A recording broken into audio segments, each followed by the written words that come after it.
Hello, welcome to the stream.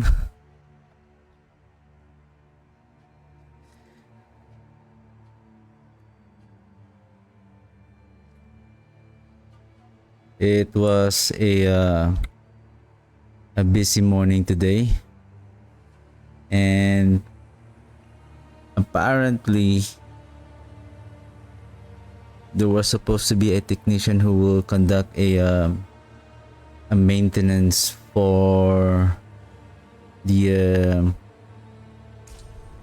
network's device for the internet and the router.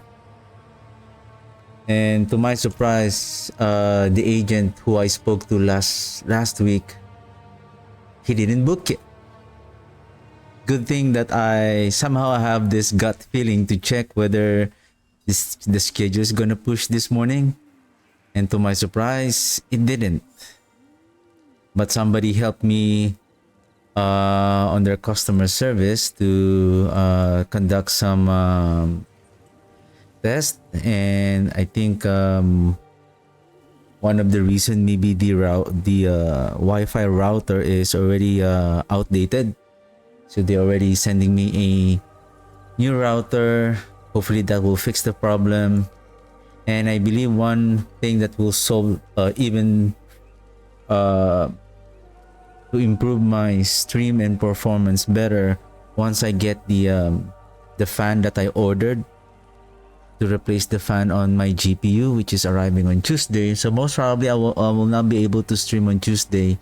I'm gonna wait for until that fan is delivered, and then I have to bring it to the shop right away, and then have it repaired so that I can use the GPU and place it on my desktop, and hopefully I would say 100% the performance will now much better. Anyway,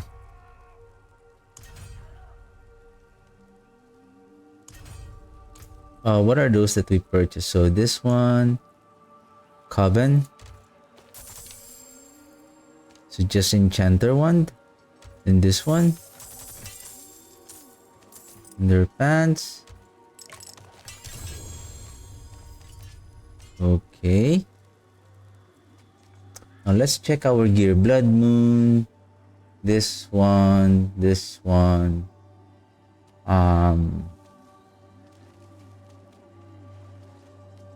Where is the Ring of Menden?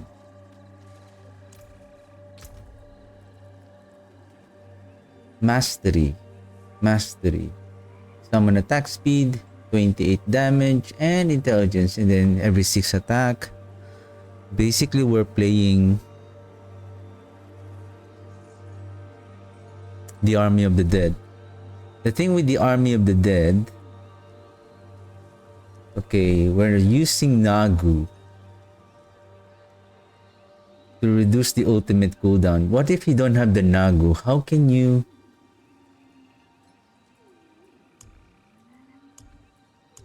What are the other rituals that you can use?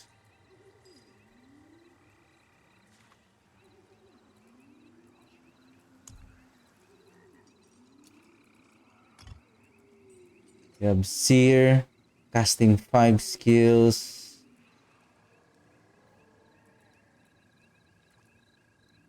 Casting 5 skills become exhausted for 3 seconds. So 300 offering, this will reduce the cooldown by 3 seconds. But upon activating it, you will have a 3 seconds downtime. So downtime of 3 seconds, it's still like 1 second for every 3 seconds.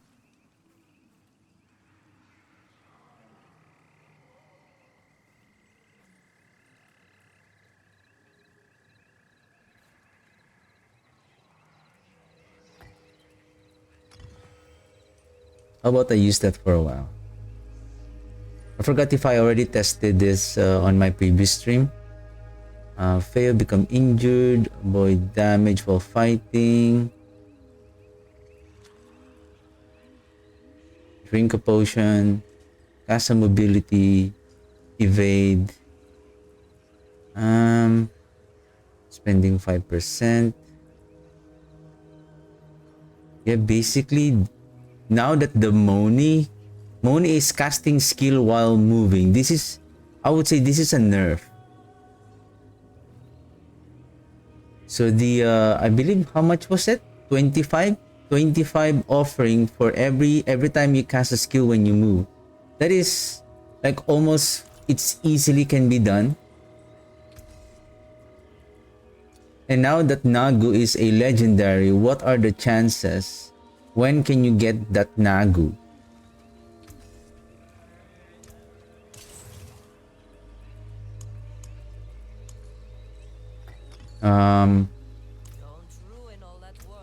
I believe I've been trying Torment 3. I still need armor. And then my resistance is going to be bad. So where's the jeweler? You're somewhere. Let's add socket here. Craft.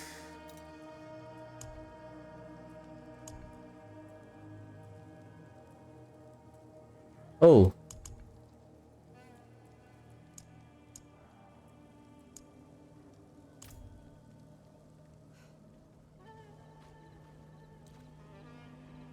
Uh-huh.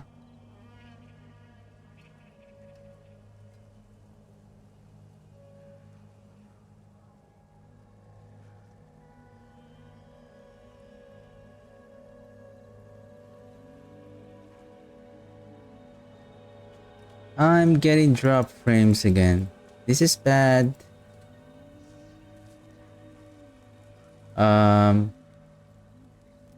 Rings, amulet. No, I need the jeweler. Who? The jeweler is not here to craft the gems.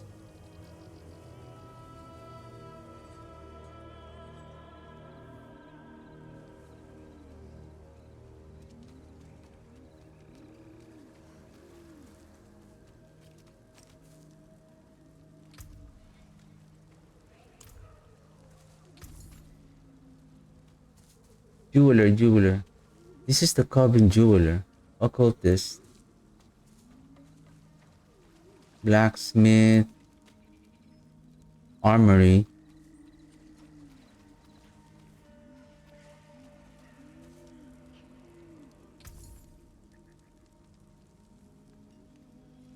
And then speaking of witchcraft, I have this. Basically, this is in line with the jewelry. Oh, yeah. I think, did they replace? No, I don't think they replaced the regular jewelry with the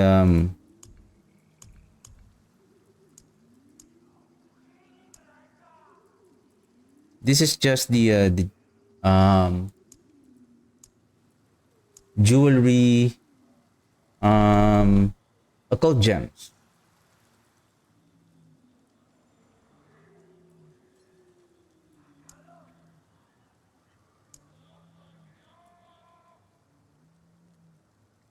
Well, you have 3 or more Psych Witch power slotted. The cooldowns of your defensive Macabre Trap are reduced by 20.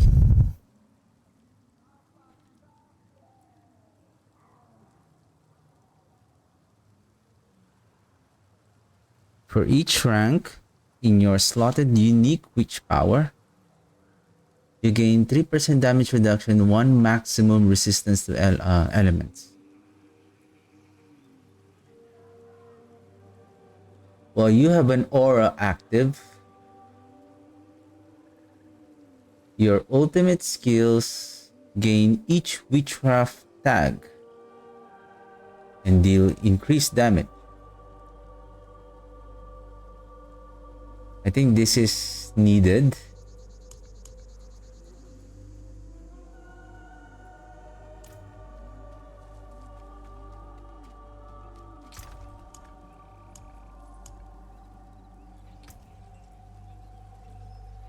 I don't have an icon for that.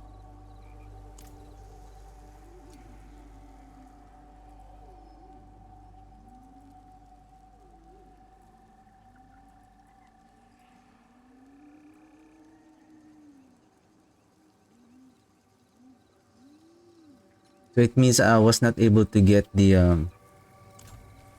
other caches, the other witch powers.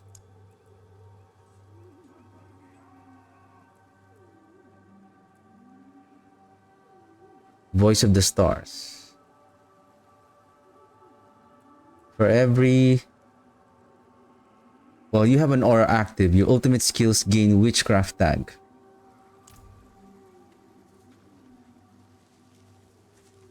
Then the other... Incarnate, Agility Corpse, increased damage to hex enemies. Your unique psych witch power gain 25% potency. 45 increase overpower damage to hex enemies. Summons deal increased direct damage to hex elites. I think we need this one. I don't have a fugitive head.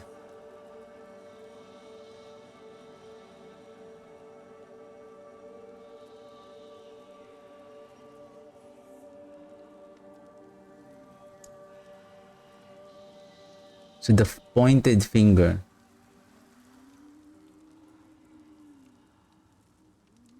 Deal damage over time 35% faster. Oh, this is good. It's like an attack speed for the damage over time. Oh, this is nice. The Vulture Talon. Okay. We could pack a potency. I'll check that out. Which are the which powers that have powerful potency? Full enemies. Oh, hold on a second. While you have 3 or more growth and decay witch powers, you generate 30% more barrier and 30% more fortify and have 35% more thorns.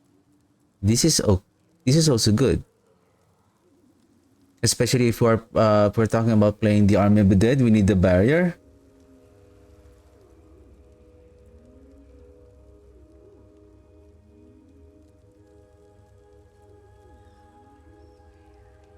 Your unique witch powers deal 40... Oh, okay.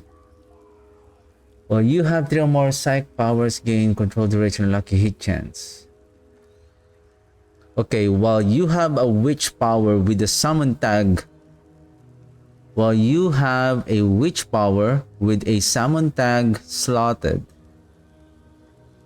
Okay, witch power summon like the frog. If you would take fatal damage instead, then gain a barrier equal blah blah blah. Disable your witch powers with the summon tag for 6 seconds. Oh, this is not good. Maximum I disable your witch. Oh, okay, disable your witch powers with summon tag over 6 seconds, and this will only occur every 75 seconds. So I think with regards to this one, pointed finger,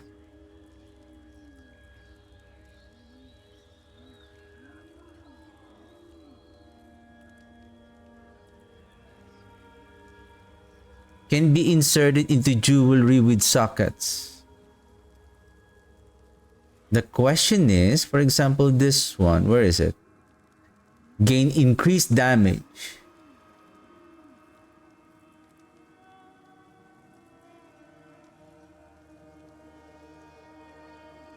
Can you slot this in each of your jewelry or one type of this occult gems per jewelry?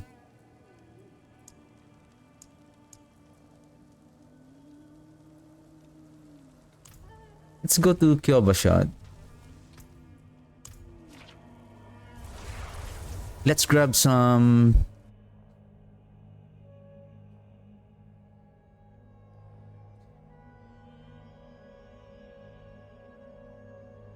free mats. But I'm also going to play the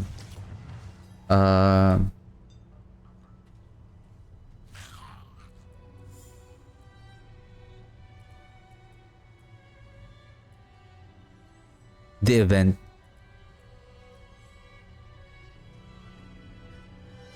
Crafting materials seasonal.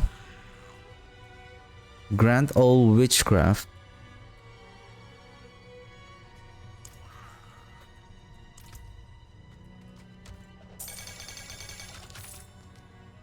Alright, there go. Fugitive head.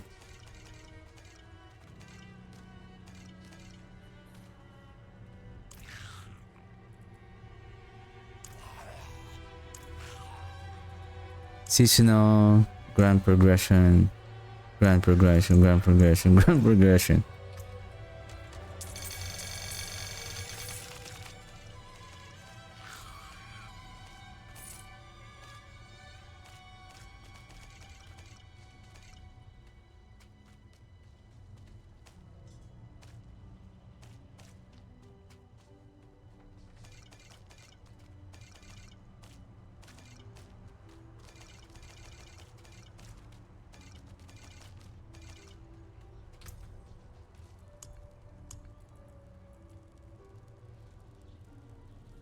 Doubles the chances of encountering a lost altar in Sanctuary many dungeons. Additionally, increases the chance of encountering a fugitive head. Then bring to Galena to the Tree of Whisper for an occult gem. Okay. So meaning there's a 50% chance to... So we need to consume the elixir in order to get our chances to fight a fugitive head.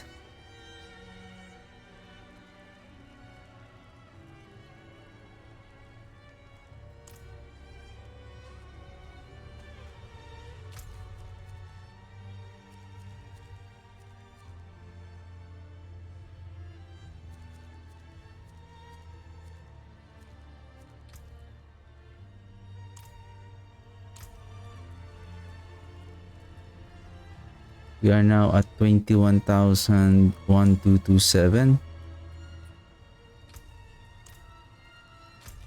Uh-huh.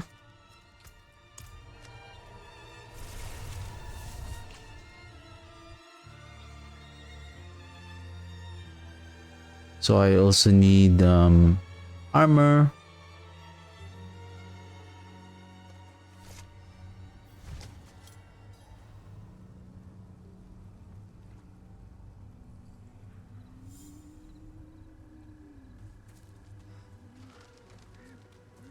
Okay. Galena, I have the heads. Okay, pointed finger.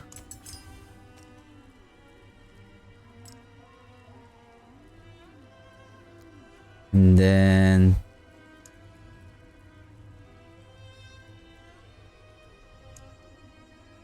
one talon and toadling swish. Okay, I believe I need the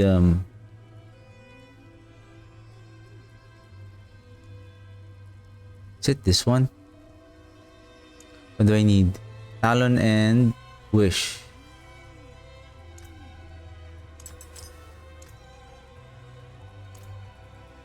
Talon, wish.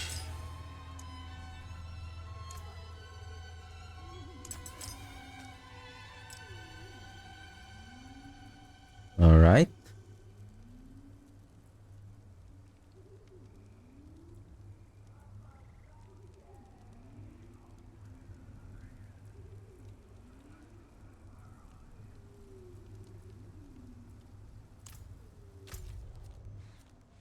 But let's try again. Do I still have... Maybe let's craft another one. I'm not going to craft the legendary. I'm just gonna pretend early on what is the ideal. Oh, speaking of damage, I have another... how about another finger? And can I... Oh, okay. Then that it's clear. Only one type can be slotted on the jewelry. You cannot slot the same occult gem on all the jewelries. Okay, that's clear.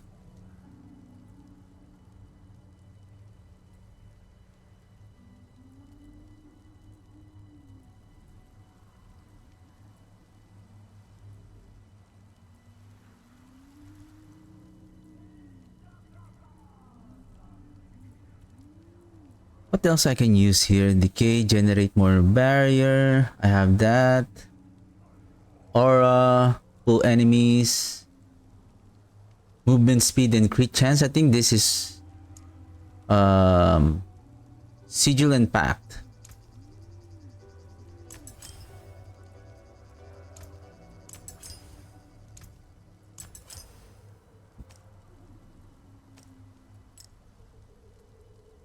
Give me a second. While 3 or more Eldritch. Oh.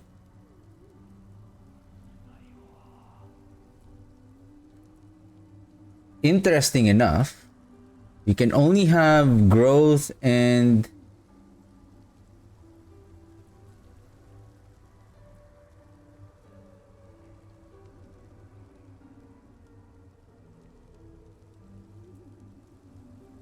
as much as I love the critical strike chance, but well, you have 3 or more of the Eldritch Witch powers. So the thing is, you only have 5. 1, 2, 3, 4, 5, 6. This is growth and decay. This can be counted as one of the witch powers. You have an aura. Either you choose an aura like this one, aura and growth and decay. But what is this aura? Additional inflicted enemies, 20% chance to critically struck.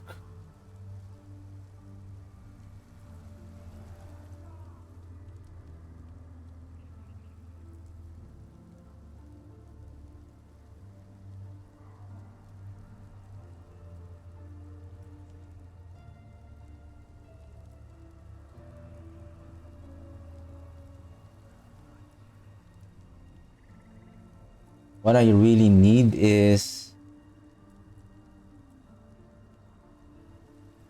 decay and summon, aura and psych. What I need is growth and decay, or 3 growth and decay, 3 growth and decay, and then I have already one. Oh, what are the conditions again?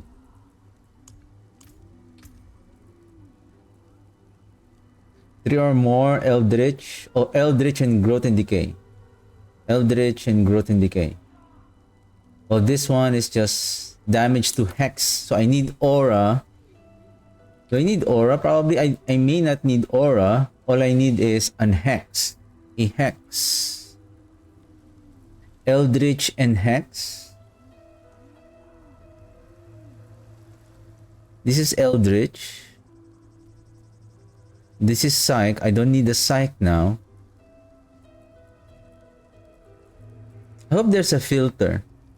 Oh, speaking of that, why don't we let me write that down. There should be like some kind of a filter to filter out which are the hex, so that it will be easier to find.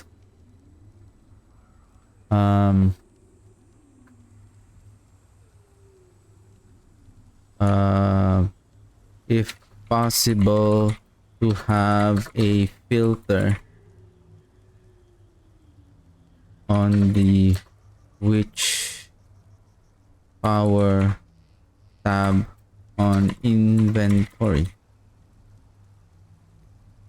Like for example, I want to filter only because you're looking for a Eldritch, right? Like Eldritch, or maybe up to 2. To have a filter up to 2. Like for example, I want to find Eldritch and Hex. Right? That would be great.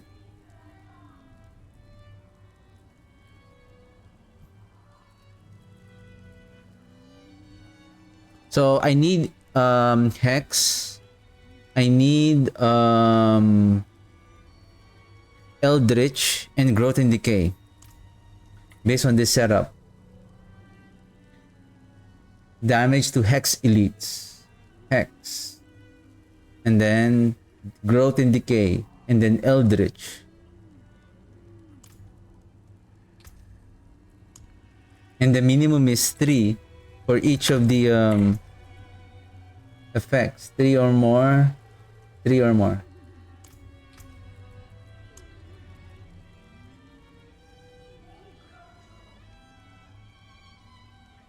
Okay, I need so the growth in decay is this. Oh, this is Eldritch. Growth in decay is green. So Eldritch. So let's find an Eldritch. So these are the Eldritch. I think I have one here. Chicken soul.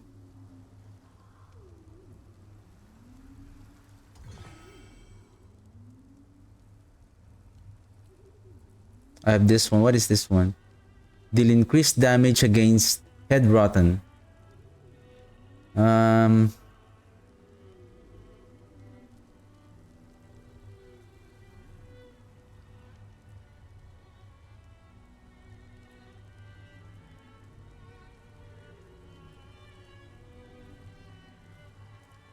These are all shadow damage over time.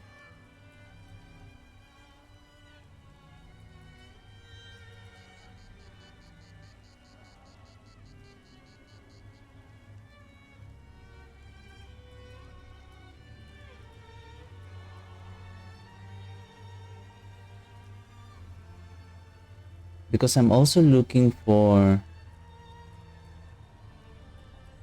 so growth and decay.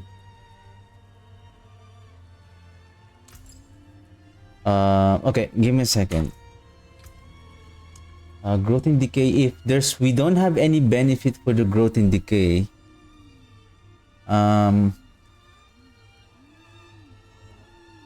Dealing damage with your skill. Grow a flower.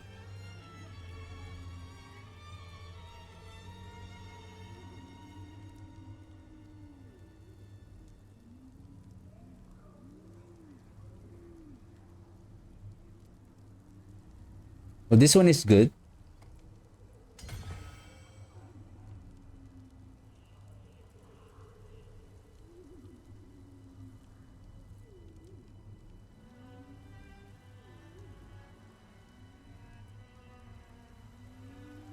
Growth and decay in hex.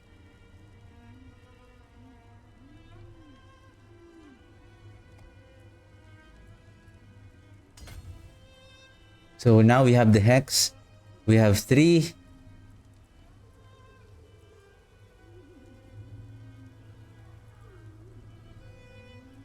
We can also drop this growth in decay, growth in decay. So we can have two more Eldritch. We also have the hex. So we're good.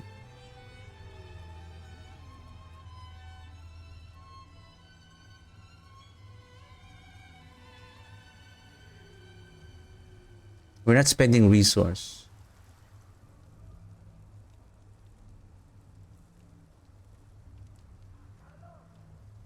Eldritch effects deal increased damage.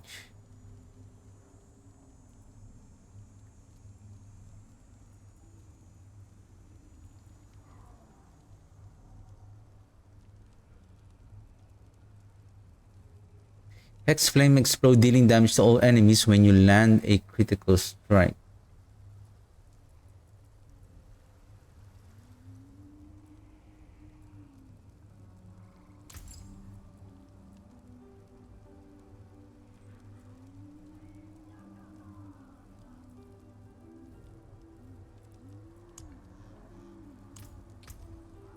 What else I'm missing? 2 more Eldritch. Probably I'll just grab maybe this one.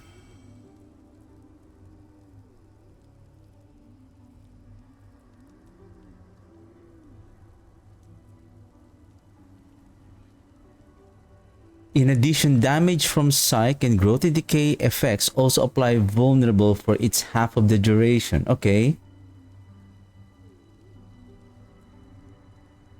Where's that pool? Pulls enemies before detonating. I think this one.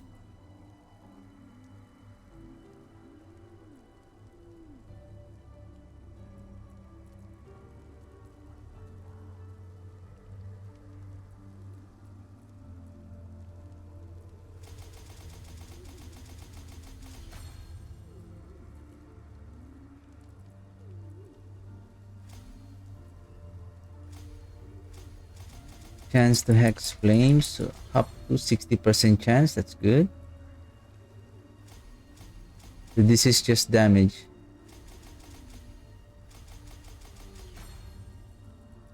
Then this one, aura of siphoning.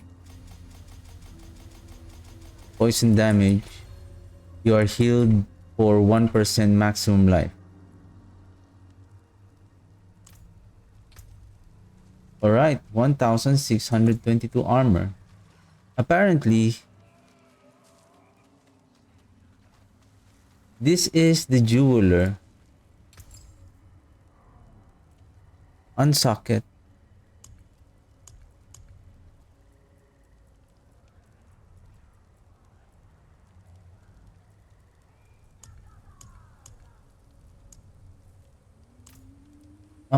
Where is, I believe, I mean, on Kyovasha, we have to go to the main town in order to get the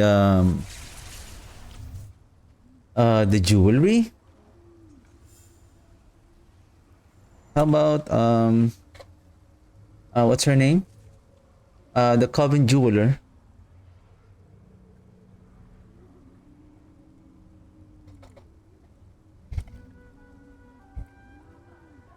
Should have a should also craft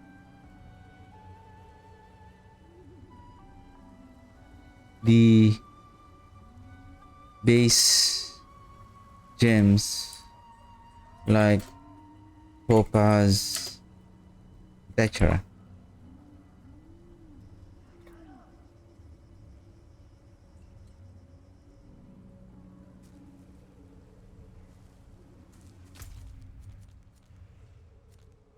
See, this one. Oh, there is the jeweler. Where? Okay. Wear the stars around your neck.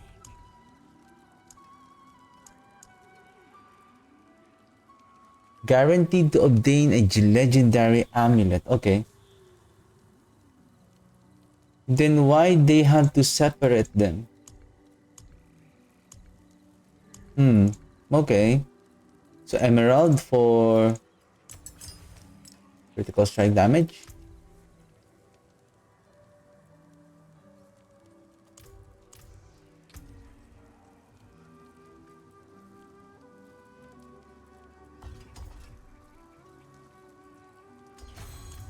Did I already mention that the Golem Mastery Mage and Warrior glyph doesn't add on the bonus this, or maybe they should have a stat. Mage Warrior glyph doesn't add on the bonus on the dead Army of the Dead max rank.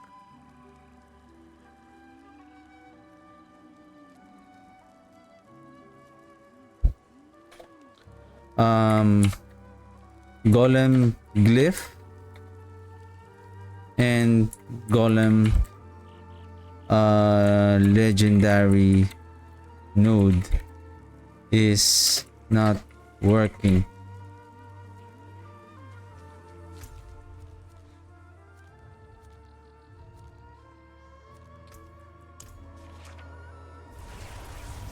Let's do the pit again.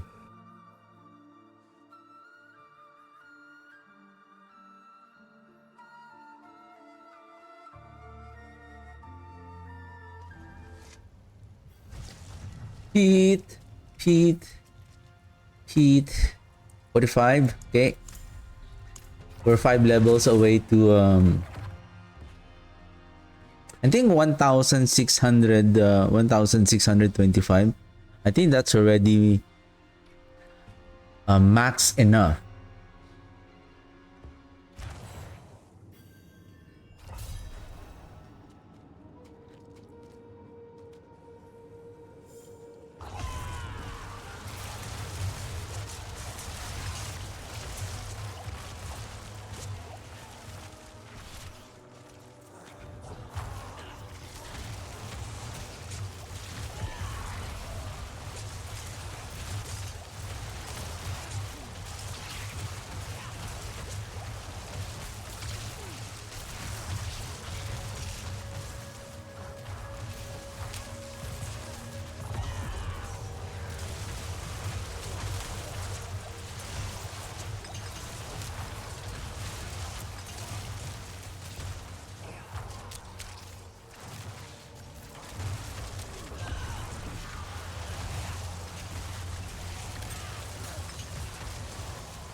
I believe Nagu is the key.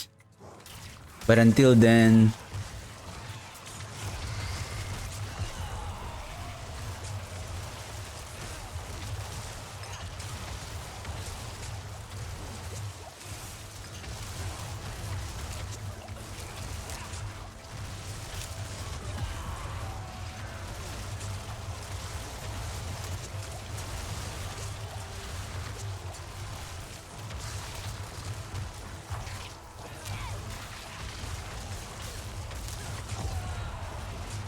my attack speed still sucks.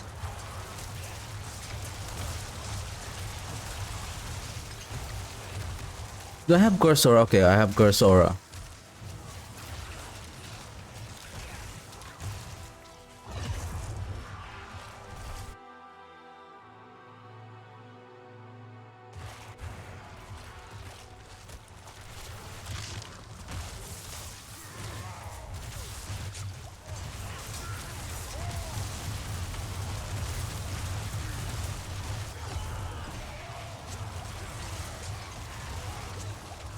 And I think those flowers is going to be very helpful as long as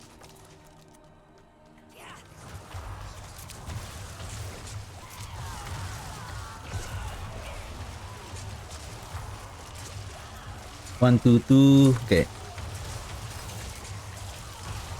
We are still bad in life.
I'm gonna try on the next run if Nagu is the key.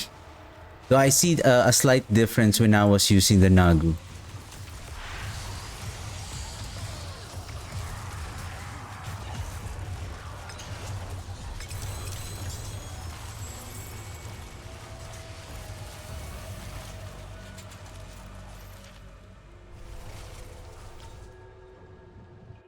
Yep, bit 50. So this is 35, 50. So we are now starting to clear pit torment 2. Oh, it's torment 3. 20 is 1, 35 is 2. Okay, we are now in 3. I still have the Great Feast. I have the Frenzied Dead now. How about I roll the attack speed here? So I need intelligence, life, and speed.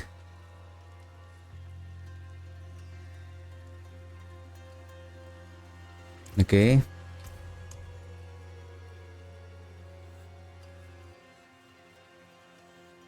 Here probably cooldown, life, and speed.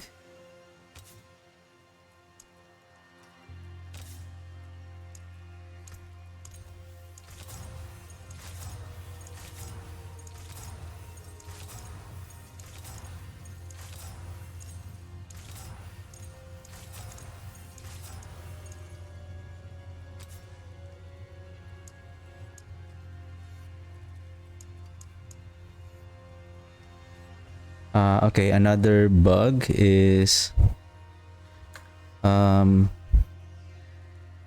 enchanting the item in fast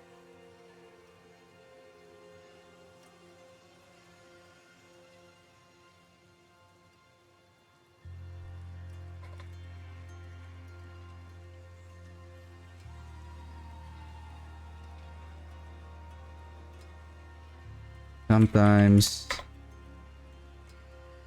does not continue to replace the affix. My magics await you in the wonders of sanctuary at your fingertips. How may I help you?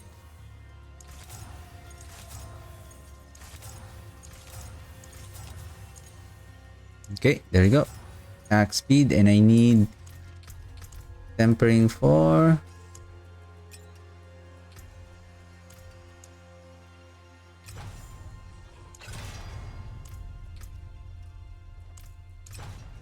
go down ultimate. Nice. Summoning. Golem, sorry. Sure. Oh, you need summoning, right? There you go. 0.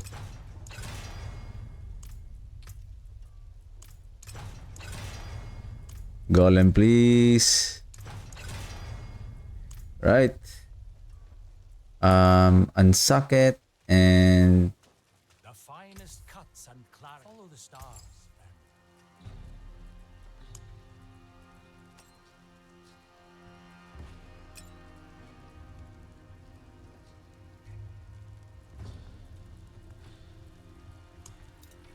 Fashion this into something exquisite.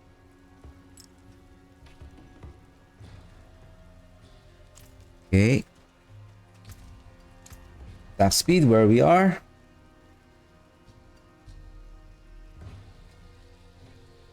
None. Some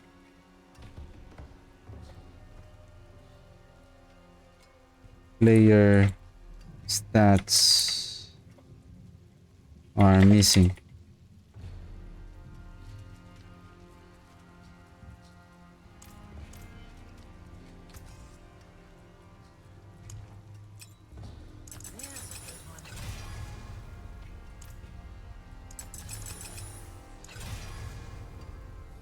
Nice.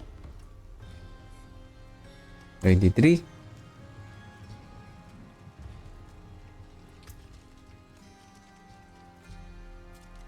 So let's try Nagu.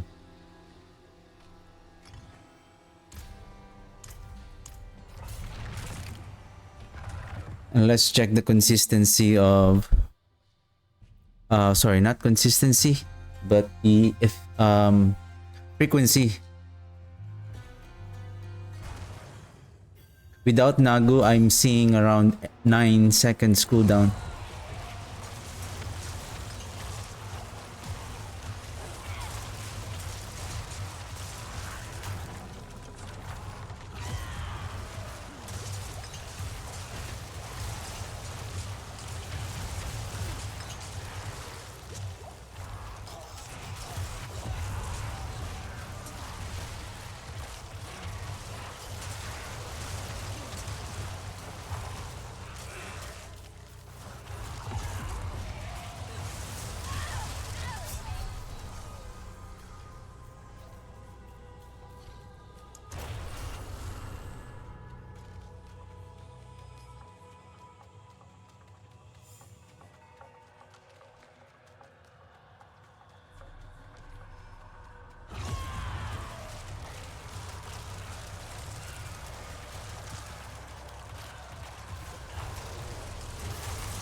Oh, poison.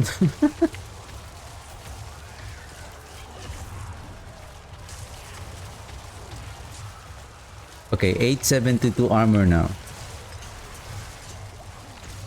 But damage wise, it is doing good.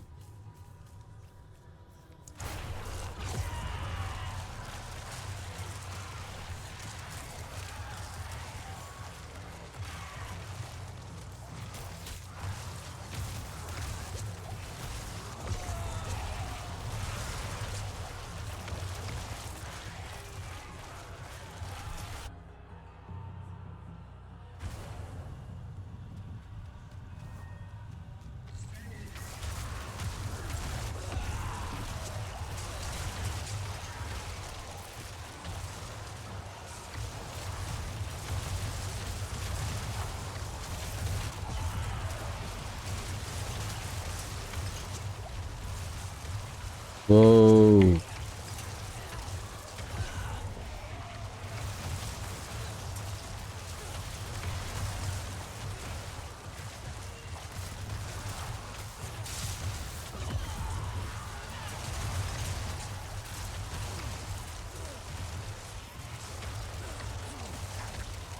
Do I need the blood getters?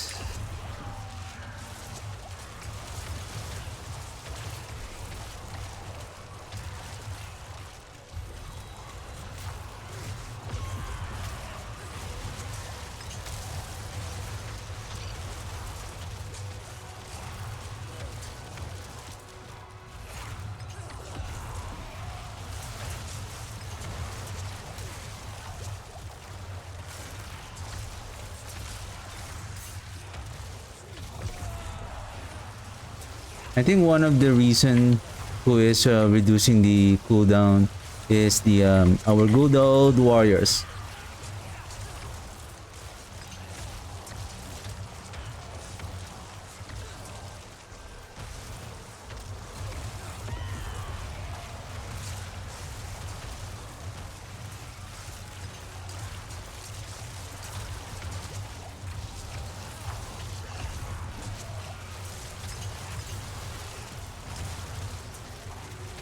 I think if you have the Shaco,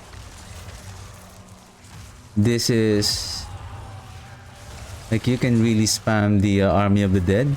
Can you spam the Army of the Dead like continuously? Like will the rate of the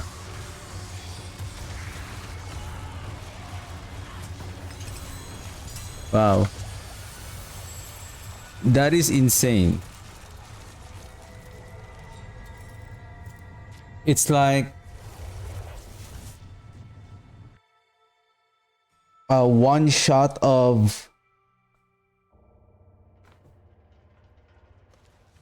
one cast of Army of the Dead. It's gone. It's gone.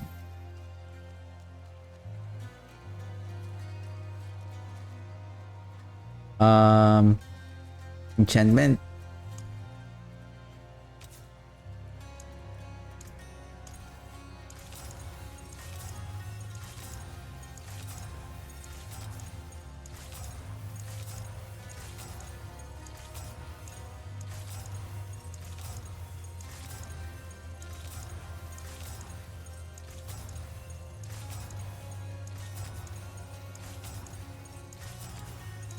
I also need life.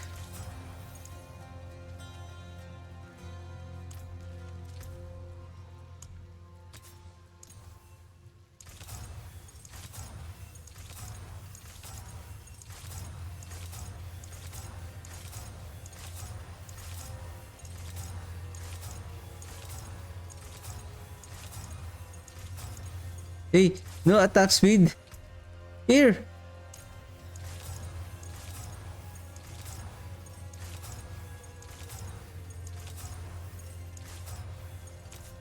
And did they reduce the maximum enchantment cost to like almost half? This is also good. This is also good.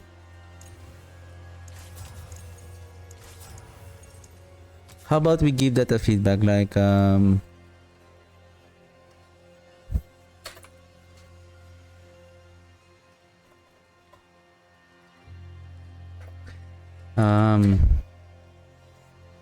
I like the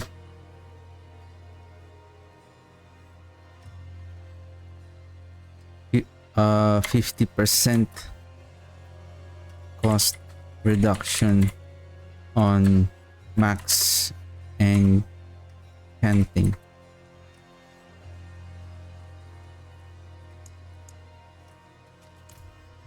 Magic is neither good nor evil. How may I help you?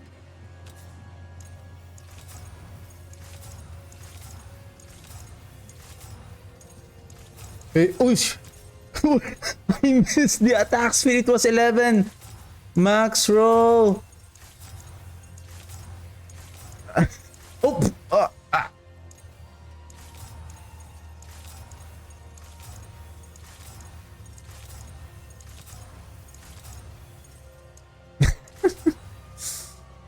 Attack speed. Okay. And then how about this one? Fire resistance. I think I can roll attack speed also in this one. It has intel life and intelligence. That is good. Ah, what are you doing? I got the max roll. Man, I have 10, so I have 30. So basically, I now have 30 speed. 30 speed and then plus with the frenzied dead, our warriors are now attacking around 80%. So our minions are also attacking and they're also getting the benefit from the reanimation because they are also considered summons.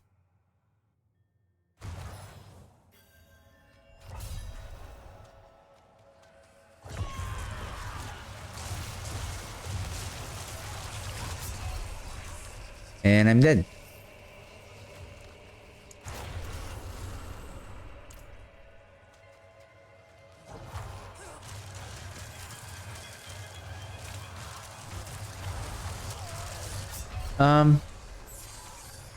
Oh, that is very strong.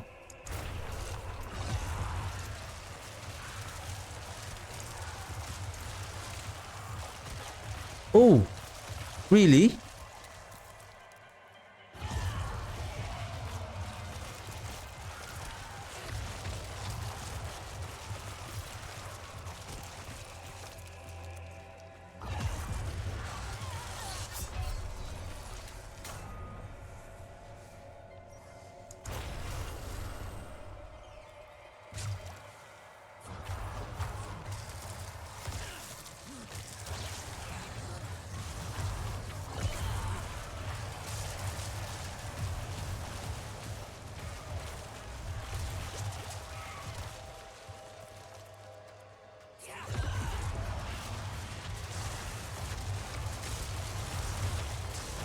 I do have intelligence. How come I end up...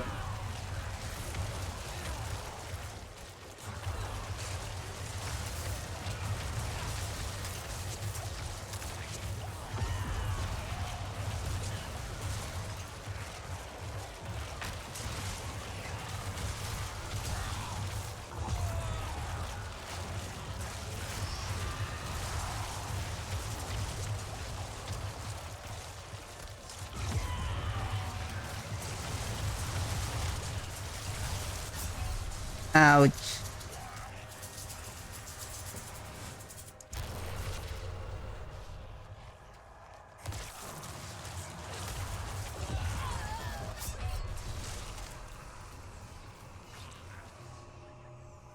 They can one-shot me, meaning their damage is now like around 3. Oops, my... Uh-oh.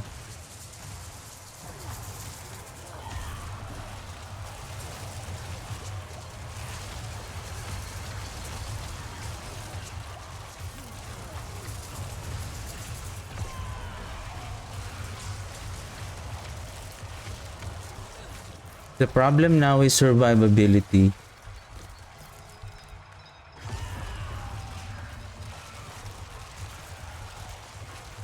The problem now is survivability. And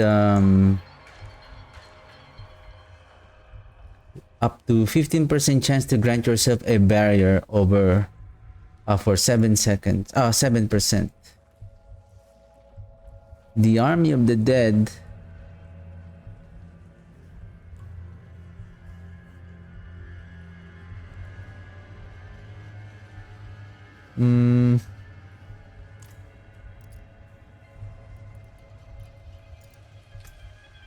I have 1,000 for 1,480.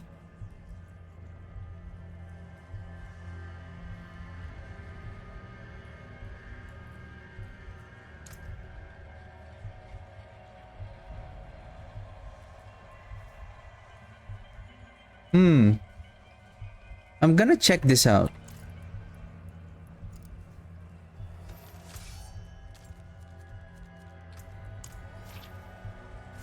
Am I getting the resistances bonus?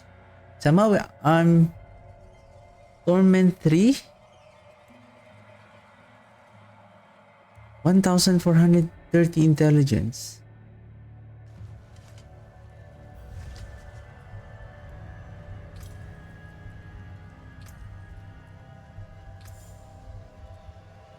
Unless I'm going to use my mercenary.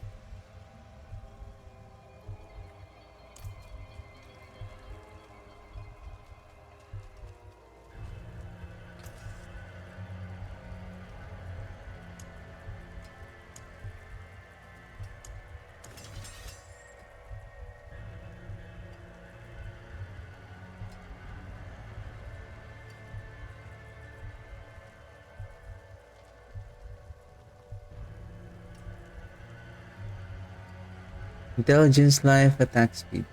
Intelligence, life, attack speed. I'm still sitting at 3446.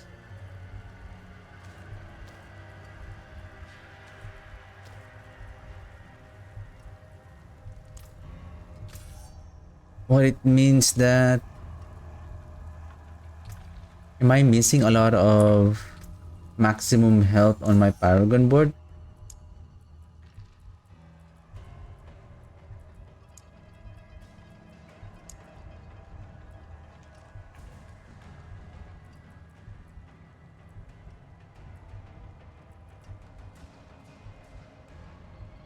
Okay. I know we want willpower, but what is the point of having so much willpower when we are dying?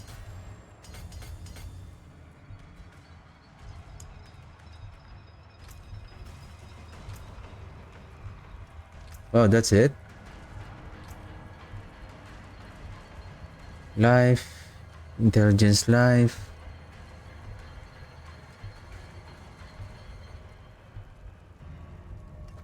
Without a good generational barrier, we will be struggling on the Army of the Dead.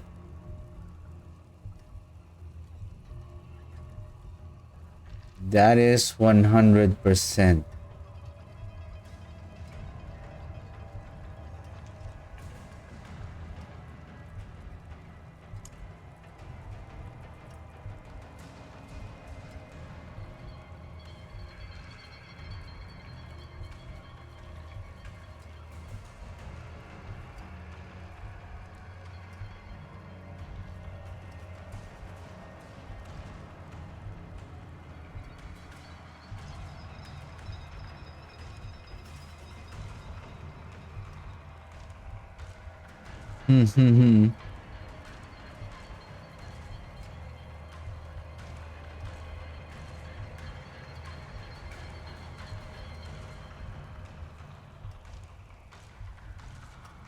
Abyssal.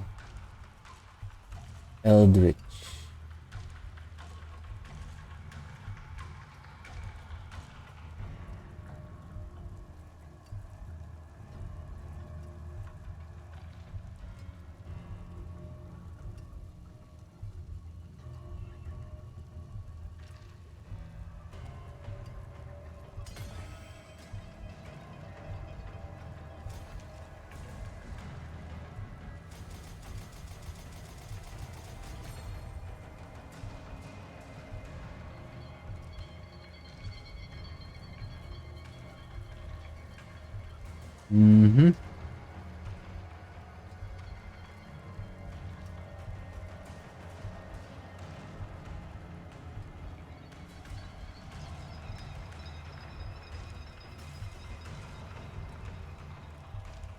Dealing damage while applying crowd control with any of your witchcraft effects increases your attack speed by 5% for 10. Stacking once per unique witchcraft effect. Per unique witchcraft effect. I'm missing one effect, which is Psych.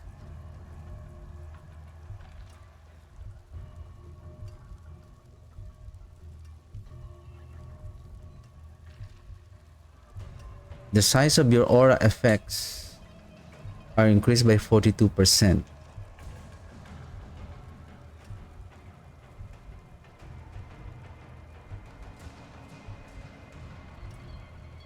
Increase critical strike damage inside of your aura.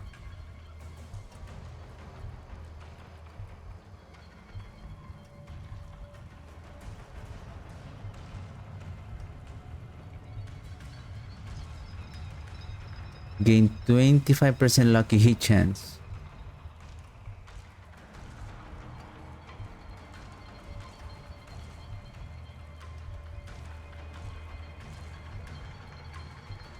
I think because I'm stuck with this the Eldritch and the Growth and Decay. Growth and Decay is generating barrier. So it help us on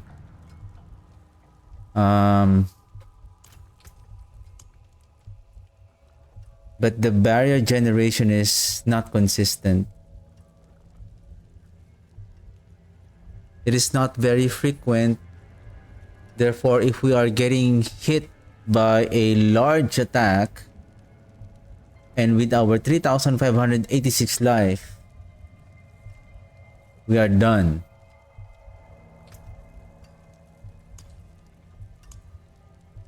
If I will do life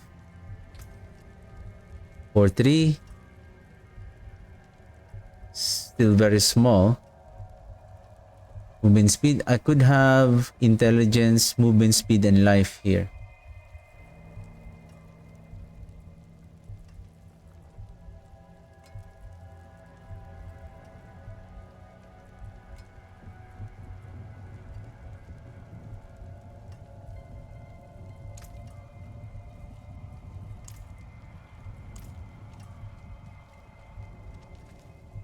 Okay, hard. Let's go Torment 2. Where are my stats are right now? Okay, this is Torment 2. Okay, now how about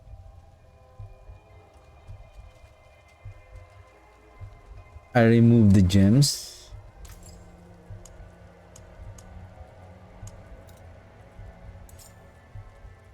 I lose 8.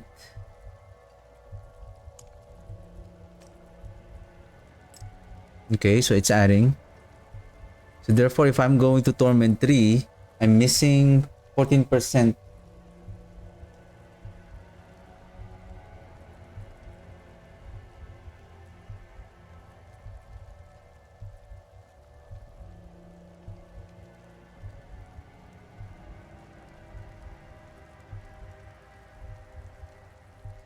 As much as I like the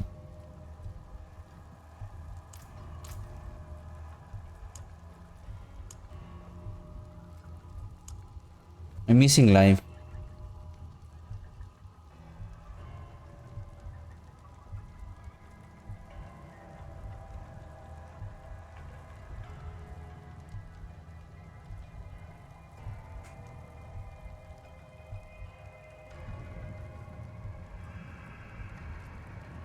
Max rank.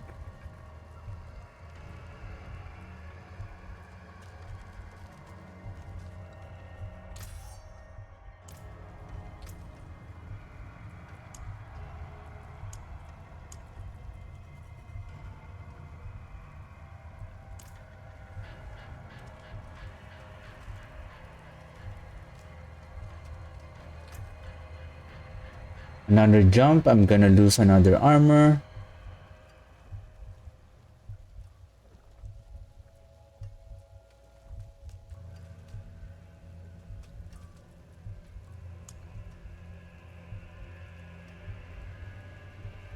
Barrier, we need barrier.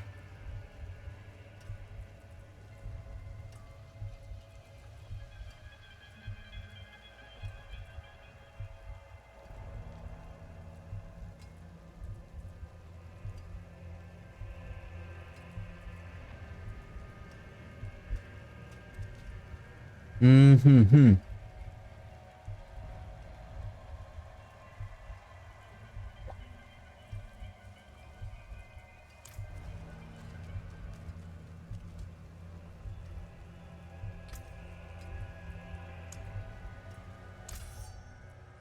Got the life. Oh shoot. This note right here. And there's a group of notes right here too.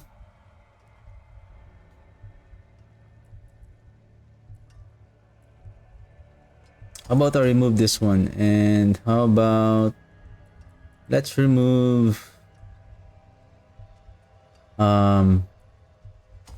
this one for now.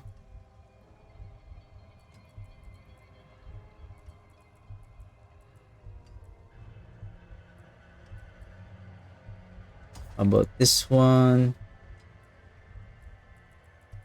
Got this. 1.9 maximum life. Huh?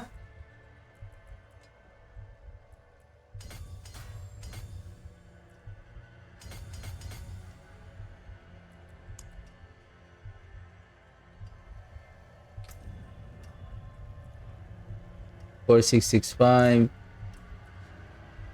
How about resistances? The damage is already okay. The damage is doing good. It's just survivability is our problem. Probably let me remove this one for now. Especially in the golem also. I'm just gonna grab that. Nothing here. Maybe I'll grab this one too. Summon damage. I think that's fine for now. How about... See, there's also a group of life here.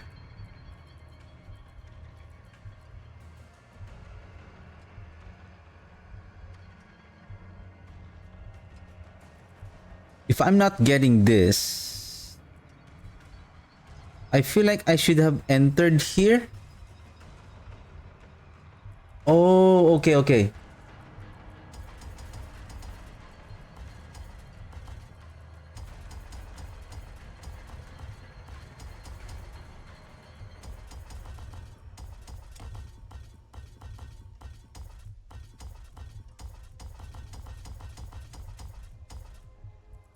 Flesh eater, right? Flesh eater.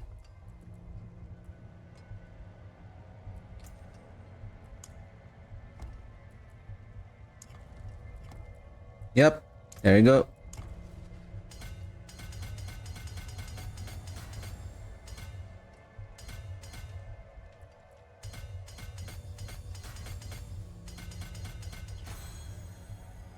And this is essence, so we're gonna grab all the dex nodes as much as we can.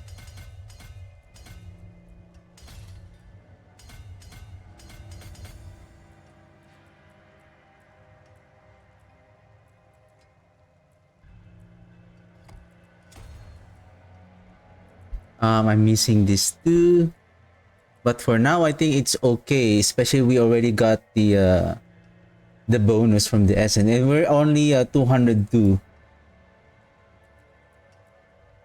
Now let's see how it goes. And then do I have the lucky hit? Okay, we have the lucky hit. How much is your damage now? 15. I think you should be okay. You should be okay. 5-5, okay. Resistances, okay, we're good so far. We're good. Okay, let's go back. Resistances. Clear resistance.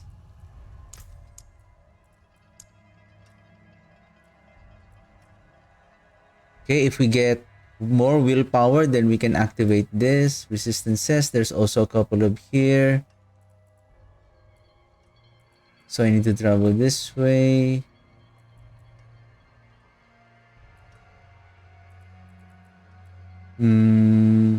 Resistances, I think that's it.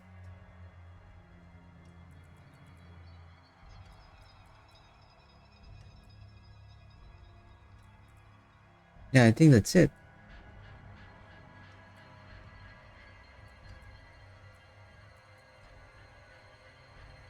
This is mage. Golem. Oh, this is okay, amplify.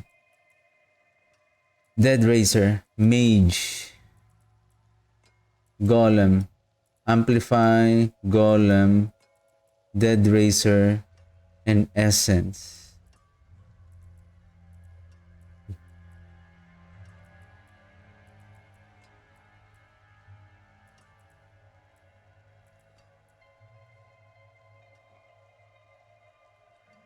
Hmm.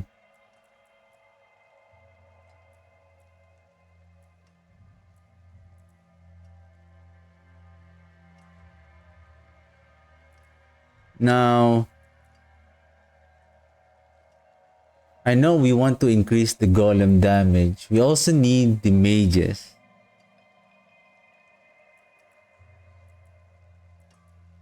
Where's the corporeal?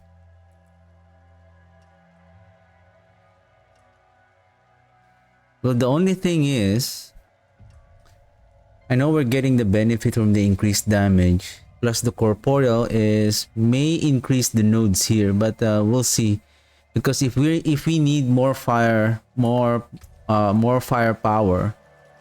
feel like if it's enough, maybe we can drop the mage and do the corporeal there so that we can increase the other nodes. Or is it enough that we can just increase our firepower through the skeletal mages? Especially once we have this skeletal mages mastery in. Basically on this one, and no more on the boots.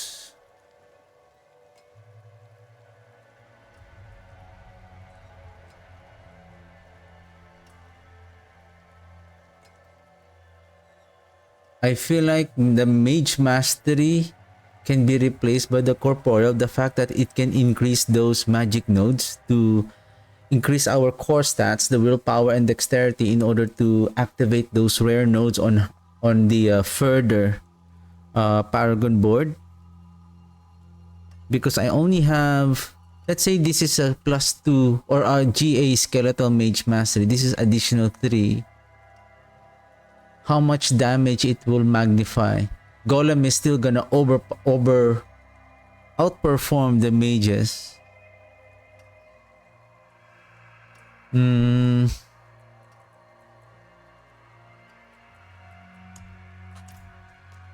I'm still in a struggle for resistance. Once I go up on Torment 2, then my resistance will go down by another 25%, and that is huge.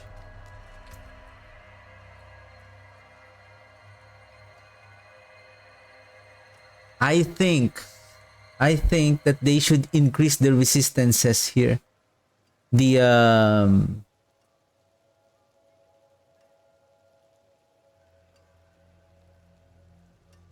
occult gems should have 12% resistances. Same as the diamonds.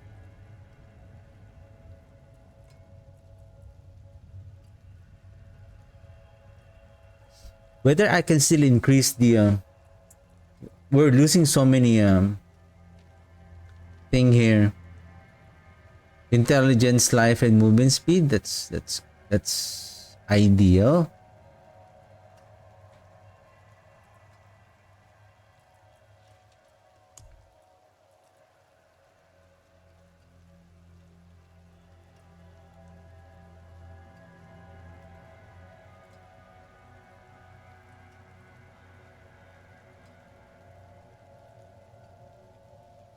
Increases your attack speed by 5.5% for 10 seconds.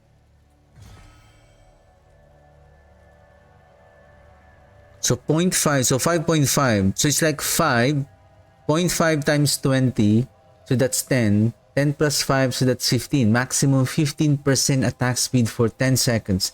Stacking once per unique witchcraft. Per unique witchcraft.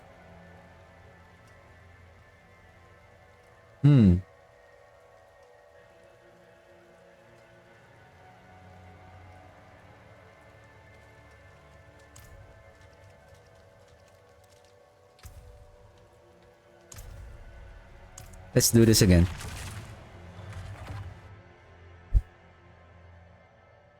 It will be worse on Torment 4.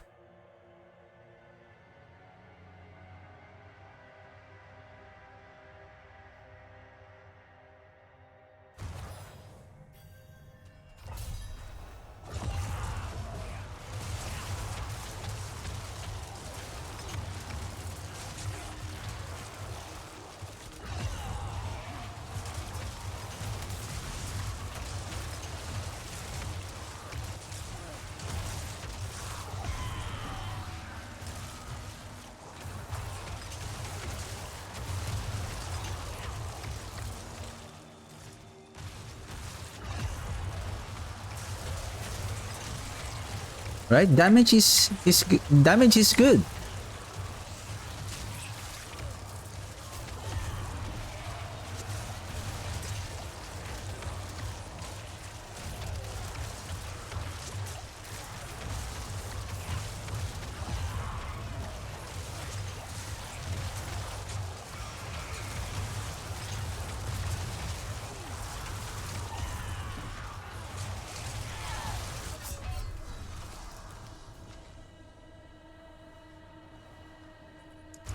What hit me there?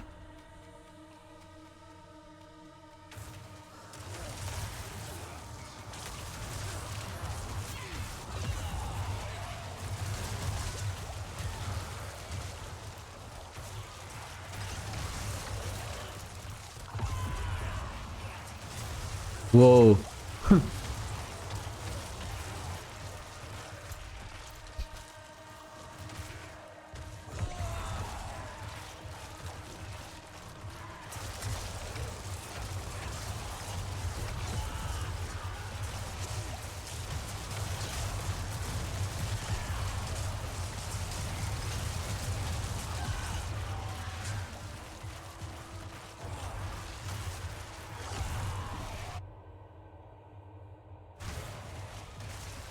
It's doing good.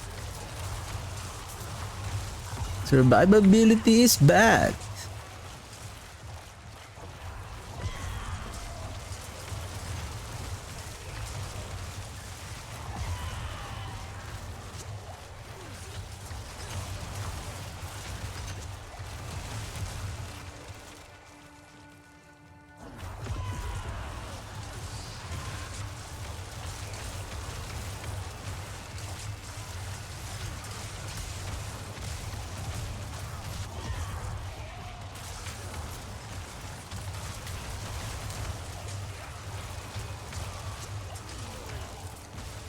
Basically, it's again damage is already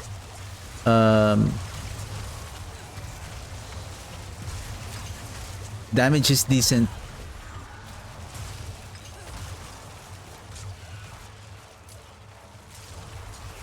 What I do hope is the frequency of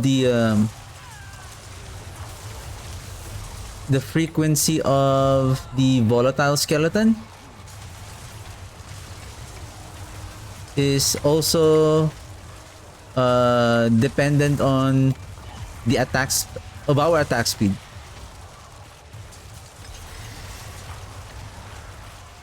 That that is going to be good.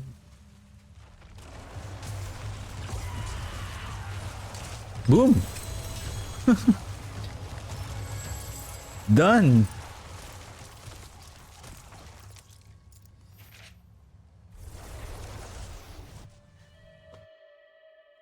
Let me write it down.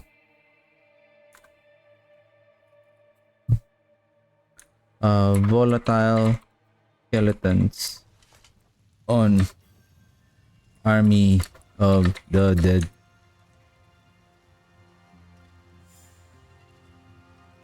Would be better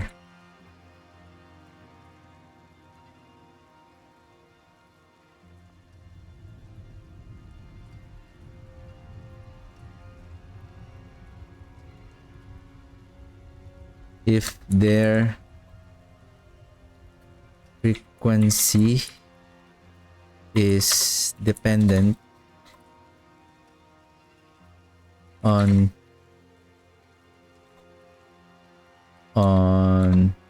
the attack speed.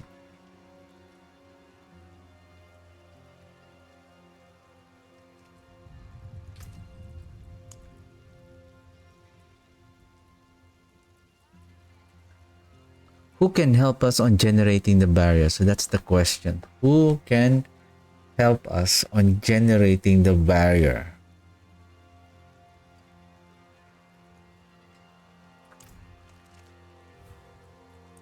Right, 60.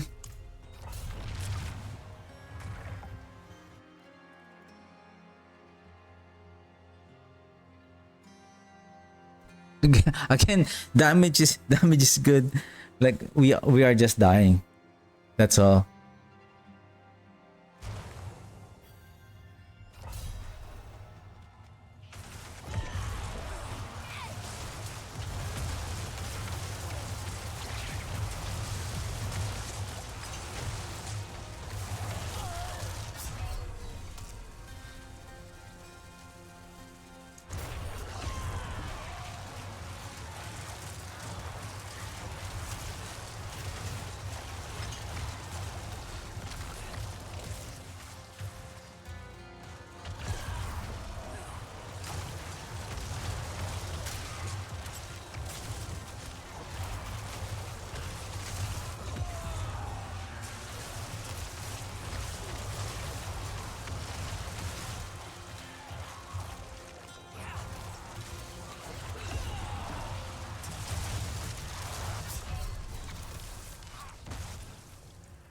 Yeah.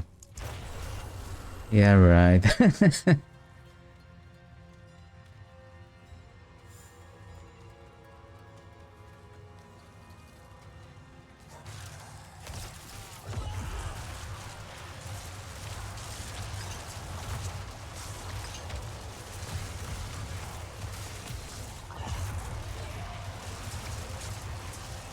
Wow, see, and especially the one that kills me is the poison damage, to be honest.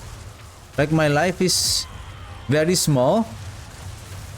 So if the damage per second of the poison is very strong, then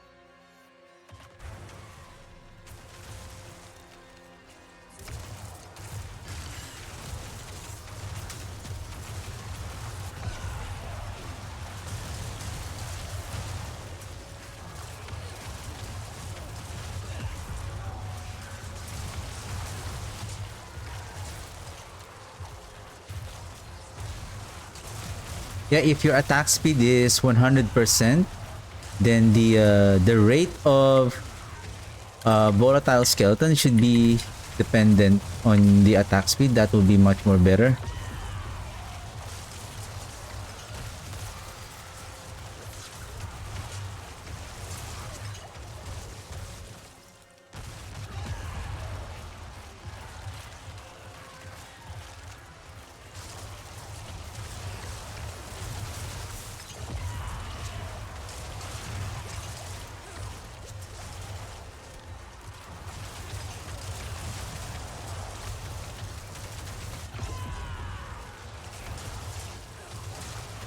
Because the volatile skeleton is also attacking enemies from afar. Okay, they do. Okay, that's nice.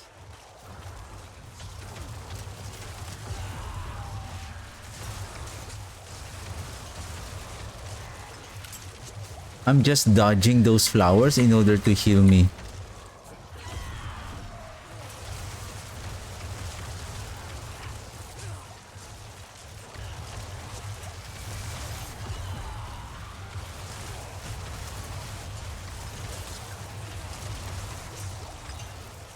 I think the one way to really help us on... No, I need the barrier too.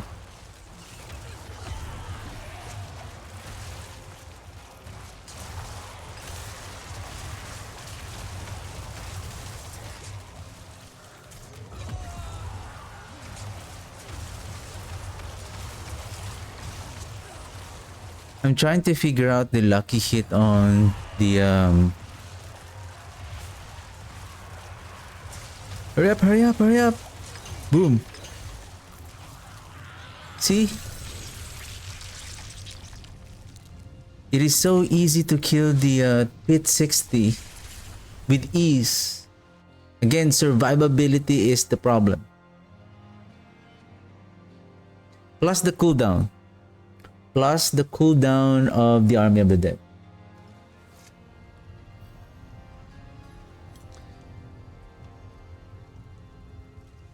For me, maybe to increase, if there is a tempering affix, just even to increase the duration of, compared to the Soul Rift, like 25%, right? Maybe at least 10%. 10% increased duration. I think that is fine. I think that is... I think that's okay.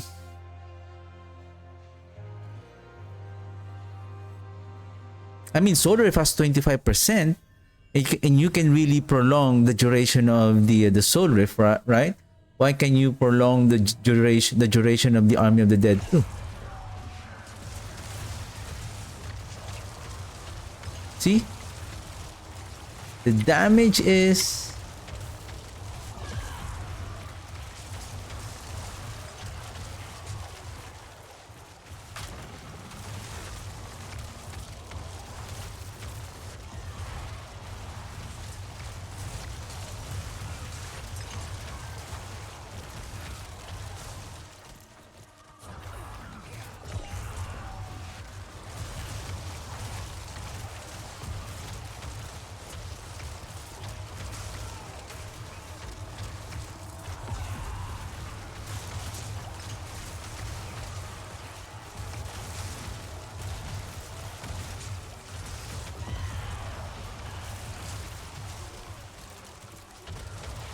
I think I'm done, I would say, because it's really now hard to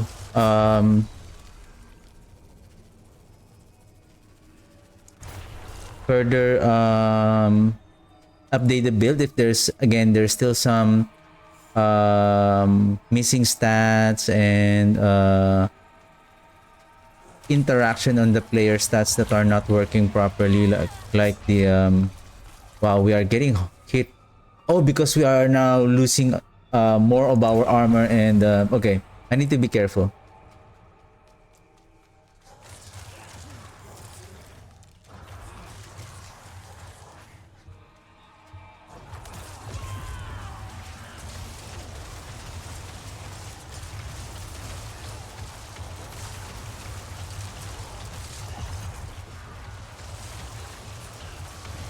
Right?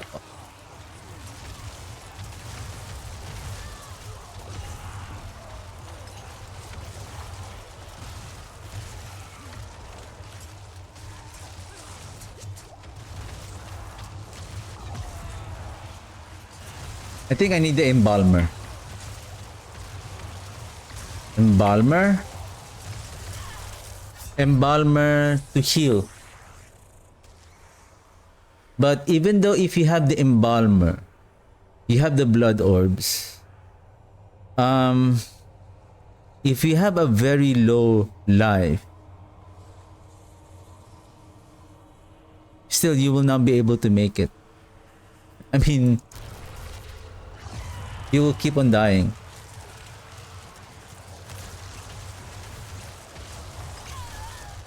See? What? What hit me?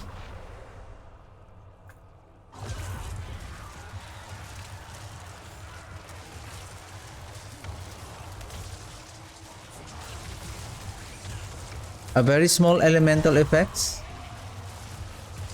Whoa.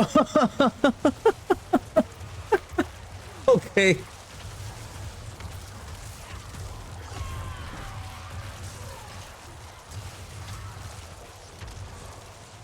How I end that? How I ended with that kind of resistance?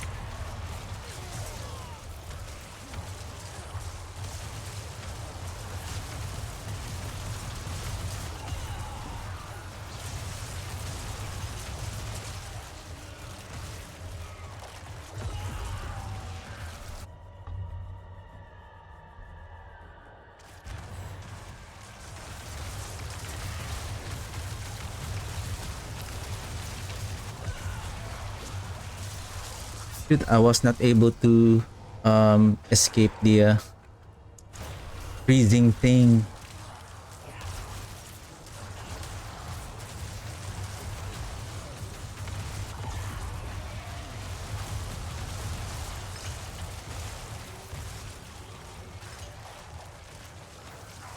Whoa.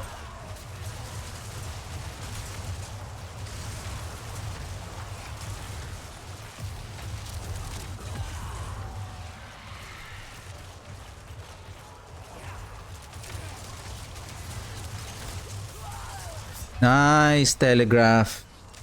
Oh, teleport there. It's good. It's good. It's good. It's good. Can you do it again?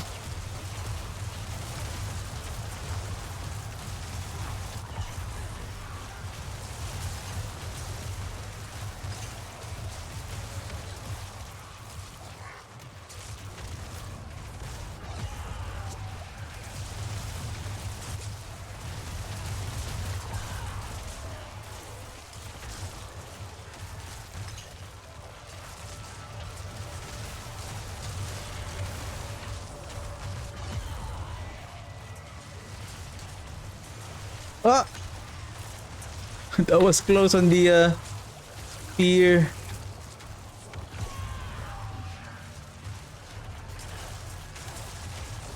Whoa!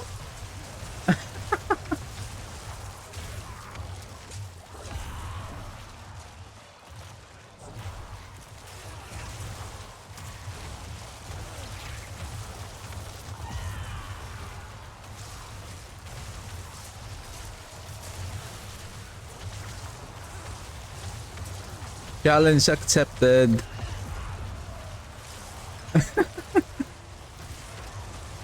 One minute, we can do this. We can kill. I believe we can kill the boss in less than 10 seconds.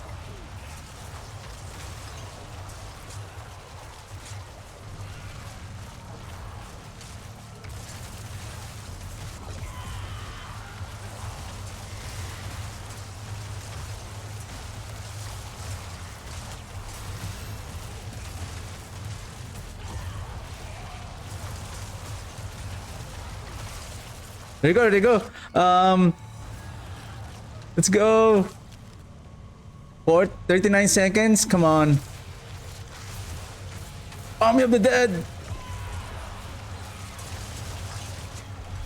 Man, the damage is insane. That is very good. I think I could defeat 65 in less than a few seconds. And we just won Cast of the Army of the Dead.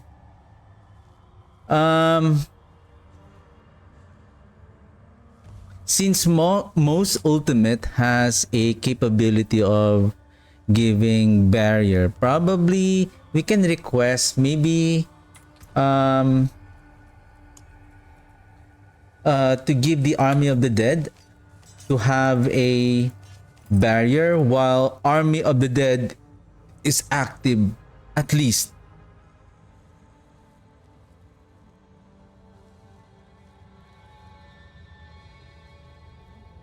Right?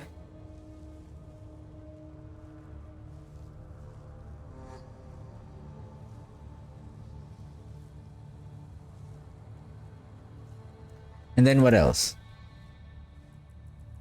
What is this? Intelligence, life, critical strike damage. I believe I need summon.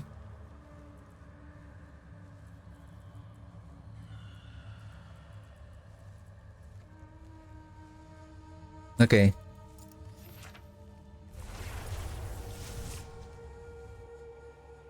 The thing now is, how can we increase? Of course, armor we can increase through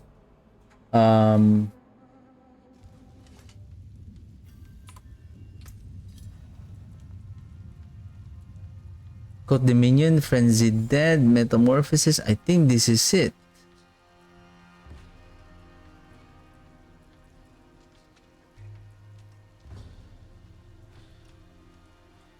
Because I used the Unyielding Commander here.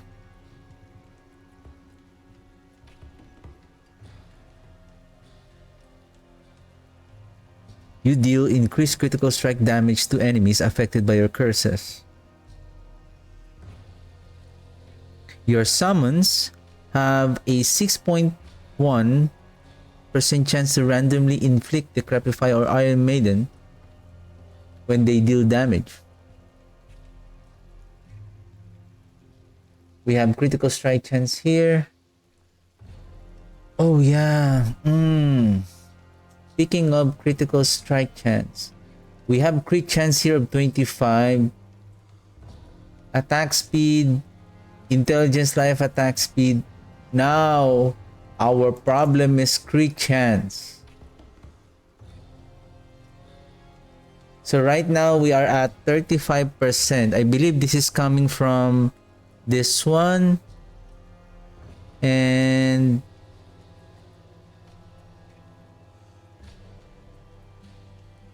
supposedly we can get life and attack speed, but we will losing intelligence for the increased damage and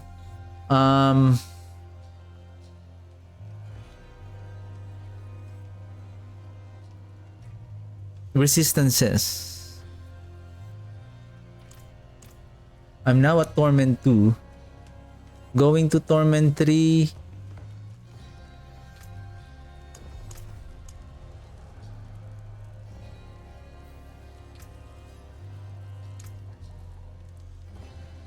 Wow. That is how much I lost. How did I lose with so many resistance? Am I missing something here? Or just the game is bug again?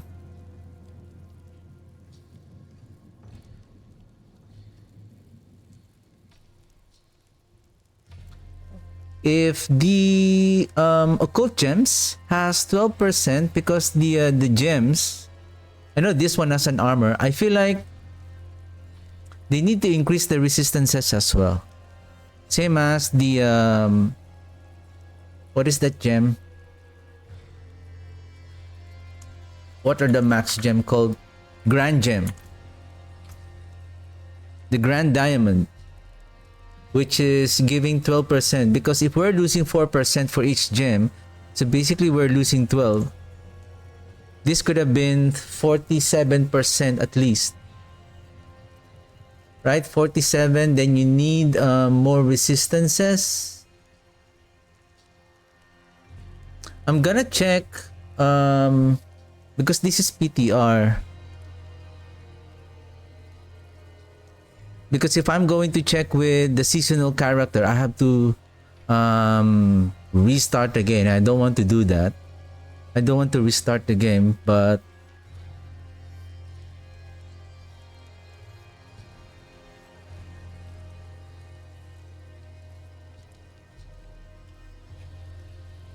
minus 75.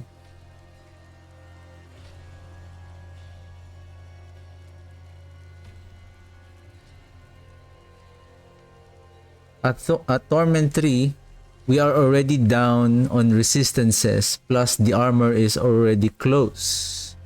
Though we can still masterwork like we have. Do I have armor here? I don't have a flat armor.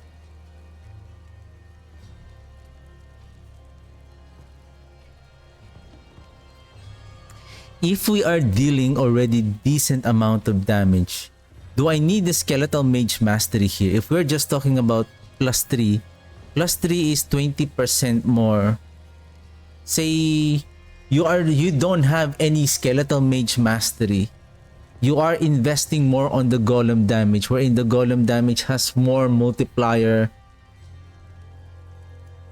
for the golem. So why do I need the skeletal mage mastery here? Now if I'm lacking, based from what I have seen, pit 65 is so easy to clear. And maybe we are dealing a lot of damage because my glyph is already maxed. That's also another thing. But either way, I think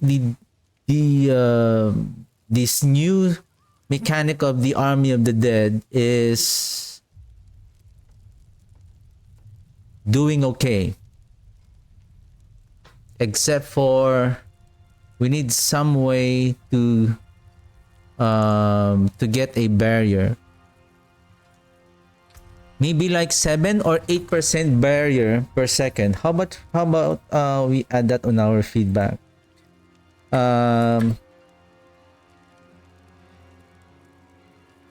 Please add a barrier generation while Army of the Dead is activated. Like 7 to 8% per second.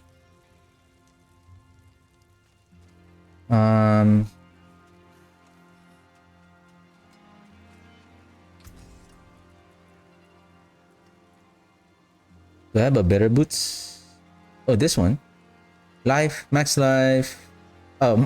Intel life. I can roll for Intel max life overpower.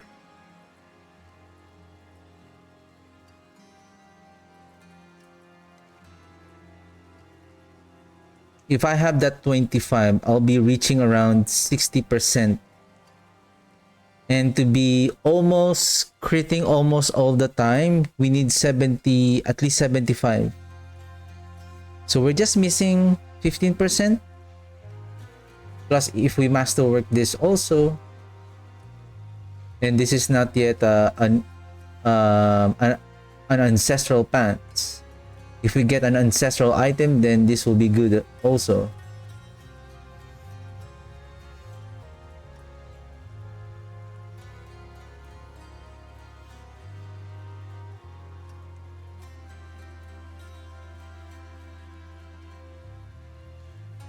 Where is that skeletal warriors? I feel like instead of frenzied dead, maybe I should put either blood getters to give us some healing, but the blood getters is not really fast enough to heal us.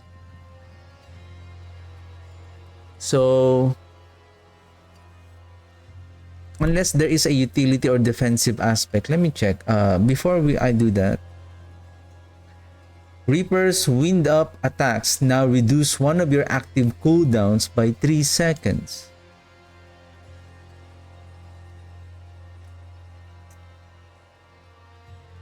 So every 10 seconds, our Reapers will do a wind up attack. And then if we choose the first upgrade, the wind up attacks will reduce our active cooldowns by 3. So basically, within 10 seconds, if we activate the Army of the Dead, and during the time that the Reapers already made their wind up attack, then with this upgrade, it will reduce the cooldown. Give me a second. Reaper's wind up attacks now reduced one of your active cooldowns by 3 seconds. The question here is,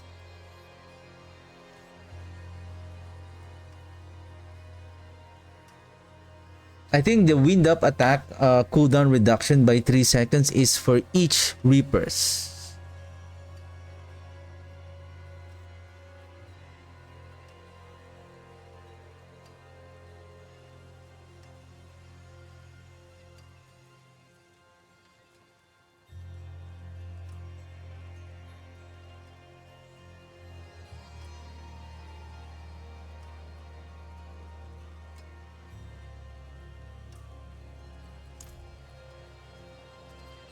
Yeah, I don't have any means to barrier.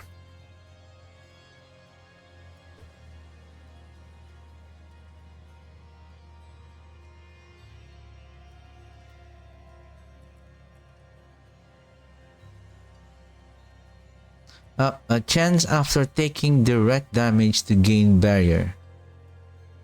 This is doubled against enemies.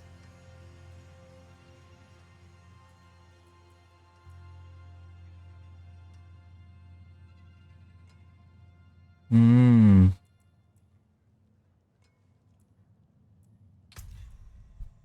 So that's the thing.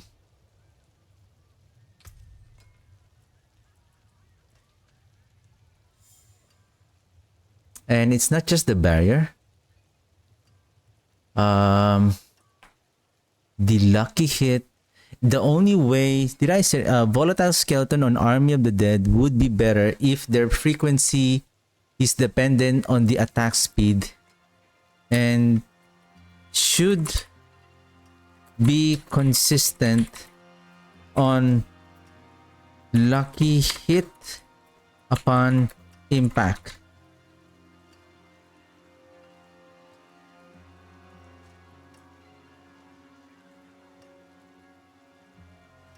Right? Because imagine if the volatile skeleton did an AoE damage. Take note of this. It's like if the Army of the Dead volatile skeletons is also dealing the lucky hit chance. Right? If they're the one dealing a lucky hit chance, imagine we crowd control an enemies and then these volatile skeletons explode, dealing AoE damage. Therefore, if they are hitting 5 enemies, so the lucky hit is distributed, oh sorry, not distributed, you have a lucky hit chance of 73% of 15% for the abhorrent decrepify, right? So 73, it's like 7.5 plus 3. So roughly around 11% chance per enemy. So 11 divided by 10. So it's like if you AoE 10 enemies, so that's 1 already. But based on what I have experienced on the blood surge and the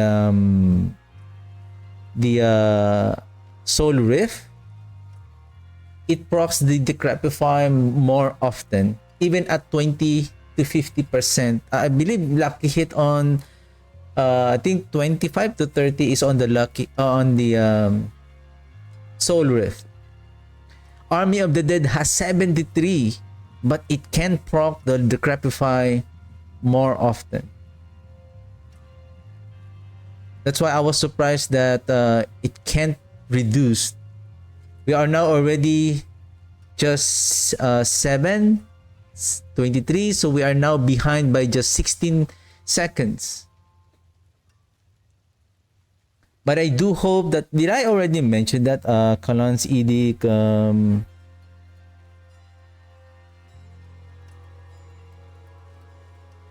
increase the Army of the Dead cooldown and or add Army of the Dead duration temper utility aspect.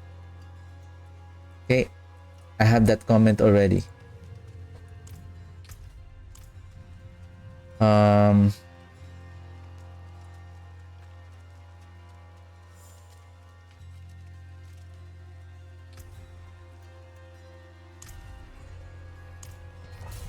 Let's repair first.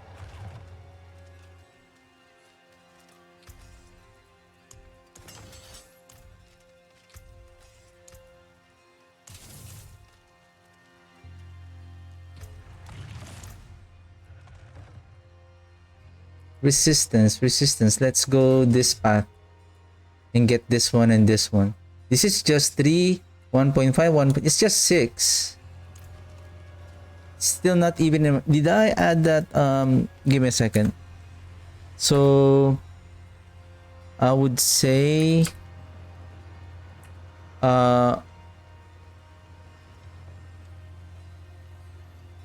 occult gems code gems should have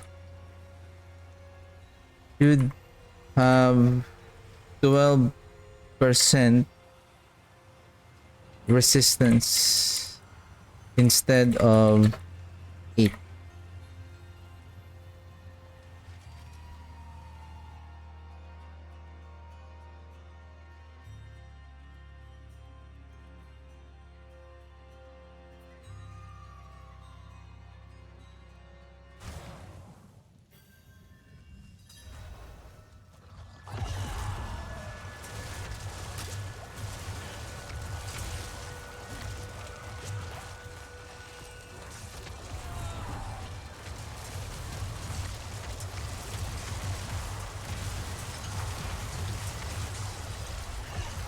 Oh!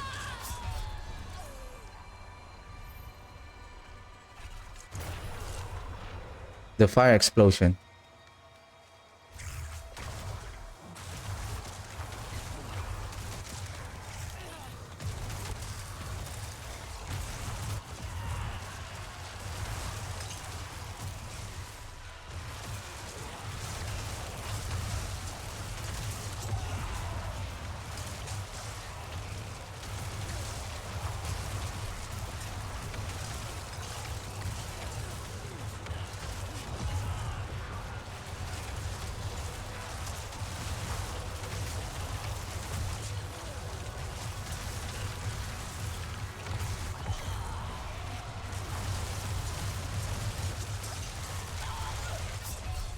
The explosion from fear.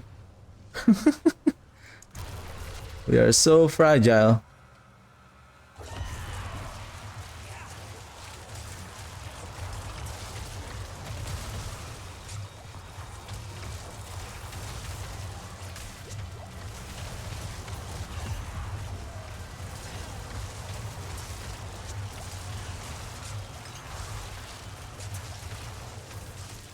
How can you spam the army of the dead? Like going through a large pack of enemies if you are dying, if your survivability is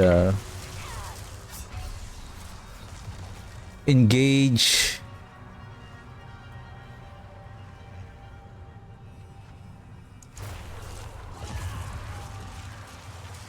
I feel like I just died by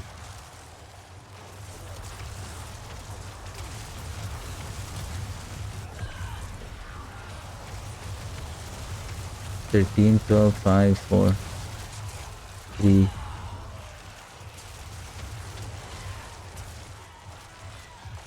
Yeah, basically the Reapers are one of the my best utility in order to reduce the cooldown of the Army of the Dead.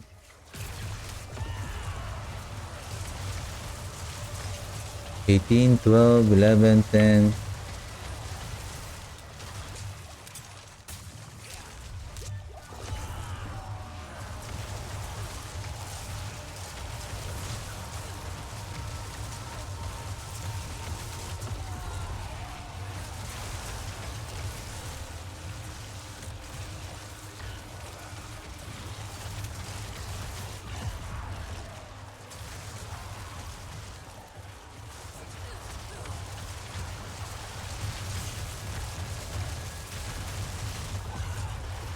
Like those roses that heals us is useless.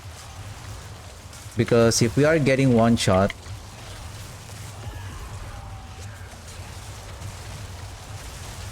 those flowers are not going to help us.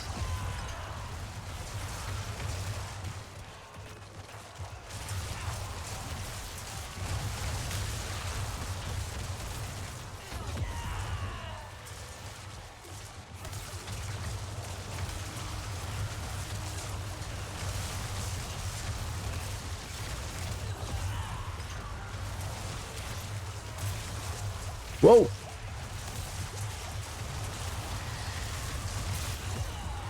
Easy, easy. Easy.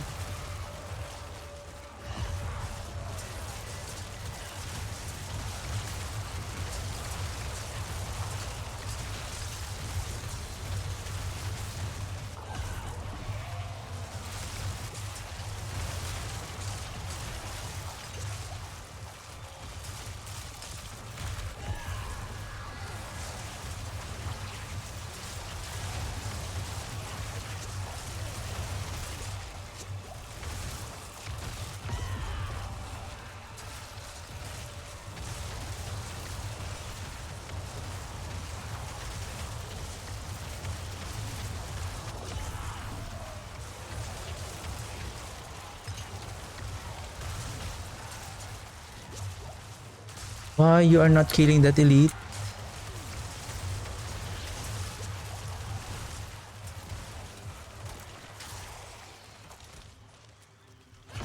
Uh. Of course, Shocklands.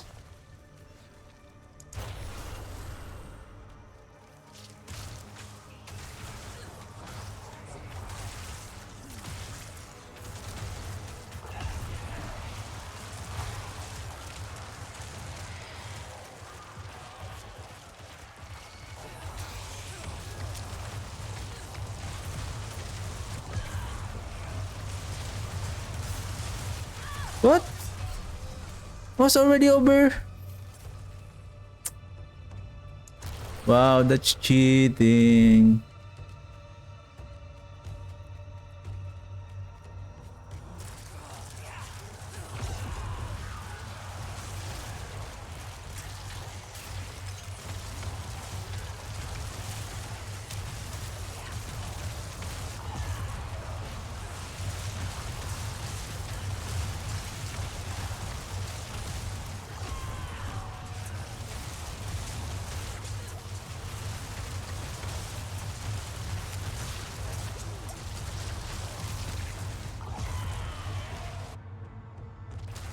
Army of the Dead!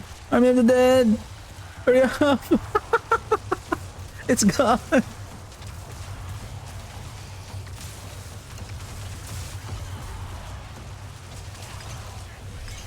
See? It's easy. It's easy.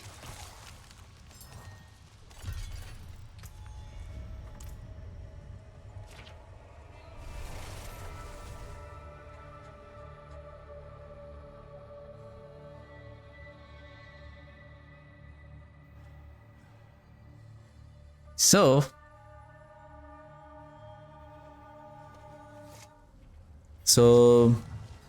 it's a very good build, but requires survivability.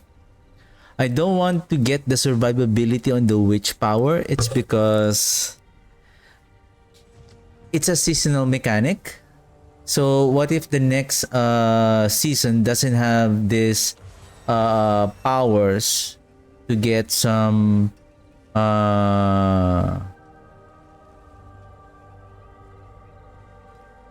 barrier generation, right?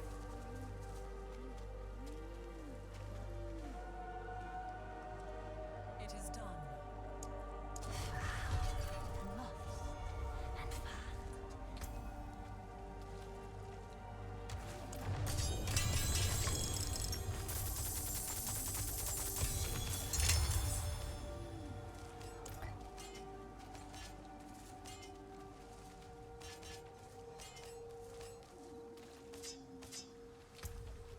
Right, two-handed sight, armor, intelligence, overpower, bloodless scream. I need sight. And then the sight here doesn't have any summon damage. But I hope that is only a bug on the PTR, but on the actual season, this will have some values.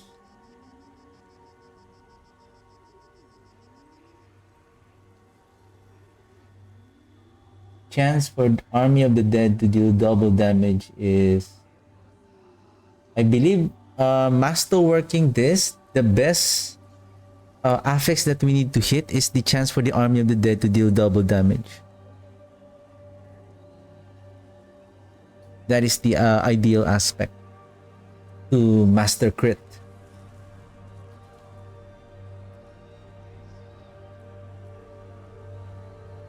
Yeah, the life. I don't know if you get the ancestral items. Will you be able to reach at maybe at 8,000 life? But the problem here is the barrier generation. Without the barrier generation, we struggle defensively. Like, Blood Wave doesn't have the barrier, but because this is a blood skill, it's easy to get a barrier generation.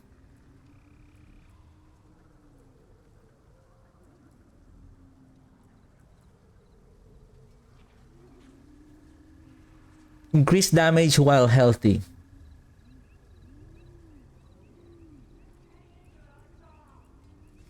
This one has a barrier generation through the shielding storm. This one also. How come this one doesn't have? At least it should have something.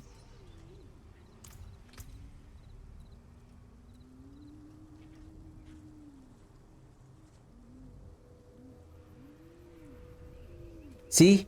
And take note, I missed the aphogic Führer aspect.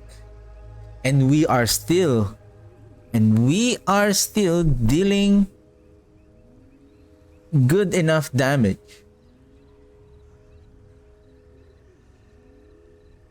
Even though this is still has a multiplier, your core and ultimate skill deal 20%. I'm missing, I believe, 180% multiplier.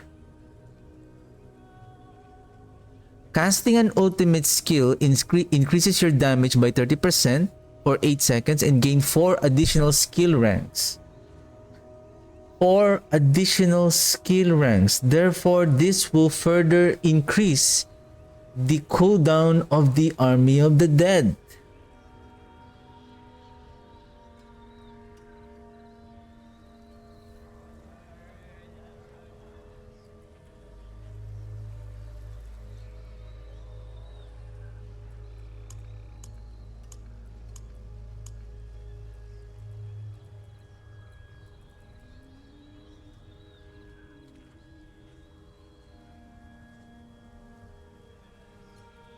Call forth the deep buried dead. Volatile skeletons emerge over the next 7 seconds that explode when around enemies. Damage and stunning them for 2 seconds.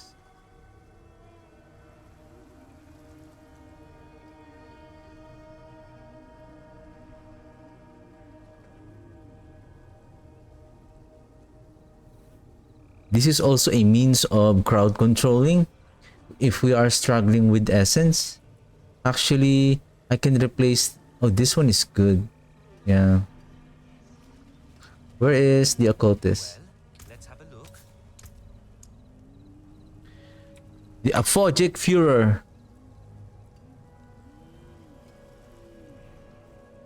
At 10 stacks, your cooldowns and this bonus are reset.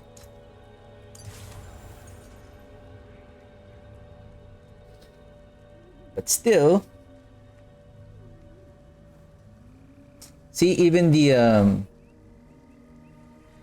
what is the sense of the growth and decay powers plotted? You generate 30% more barrier and 30% more fortify. 30% more with this one, 30% more, that is 0.07 times 3, so that is roughly 2.1 additional barrier, so that is 9.1. But the thing is, how fast can you do a lucky hit? Even though the warriors and the mages are generating lucky hit,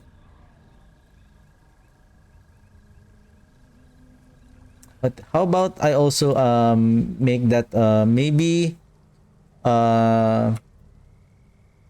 lucky hit of the minions should be increased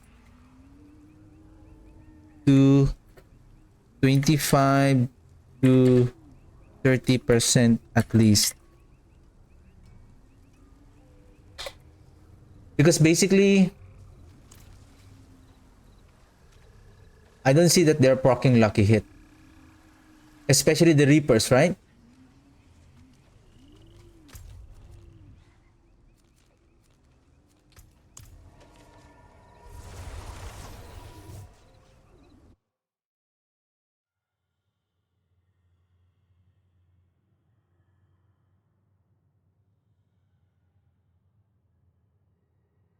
especially on single target.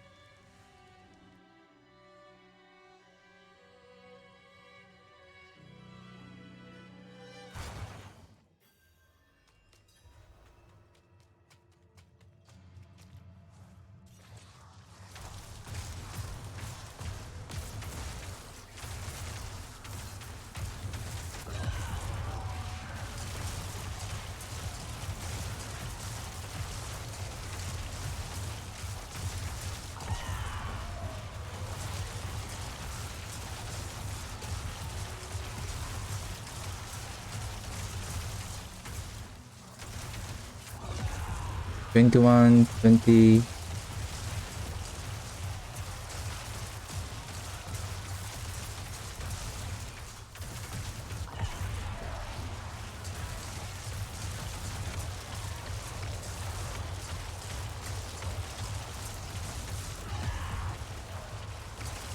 It's not enough to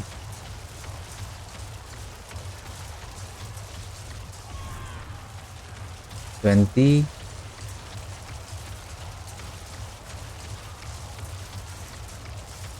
Yeah, it's not enough.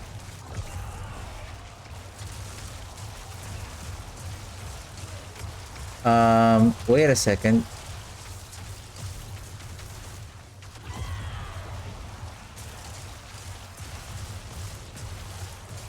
Okay, it is now 20. Okay.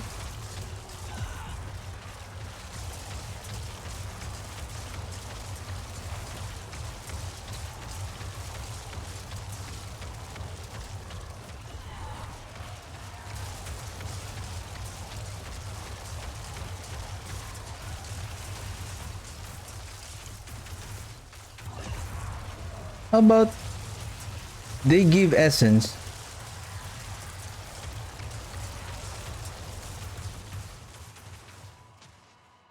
Could you come here, guys?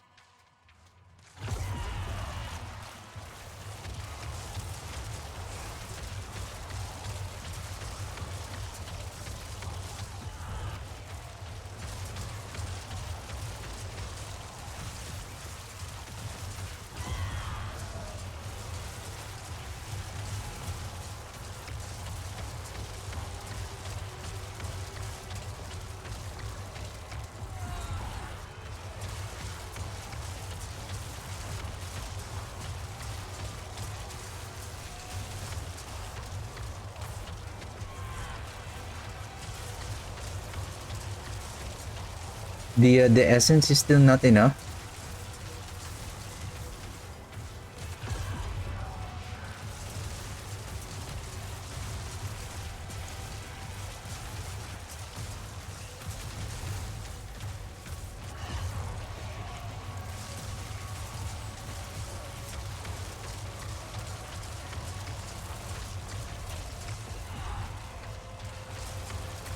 $19, $17.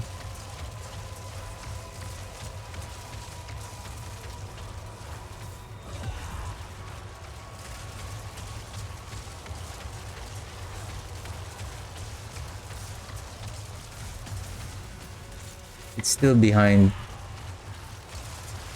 The only way to really make this work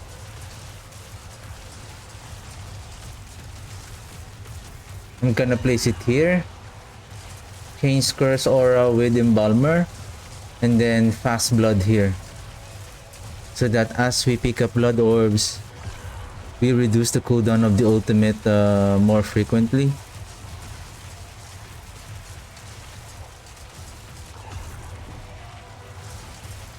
Okay. Unless you have the Shaco. If you have the Harlequin Crest. But then again, defense is what we are struggling right now. Alright, I'm gonna take my lunch break and I'll be right back, and probably I'm gonna save this build, and I'm gonna try now the Indira's memory, that blood spear mechanic, and see how it goes. But again, I already have the suspicion that it's gonna be not efficient because of we are overpowering and we are draining our life also.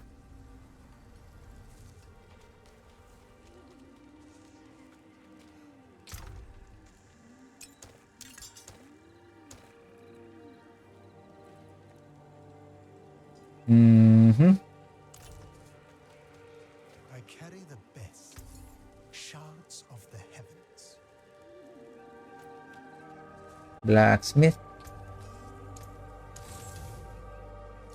All right. Be right back.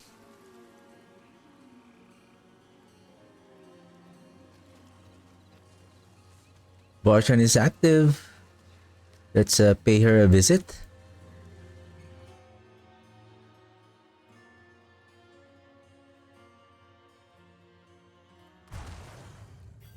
Varshi.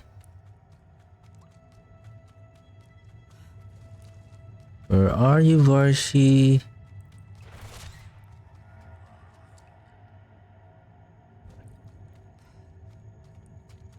Do I have the mats though?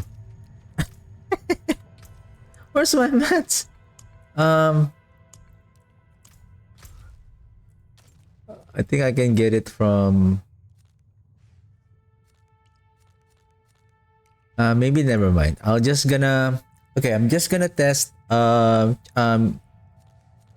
probably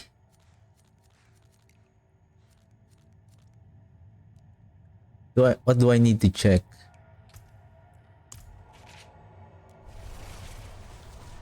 %, I'll be able to in just a couple of seconds. We can knock out that Barshan. I mean, Torment 3, 100%. Like one cast of Army of the Dead, she'll be gone.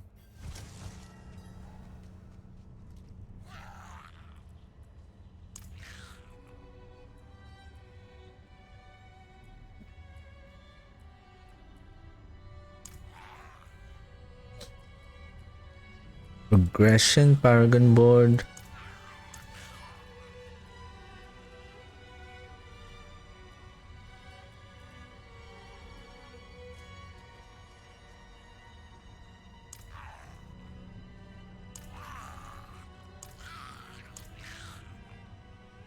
Grant all occult gems.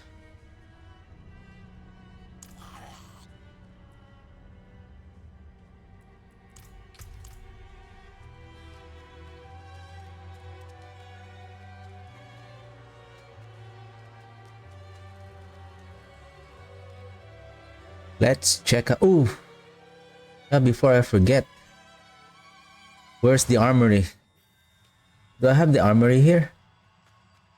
Okay, nice. Save.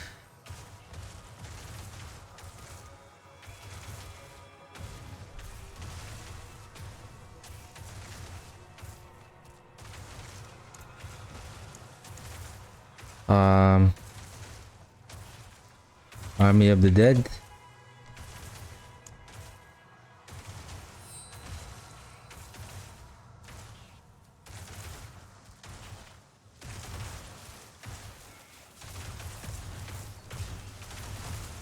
Easy, boys. Easy. Easy.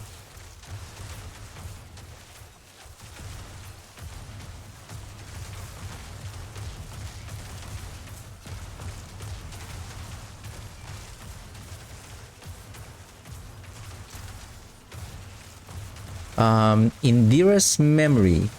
Overpower. Tides of blood. Blood wave is periodically a bone skill that spawns a bone prison and increases your blood skill damage. Bone spear is an additionally a blood skill that drains maximum life each cast. Okay, Strike chance, mages, essence generation, and maximum essence. Overpower damage. Maximum life for overpower damage.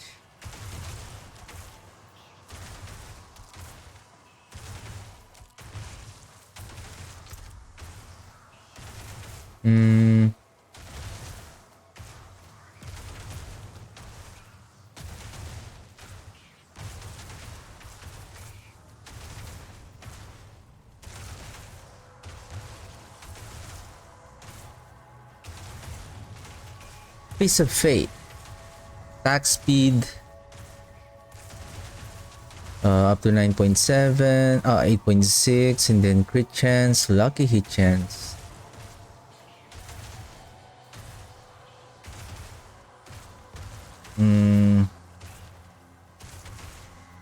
I believe this one will also be a good addition for the Army of the Dead build. If we get our lucky hit chance up to 100%, then that will give our Army of the Dead supposedly a more proc of lucky hit in order to reduce the cooldown. But then again, somehow the frequency of the volatile skeletons is like, it should be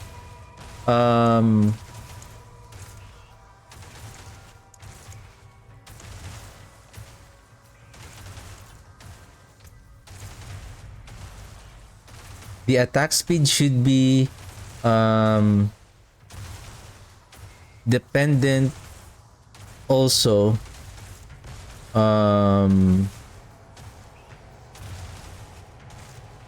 the attack speed of the necromancer,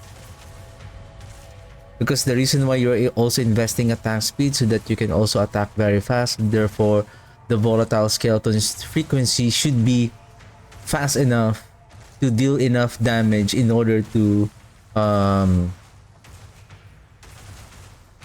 proc the lucky hit.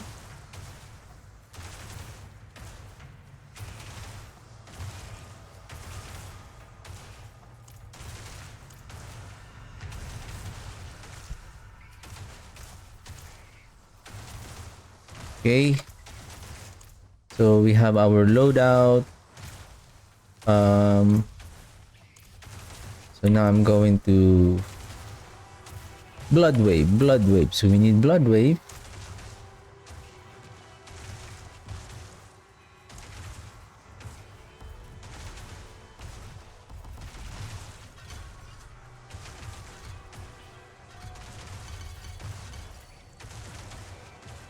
This is now a bone, but still blood.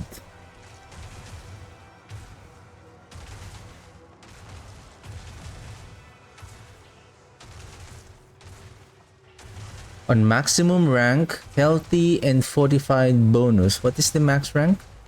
Blood waves damage is increased by 60% of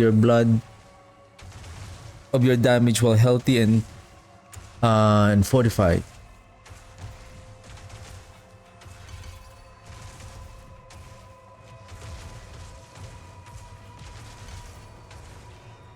The cooldown is now 17.38.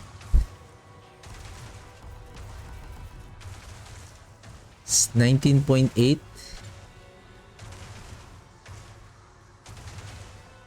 Army of the Dead. Contribution 4.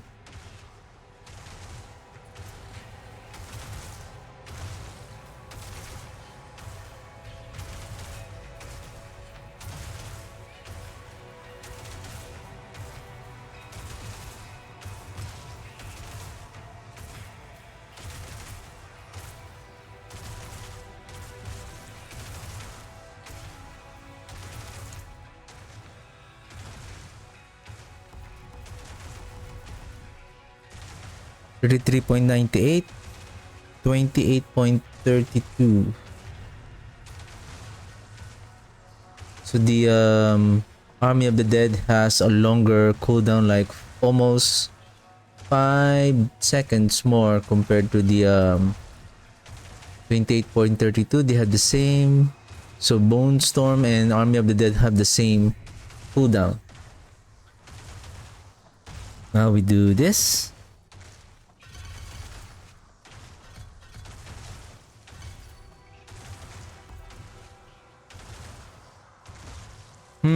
Do I need to invest on Blood Wave though?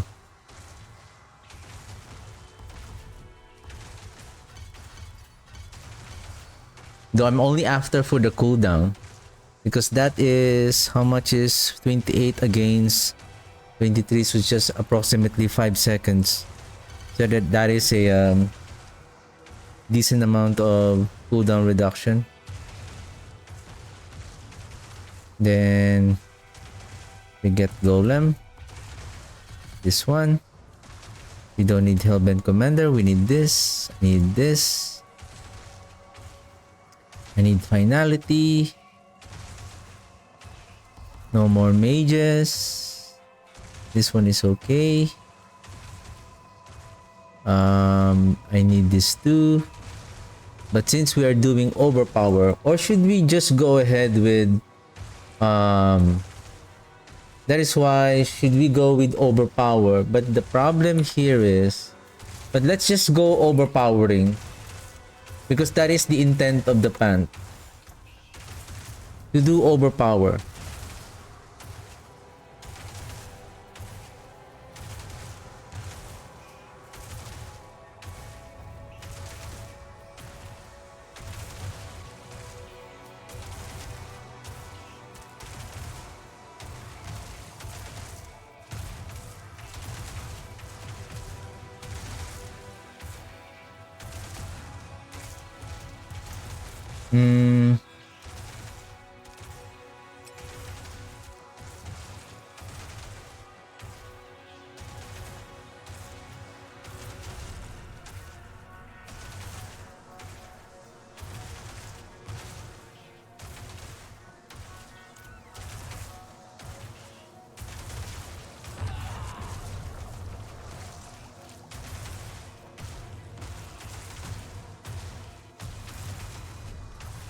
See, we're not picking up the blood orbs at this distance. At this distance. Need to be here. That's too close.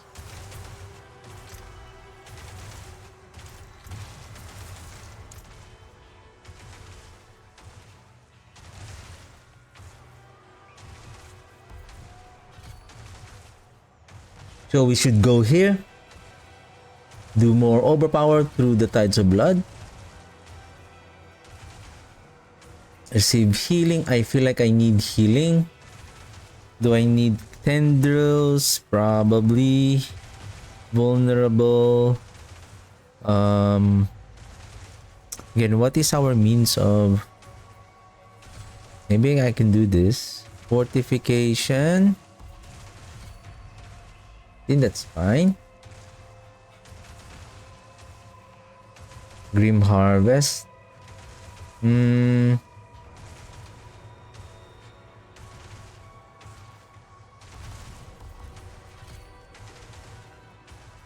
then I need Bone Spear.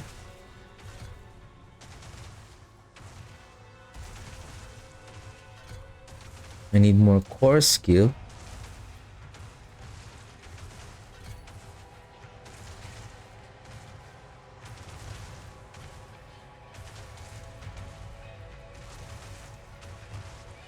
Am I missing something here? No more skeletal mages, no more minion skills. This essence. Do I still need the essence? Of course, because there's no more soul rift.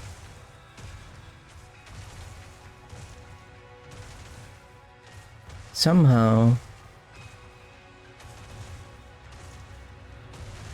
I'm missing a lot of nodes, skill points.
Yeah, this is a inefficient skill.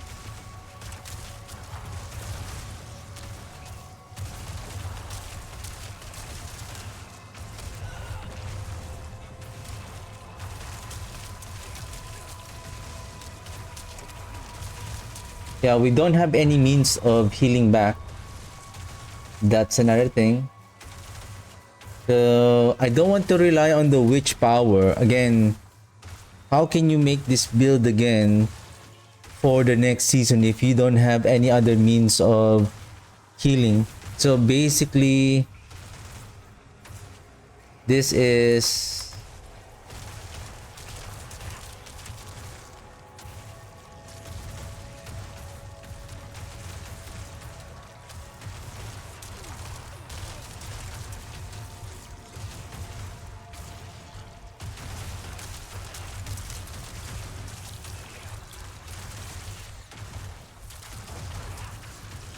and basically when you overpower,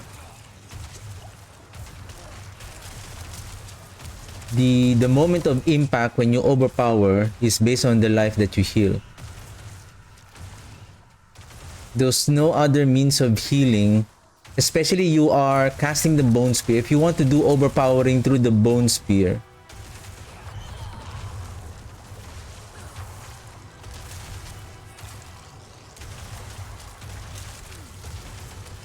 does it still consume the essence?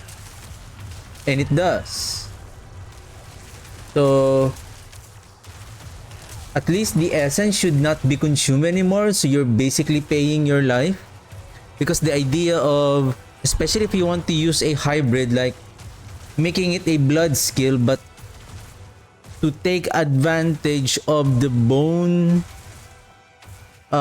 effects, aspects, skills, and the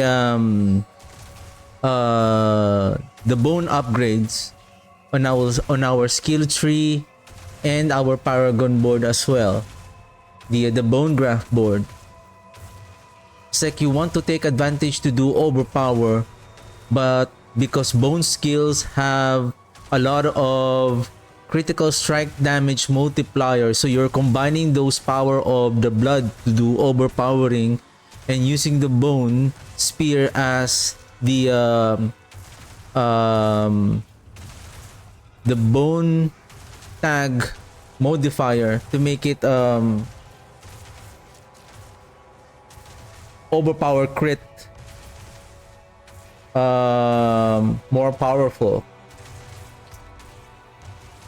So basically the intent of this build to make your bone skill, especially the bone spear, to make a hybrid build using the power of the blood to do overpower and the bone skill that have increased damage and critical strike damage, especially when you really choose instead of the Ratmas Chosen, right?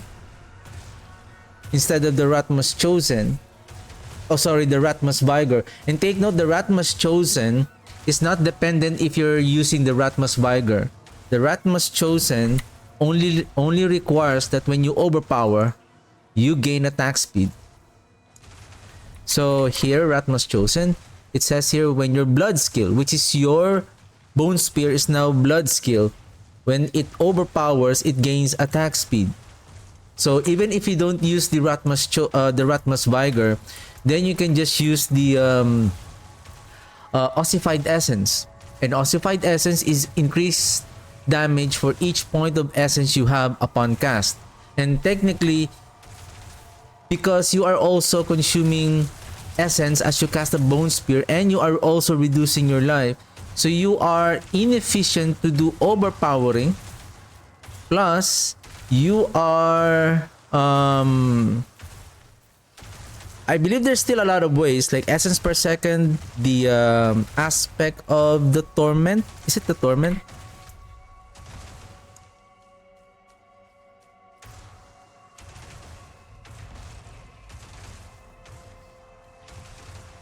Yeah, critical strike with bone skills increases your essence generation by 195%.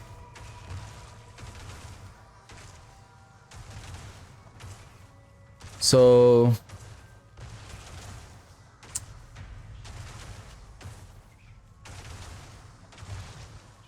it would be nice, you know, it would be nice either instead of Blood Wave to spawn a Bone Prison at its endpoint. Why not the Bone Spear to autocast the Blood Wave?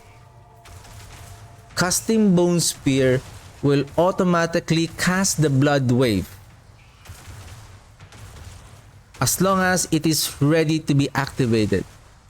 Then no more Bone Prison. I know there is a new aspect for the Bone Prison.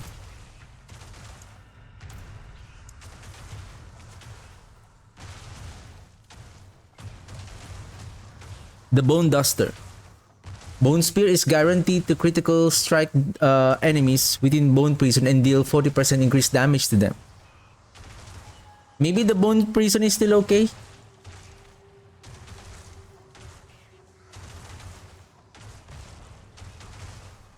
But how about, I don't need the tidal, because the tidal aspect, what happens with the tidal aspect is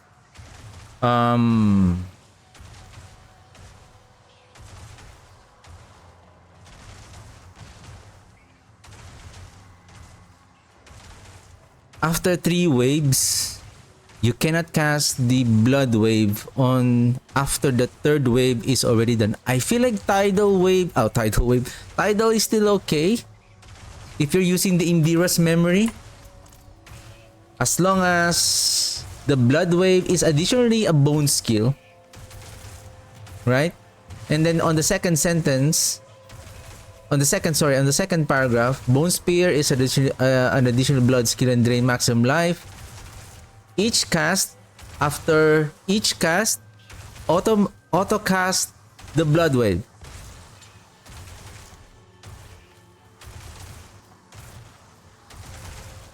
And then it drain maximum life. But it doesn't cost essence anymore. How about that? How about we write it down?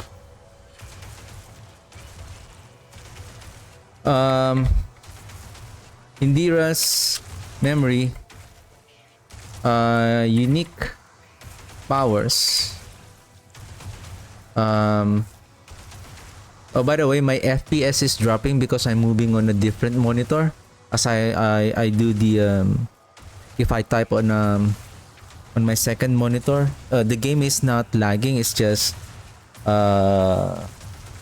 it's like the system is prioritizing the second monitor in order to do on the second monitor. Anyway, Indira's memory, unique powers. Again, Indira's unique the Indira's unique powers are not efficient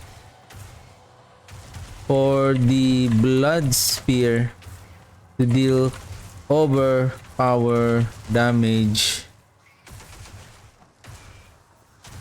due to high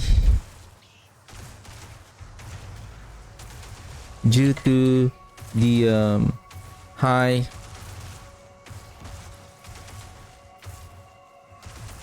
life cost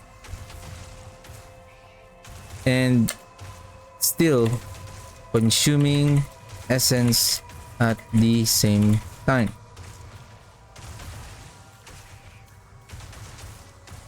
Would be better to make or how about this? No, I think it's not good. What I'm thinking is for the when using these pants, blood skill, the Blood Spear, the Bone Spear can also use the Gore Quills aspect. But I feel like it's already stealing that already for the Bloodlands.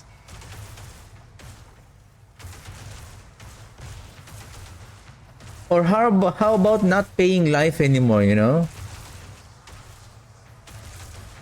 But I understand that the maximum life pay, the max life cause here is just you want to take advantage of a hybrid build with some consequence, which is draining your life.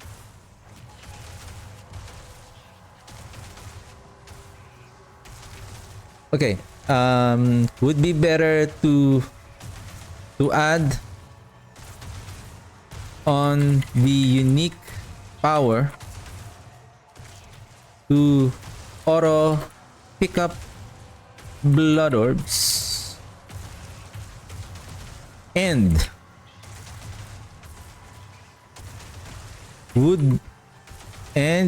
it will be fun to make the blood wave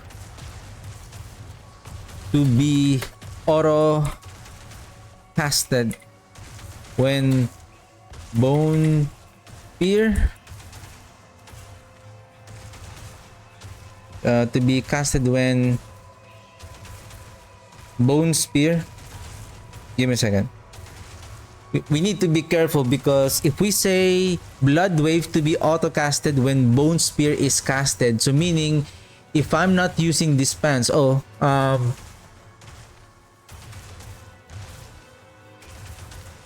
about I don't use the blood wave? I used soul rift.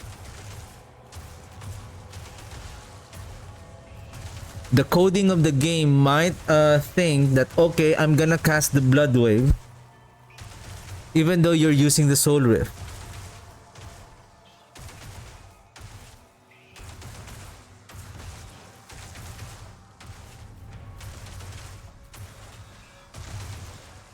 So it needs to have a condition.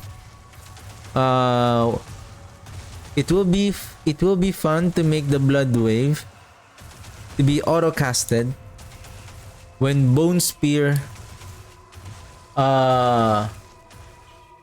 has a blood tag. So therefore it protects the bone spear not to abuse that you can use other ultimate skills, right? Other ultimate skills, and you will be automatically casting the blood wave even though it is not on your skill bar.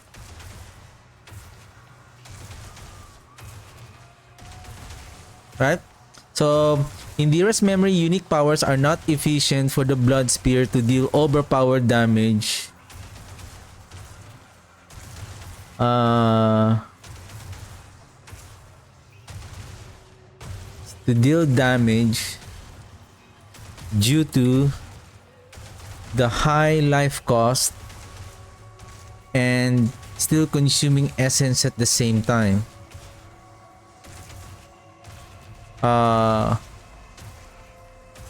Overpowering, losing life on overpowering,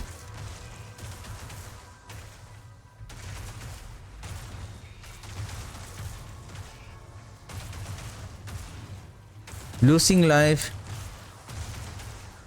and not being healthy is counteracting the overpowering mechanic.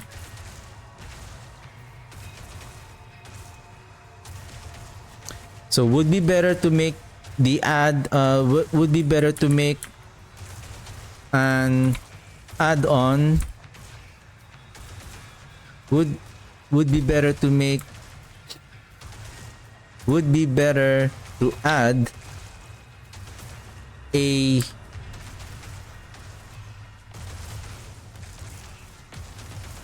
unique power to auto pick up blood orbs, and it will be fun to make the blood wave to be auto casted when casting when bone spear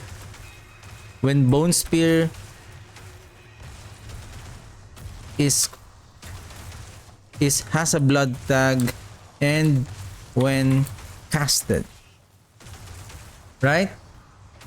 Because right now if you can auto cast the consume corpse, basically you can auto consume corpse now.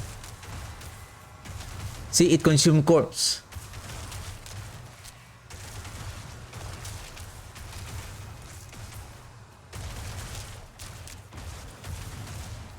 Right? You can also add the aspect of the embalmer. Consuming corpse produces blood orbs. Blood wave produces blood orbs. Resets the Ratmas chosen, right? So you have the option now to do Ratmas chosen to do overpowering most of the time. Or you can also take advantage of ossified essence to do increased damage.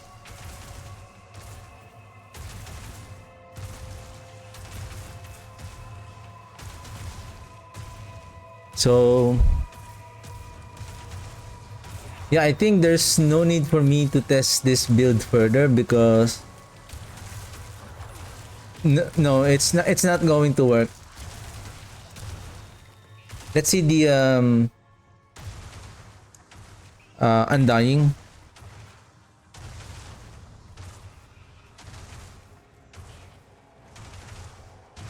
You heal double bonus when, yeah. That is not going to help on to mitigate the 10% life cost.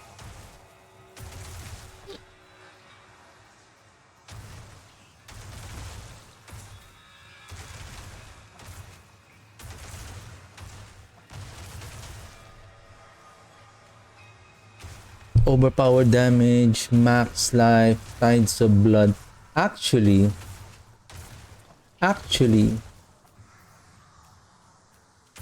no, it's not going to work. I was thinking this is a huge multiplier. Even if you're using the blood skills like blood lance and blood surge, but the most efficient way, the most efficient ultimate skill that you can use is basically Soul Rift, as it provides barrier and especially the essence generation. It has the multiplier, but using the blood wave, it is not going to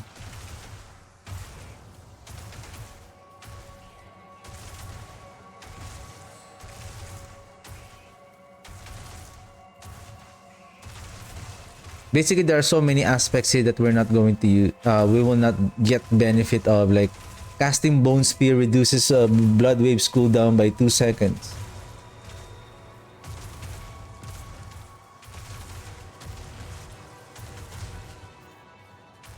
How about casting Bone Spear reduces blood waves cooldown by 2 seconds and auto cast blood wave, right?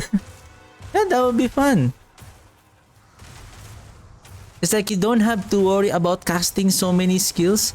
All you need to do now is casting your bone skill, casting your corpse tendrils to pull your enemies, casting your decrepify if you don't if you have so many uniques and then you don't have any gear that can accommodate the curse aura aspect.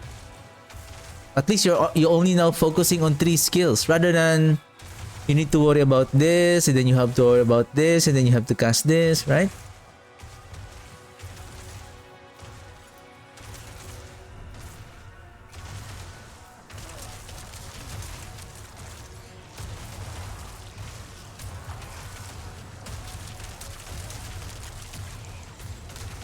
Yeah, we drain our life.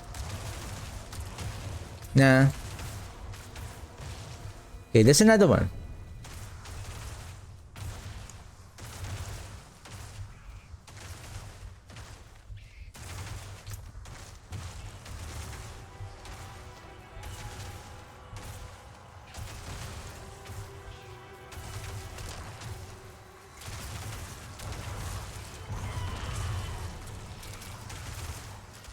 Ooh, that's nice.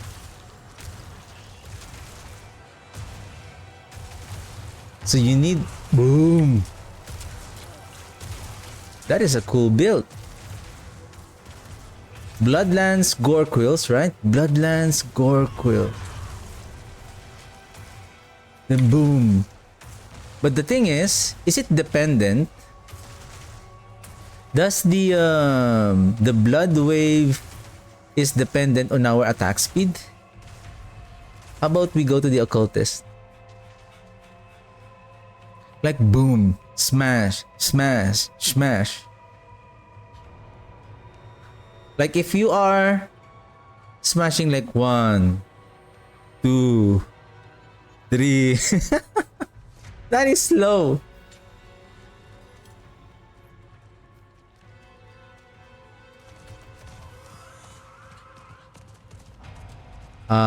Cultist. But we need overpower damage though. So we need items.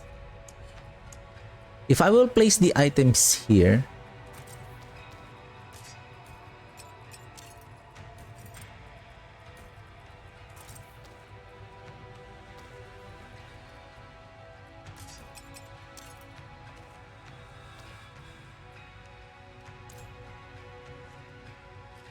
so I need equipment, please. Random legendaries.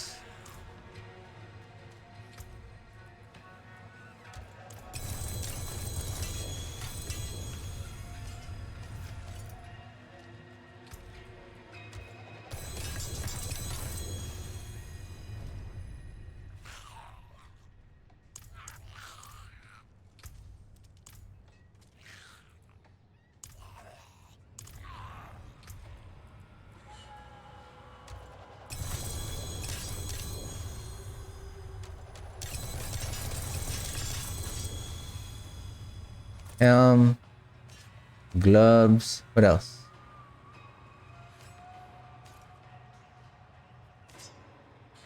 Maybe I'll get mace. I need mace. Amulet, gloves, pants, chest armor, helm.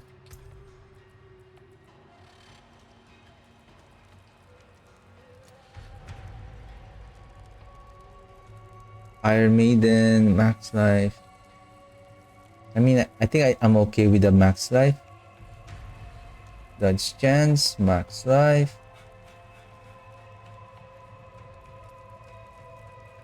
Mace. This is a two-handed mace. I need one-handed, please. Max life. And I would need most likely also the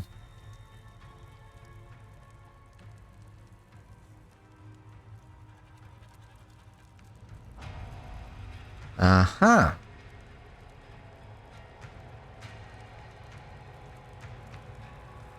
If I'm going to use the Banished Lord Talisman,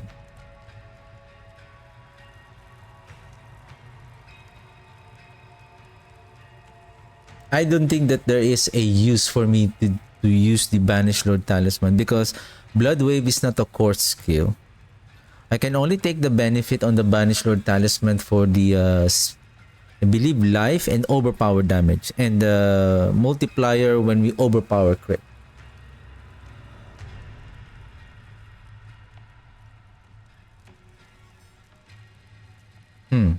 Okay. Because I would rather go attack speed on just a legendary or ancestral amulet with Tides of Blood. Then I can still add cooldown reduction, right? And then overpower or blood attack speed. Then again, does the speed on the blood wave is affected by the frequency of those wave is affected by our speed also.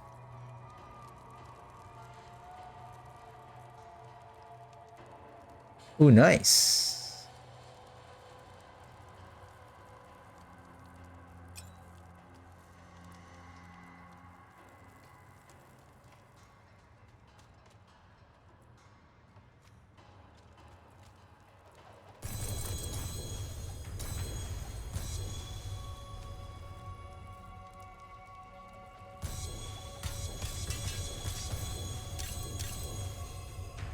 Can I find a better one?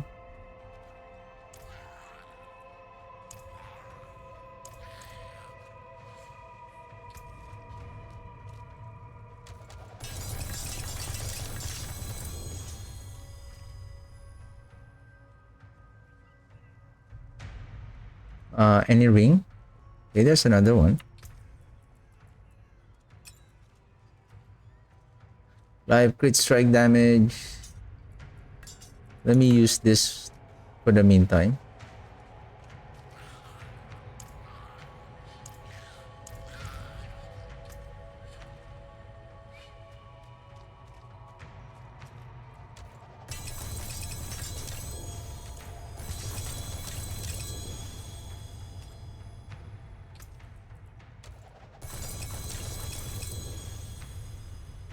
$200 sight, intelligence, max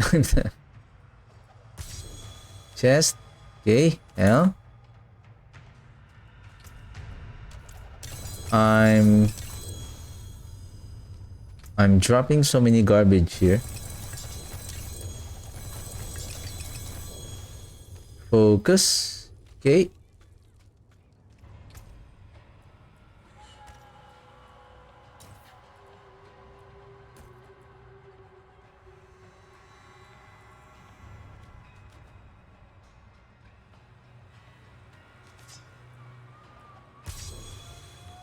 Amulet. I think that's fine. Or is there anything with life?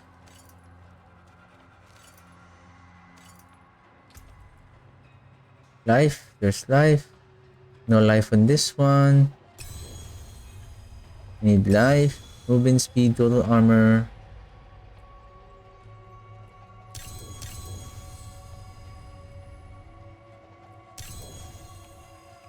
I need a good amulet.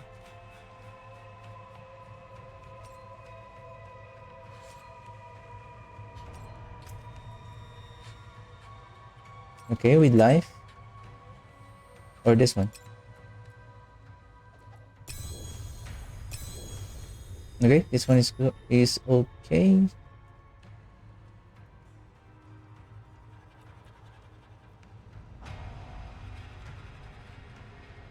This one.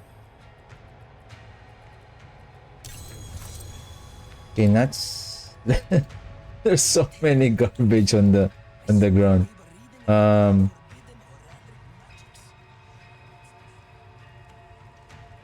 Okay.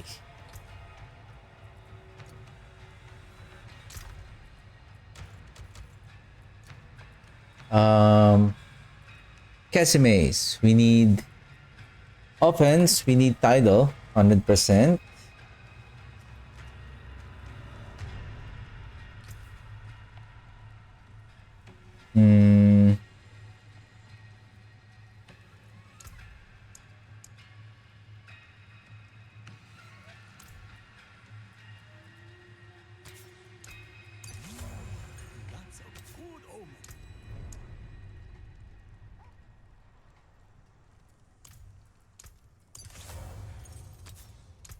Metamorphosis, of course.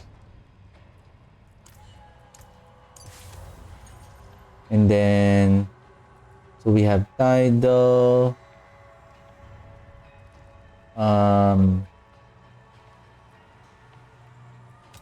Ratmas chosen.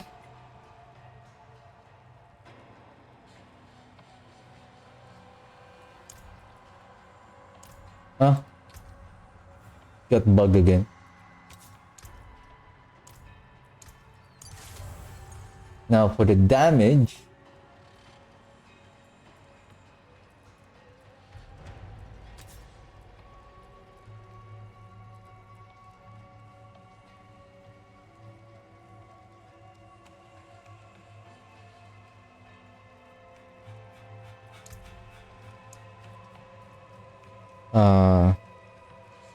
Was it only 120?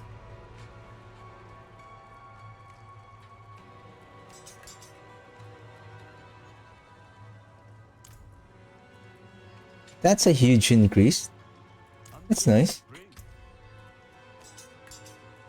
Of course, Great Feast and then Sacrificial. I have a Sacrificial here. Great Feast. Oh, no, no, no, no, no, no, no, no.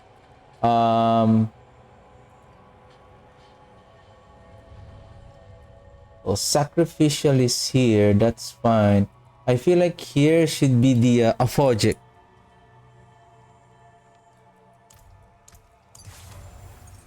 And then the what's that? Forgot the name of that new aspect. What's that? No.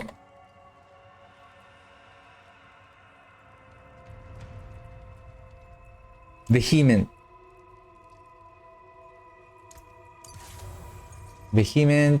Aphogic.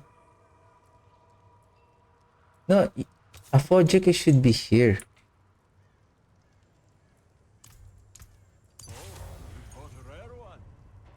Okay, Aphogic. What else I'm missing? Vehement. Fast Blood aspect. I would go with Great Feast. Oh shoot. No, no, no, no, no.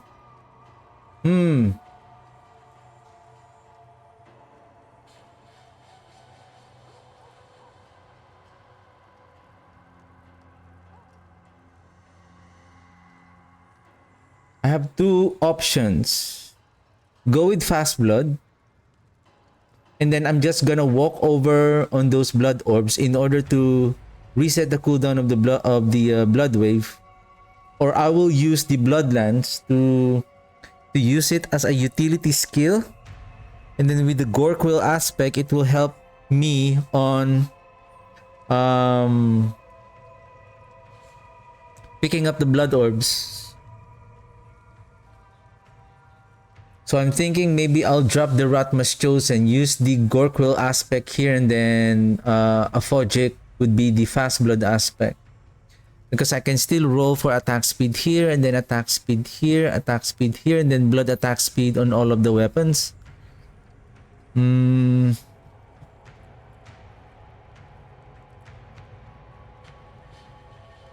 I have one more gloves? I want to see the difference. Gloves.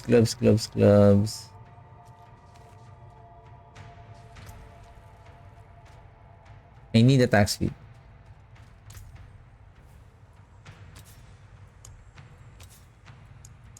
Attack speed.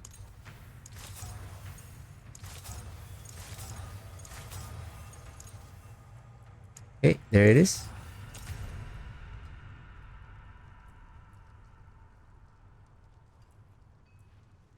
And then instead of Bratma,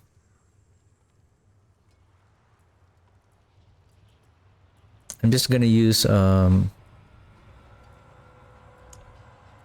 let's do Fast Blood here. Then this could be Quill. Okay, it's time to temper.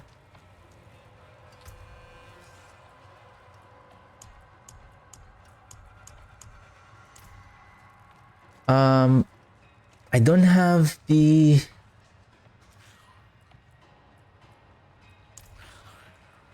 grant all materials. Grant all temper manuals.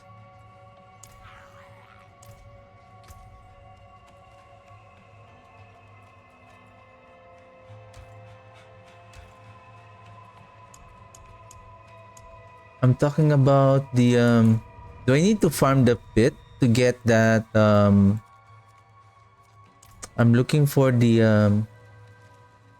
restoration scroll.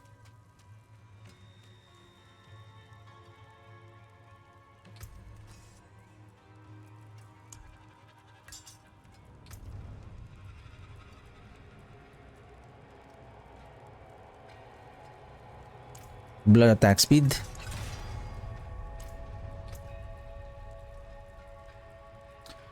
Blood augments.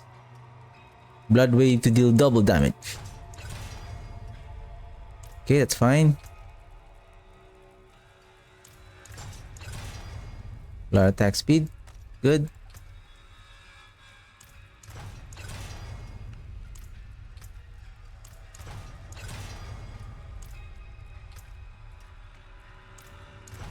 Blood wave.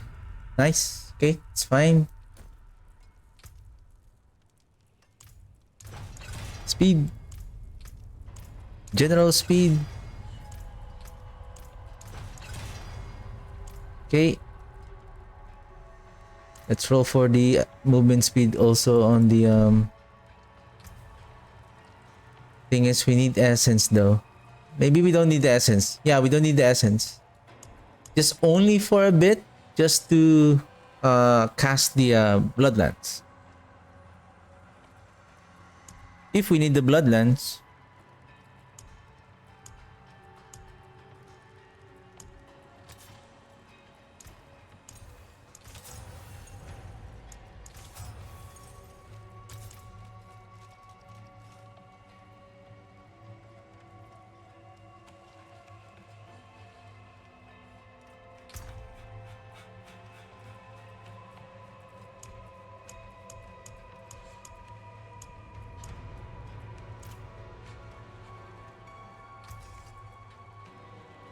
Or quills. Okay. Need something for it? Speed.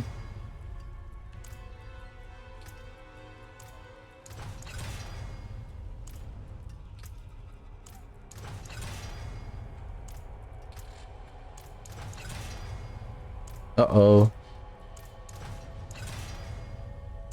Uh-oh.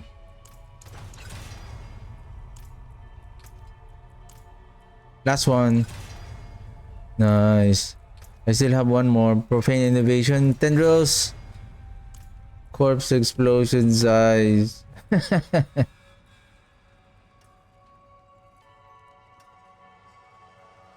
um.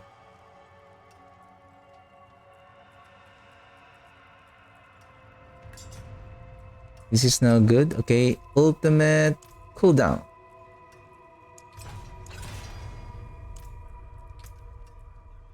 Blood attack speed.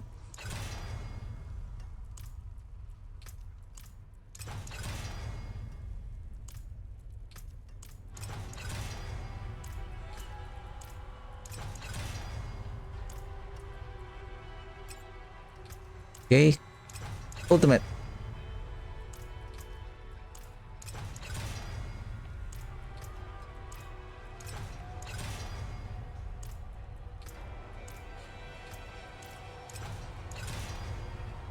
Uh-oh. Uh-oh. There you go. Okay. Attack speed. Uh-oh. Attack speed. Uh-oh. Uh-oh.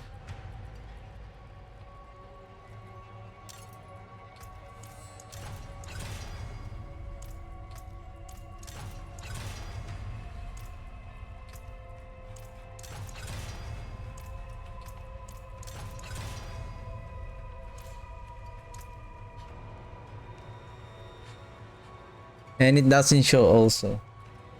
Sab 9, 9, 9, say 1, 2, 3, 4, 5, 6. 9 times 6, so that's 54% blood attack speed. Plus the attack speed that we have here. And we can still roll the attack speed here on the two rings.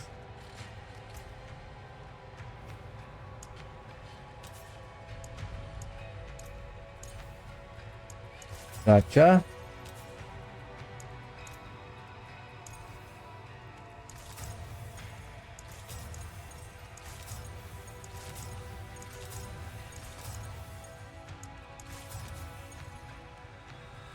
Right, so basically we have attack speed here and then here, so we have 3. So 54 plus another 9 times 3. So I have 27, 54. I'm already at 91. Cleanse these both from masculine.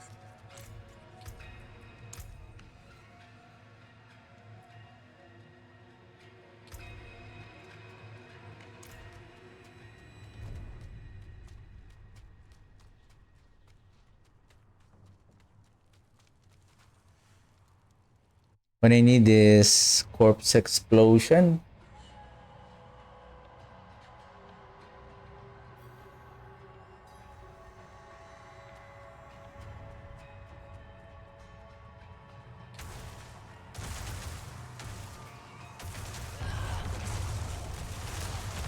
Whoa!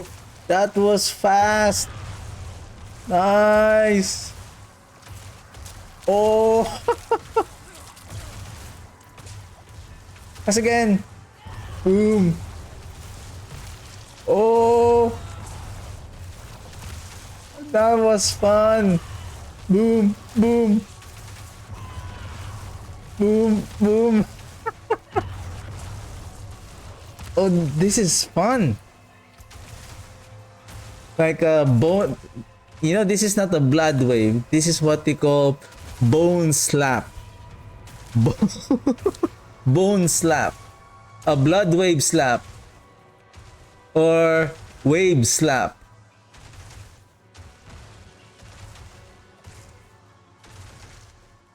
Ah. Then the bloodlines is basically the speed. The speed is affected. The blood wave frequency is also dependent on the speed, so which is good. And then I can use the blood what is that? The occult gems with now our problem is barrier. Lucky hit chance at 62. So it means that I need attacks. I need the gore quills. Okay, let's rework. Rework. I don't. Maybe.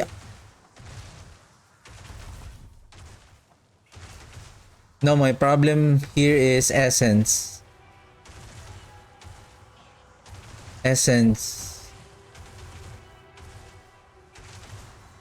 So on the gear, I need essence per second. I need essence per second on the gear, on the chest, and on the chest and on the helm.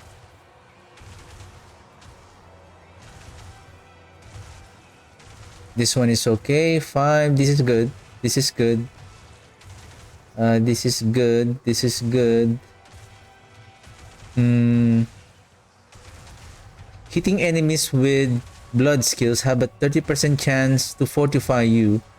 I think maybe 1 point is okay with here, and then I don't need this. And then I can invest. Oh, I have 2 more, and then I have. Okay. I need this for the armor.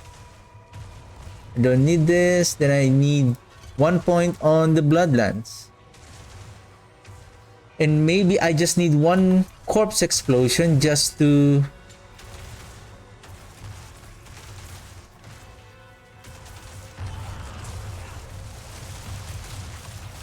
Oh, this is amazing. Oh, wave slap. Wave slap. No, the problem is the blood orbs. Wait a second. Wait a second. Wait a second. Can we use the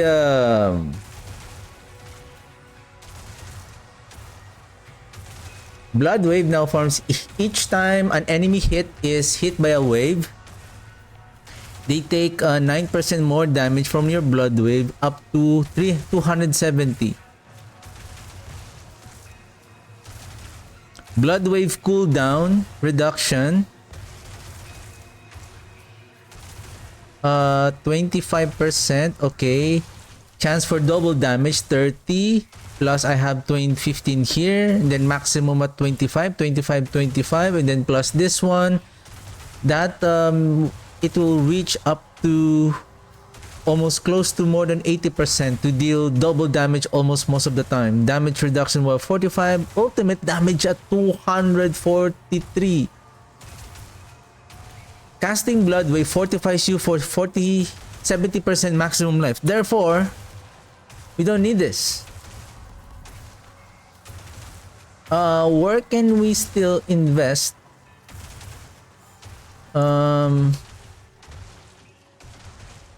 This is max 5. I don't think that there's this one. Oh, core skills. Core skills. Blood wave is not a core skill. I mean, we can use Blight like for bossing if we are dealing with a boss, so that we can cast the Blight and then stand stand on the Blight as we pick up blood orbs and we slap them with our blood wave, right? I think we can do this just for boss killing. But you don't need this probably even for pit pushing, because you are hitting the enemies maybe for a longer time than casting Blight, so that you are standing and then while you cast the blood wave.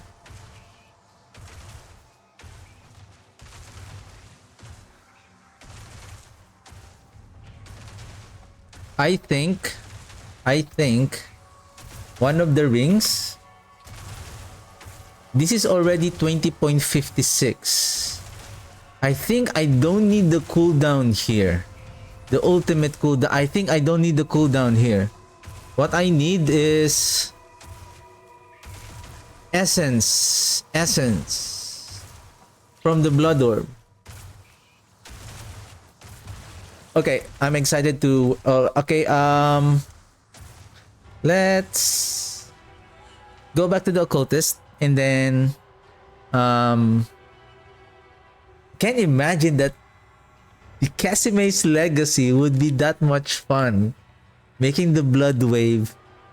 Of course, I know already how it will work. Like the blood wave is converging on our feet, but I didn't realize that my assumption was correct. That's good that the frequency of the blood wave is dependent also on our attack speed. Therefore, the more attack speed that we do, the more blood wave, right?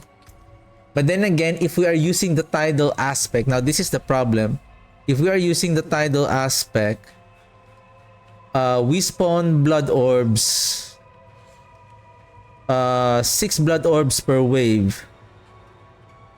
If we are using the fast blood aspect, 1, 2, 3.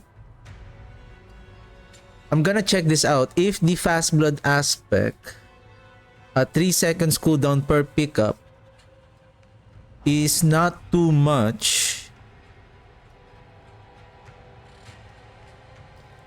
maybe we need to increase the speed in order for the third wave to be finished. It's because it's like if our fast blood aspect reduces the cooldown of the blood wave so quickly, meaning we are producing so many blood orbs, and basically we are producing a lot of blood orbs. First one wave is 6 blood orbs per wave. 6 blood orbs per wave. And then the problem with the tidal aspect, we cannot cast the the blood wave again until the third wave is completed. So how can we spam the blood wave with the help of the fast blood aspect if the frequency of the blood wave is too slow that we cannot cast another round of blood wave? I think how the mechanic of this build is we need speed, attack speed. The more attack speed that we have, the more frequent is the blood wave will occur in a shorter amount of time. Therefore, as we pick up the blood orb, proccing the fast blood aspect, then we can recast the blood wave on another round. And again. And that will proc the Aphogic Furor and the Vehement. Wow. Okay.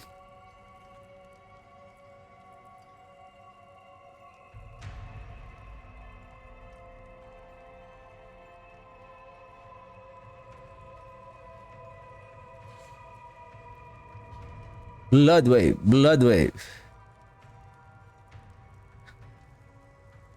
I think this is the build. If I get these pants, I'm gonna play this build right away and make a planner. I'll be making a build guide, and I'm going to play this build if I have the pants.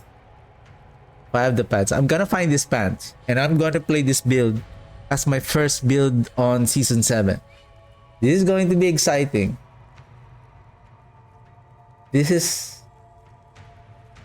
fun. This is very fun. But I do hope that they my feedback would be read. That I think the Indira's memory is not going to work, unfortunately. Unless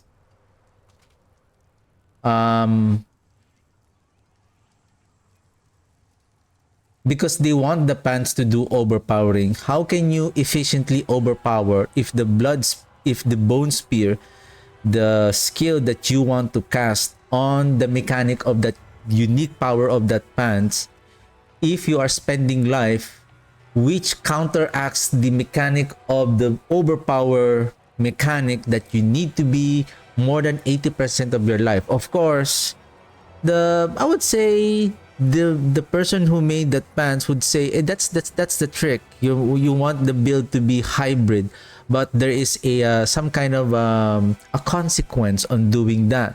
So it's up to you that utilizing two powers, which is the blood skill power and the blood skill powers, to be taken advantage by the bone skill. So how would you do it? By mitigating the life cost. And apparently there's no way that you can heal at 10% very quickly, especially if we have invested of course, as we all know, overpowering should be we need to attack as quickly as possible. And take note, blood wave and even bone spear doesn't have a guarantee to overpower. So we are relying on picking up the blood orbs in order to do overpowering, right?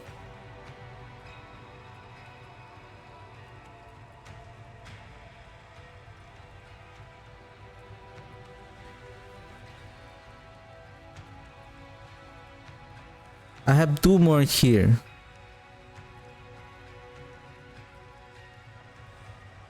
Can I temper for how about, let me enchant this first, if this is enough.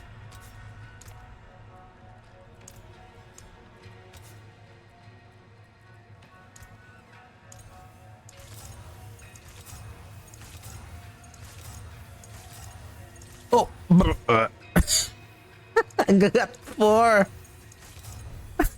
I got 4. Come on, give me 4 again.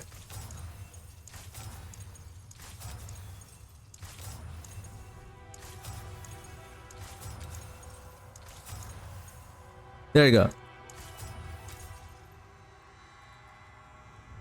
Movement speed, life, that's the problem. How about on the chest? This one. Is that the maximum? Do you have 4, please?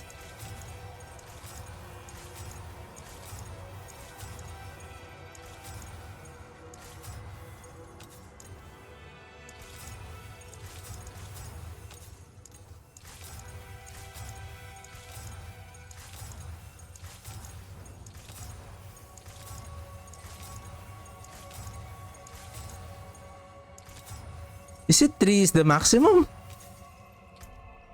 Okay, there's 4. Give me 4, come on. Come on, give me 4. Give me 4. Joanna. Up, Joanna, give me 4. Joanna.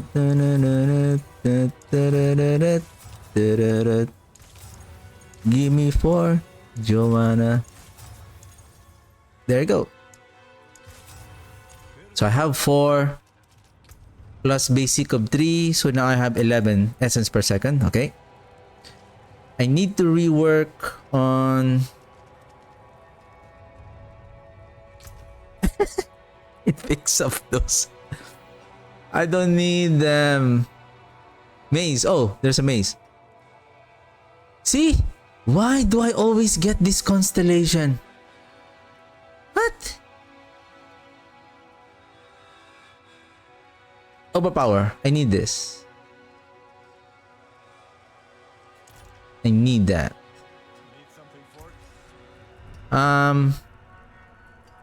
Temper for blood attack speed. There you go. Blood attack speed. Profane innovation. Corpse tendrils.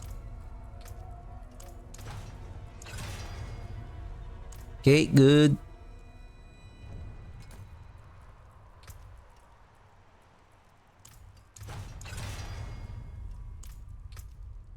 Curse size or tendril? Tendril is okay.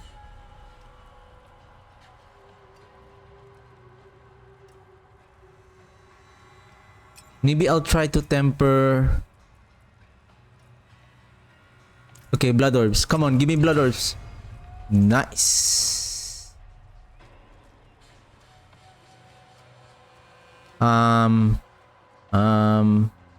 Aspects. Idol. This one. Metamorphosis. Gloves. Curse aura, right? Curse aura. What's on the armor? Embalmer? I don't need the blood orbs.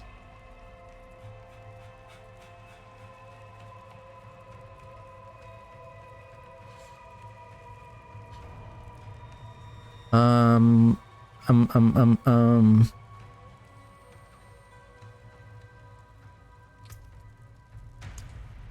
Crit chance. Overpower. Life. Okay. Okay. I need the critical strike chance through the Gar. The Gar and the Sea Rune. Equipment.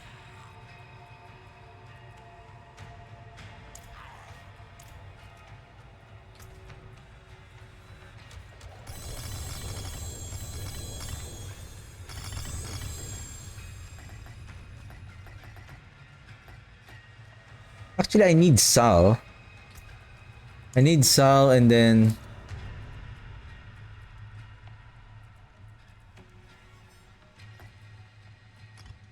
And then the Sea Rune.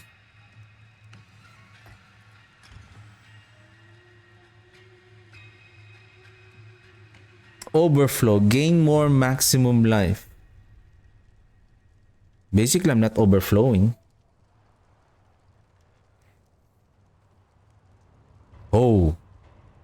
Oh no, never mind. The what's that? What is that rune that triggers when you cast an ultimate? And then we need Gar. And then would be the what is that? Seer. That's Seer. Forgot the name of that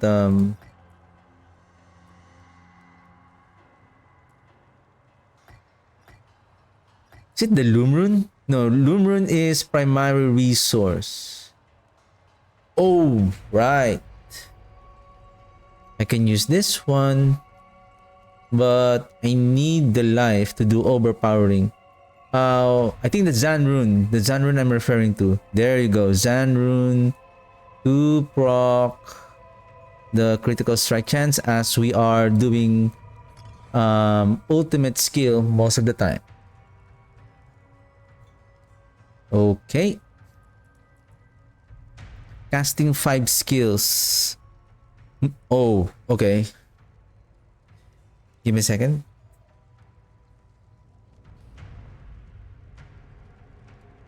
I think we need the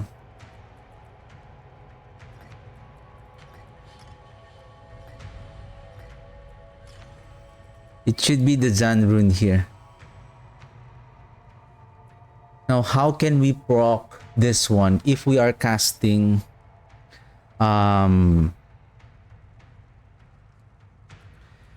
casting skill, maybe the sea rune would still work.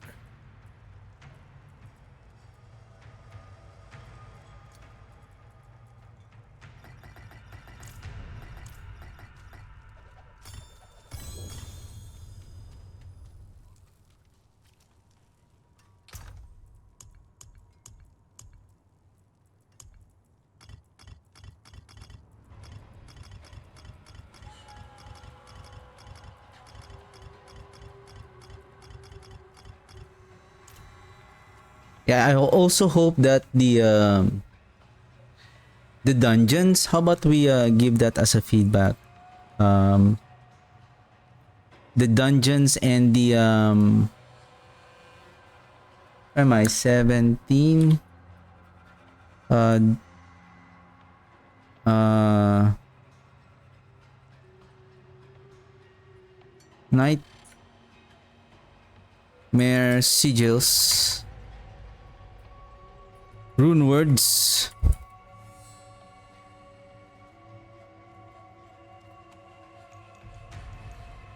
Nightmare sigils, rune words.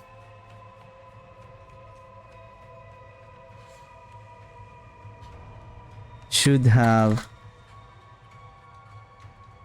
their own dedicated stash tab.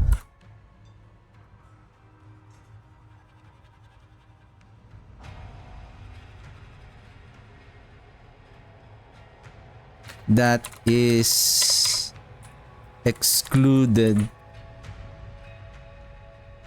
That is excluded on the stash that we purchase. Right? Where's our wave slap? Wave slap. Wave slap.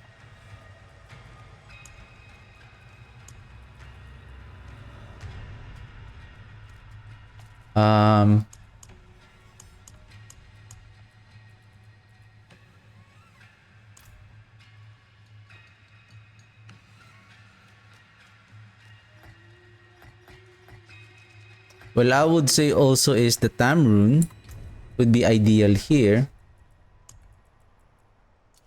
Igni. Stores offering every 3 seconds. Cast a non-basic skill to gain the stored offering.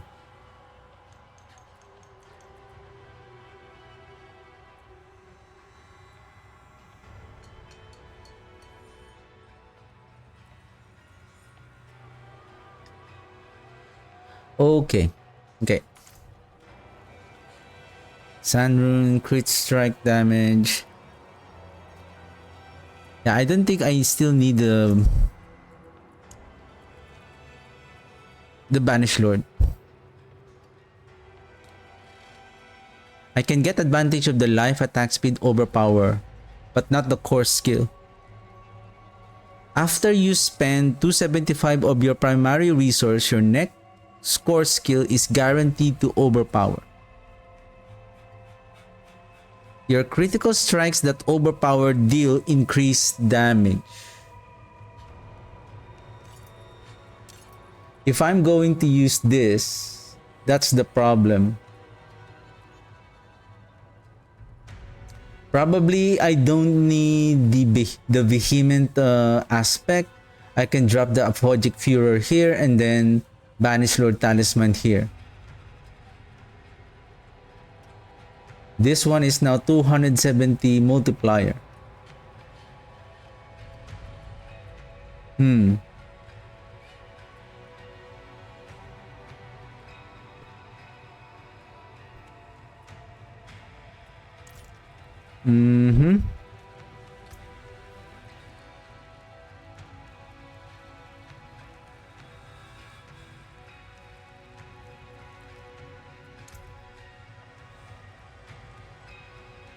But overpower damage is 396 only. I will get my overpower damage when I fix the Paragon board. I think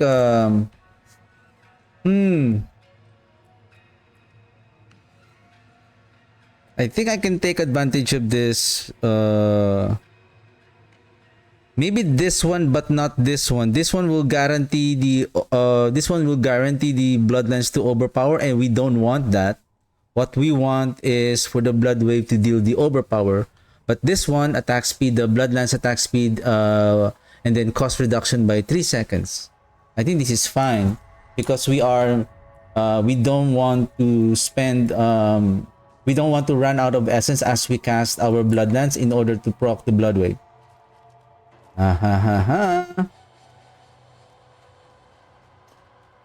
Now let me try to test the efficiency. Then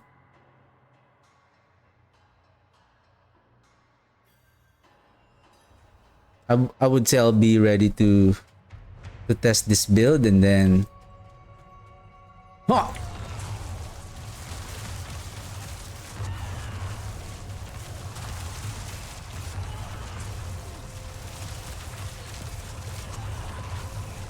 uh-oh.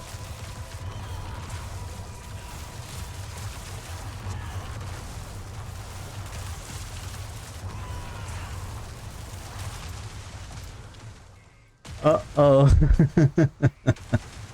That is very fun. That is very... Oops. But we need to be close.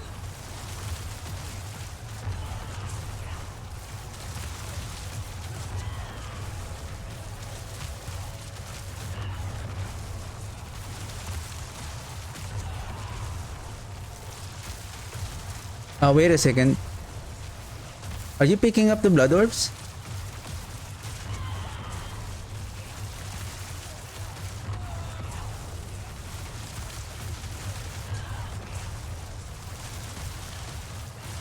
It is not enough. Where was it?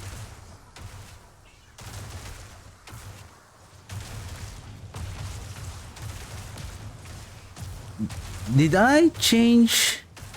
Oh, I didn't. Because I was thinking maybe the essence per second here is enough.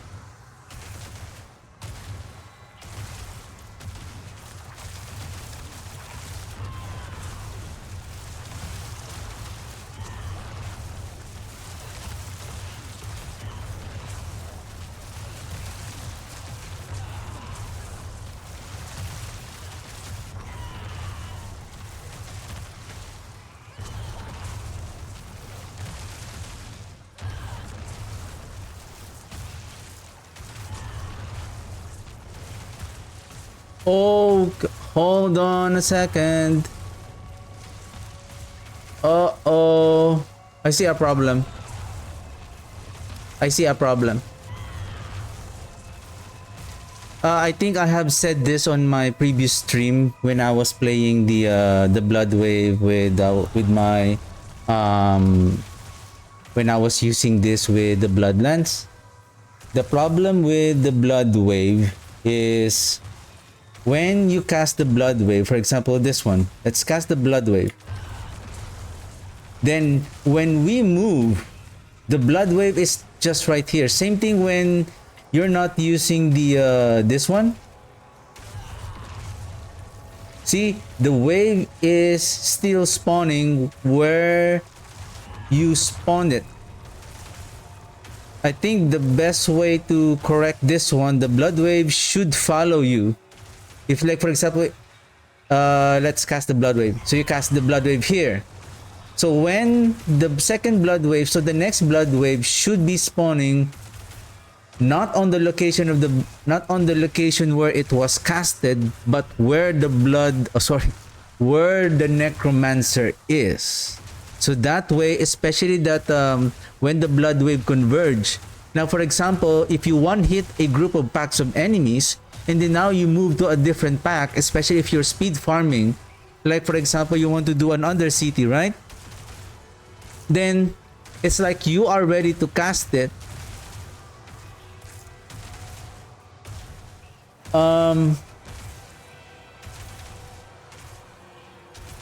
No, it's like the blood waves, for example, if it already kill the group of enemies on the first wave, then the second and the third wave on that location where there is no enemies anymore, it's a waste of skill.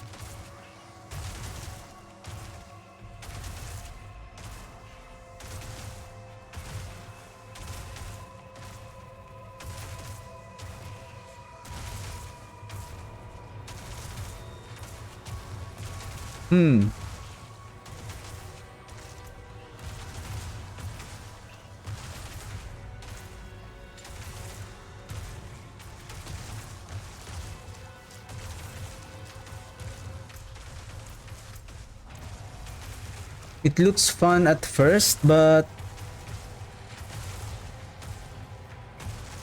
how about if we remove the tidal aspect? Okay.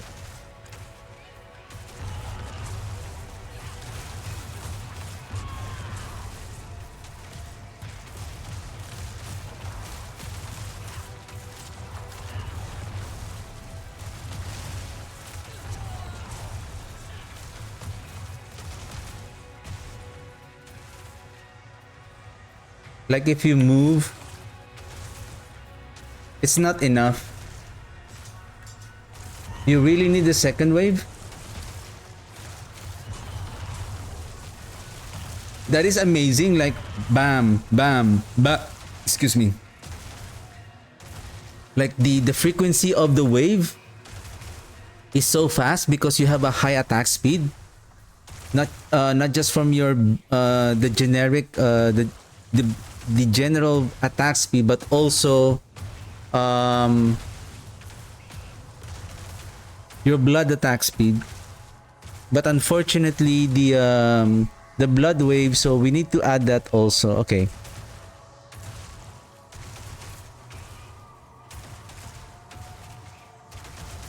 So that will be our so Kessime, how do you spell that pants? Kessime's Legacy. Is it double S? Okay. Kessime's Legacy.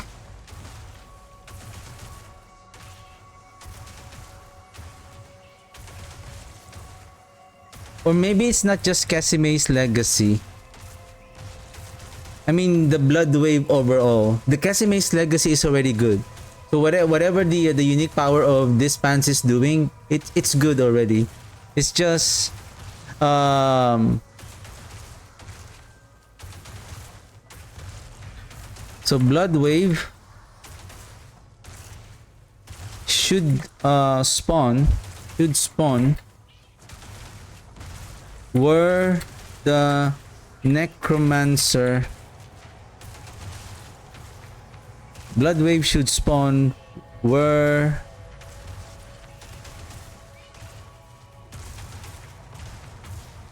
the current necromancer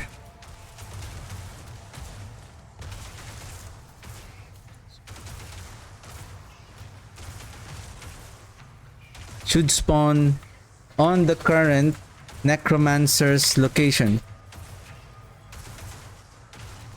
not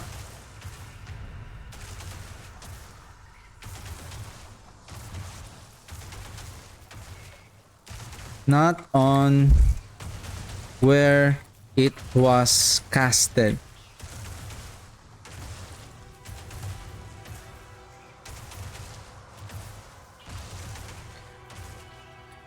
Because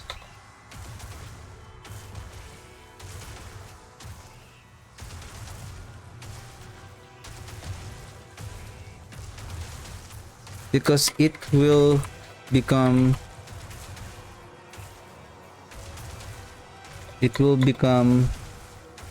because it is inefficient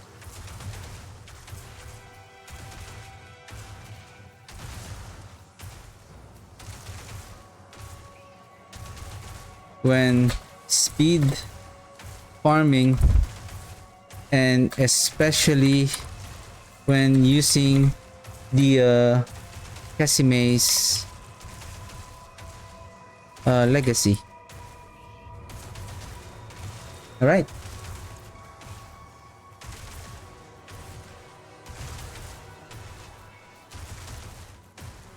Can we let me update the so all good with the skills. Paragon board. We have already saved our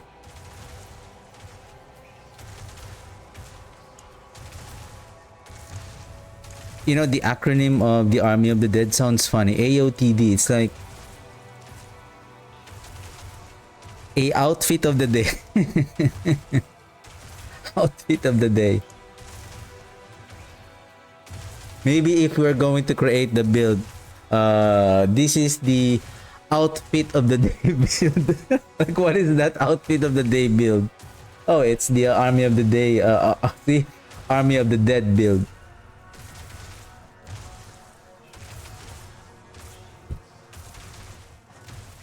Okay,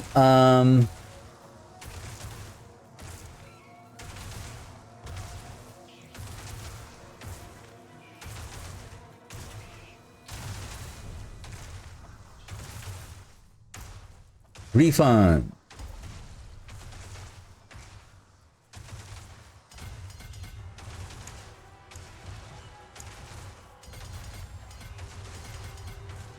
So same thing here. I'll be using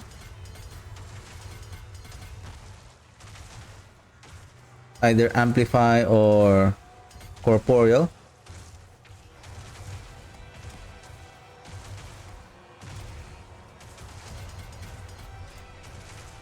This one still the same. Bloodbath.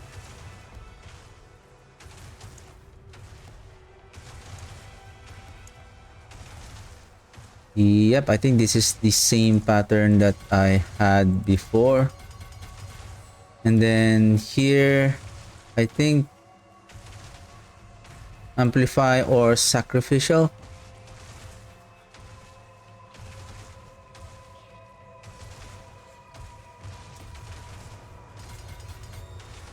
There's overpower here and there.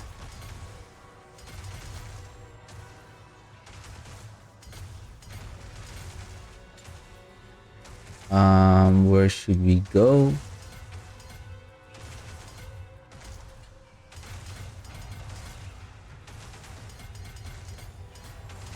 Let's get those max life.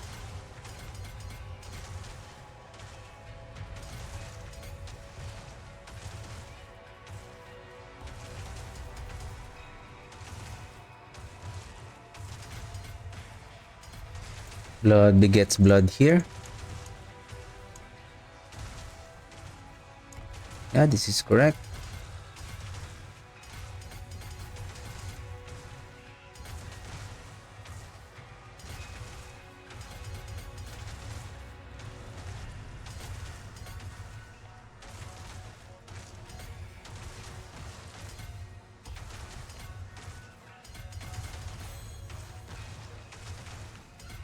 Go up.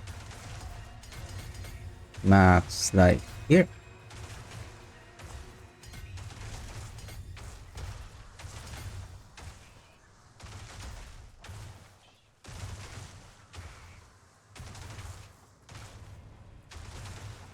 And then we go down.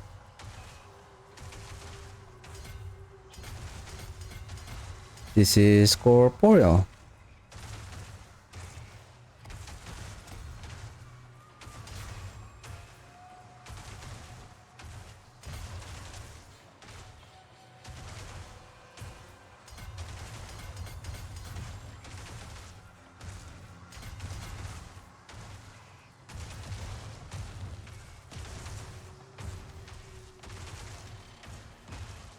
I didn't realize I can hit this one. 45, then I don't need this. I'll just put it here.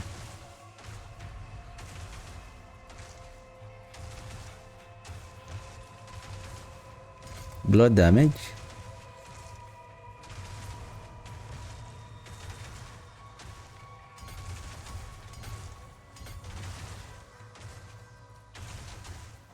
I have 40.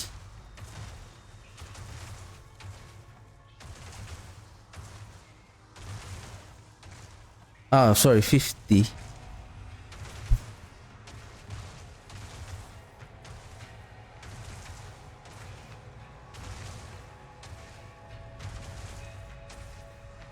Anyway, okay. Then we go up here to frailty.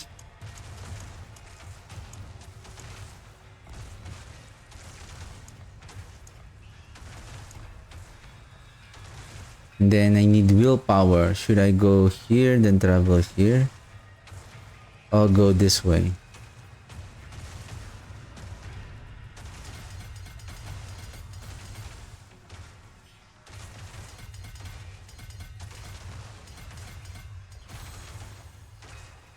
Maybe I'll just travel here for the meantime. Then flesh eater. Rotate. This is the life. Okay, that's the one.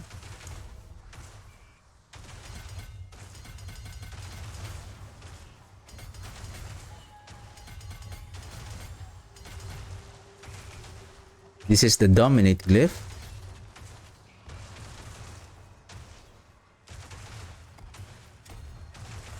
Then this one is essence.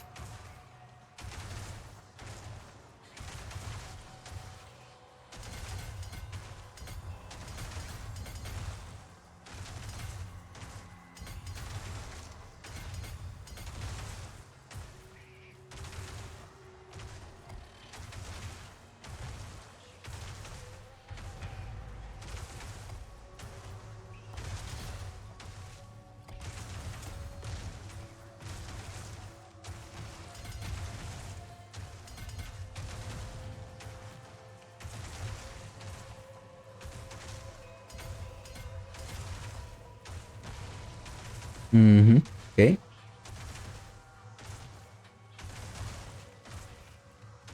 I need to grab this life. And then a couple of more here. And then now I need to get those willpower nodes.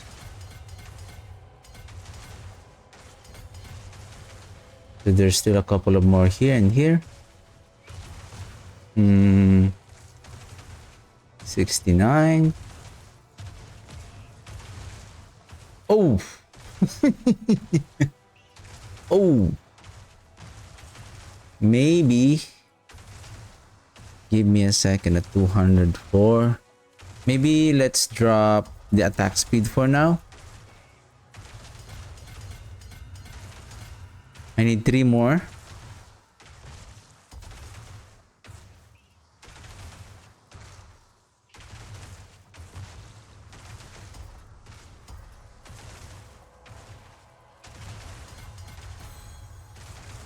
Deal 100% overpower damage. After overpowering, you deal increased blood skill damage for 5 seconds.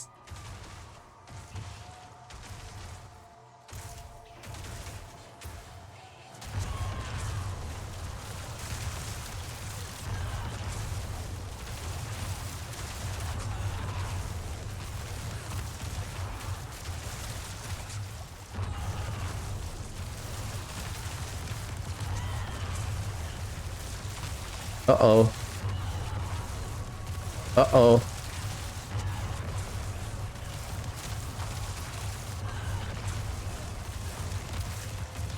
$11 billion damage. Oh my goodness. Oh. Now, how about? Okay, I'm a bit hype on what's happening right now. Take it easy, sir. Take it easy. How about Banish? I believe Banish Lord Talisman will greatly increase the damage, but and then we drop the Vehement.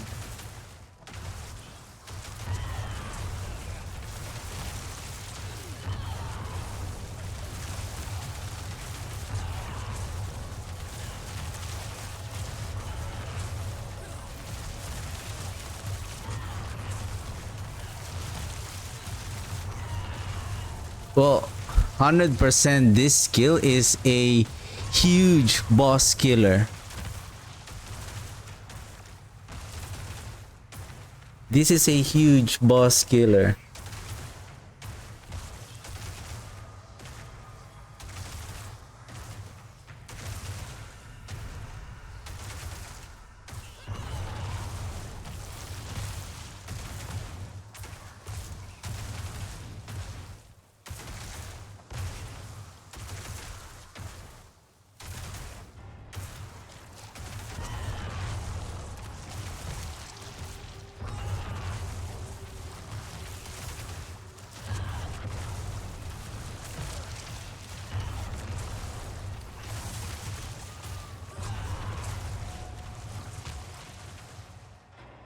And take note, my life is only 9,000. Wait a second. Wait a second.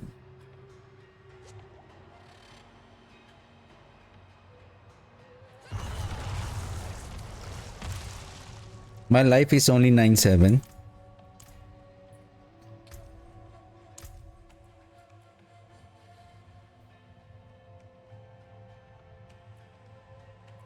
I don't think so, considering that I have already grabbed most of the max life here.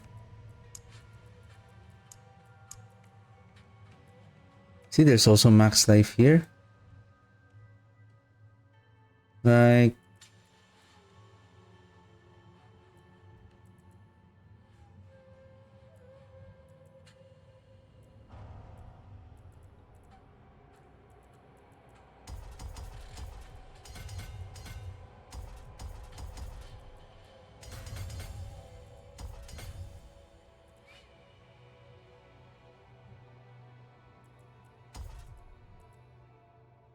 is it more shorter here? Oh, I'm gonna miss the I'm going to miss the intelligence.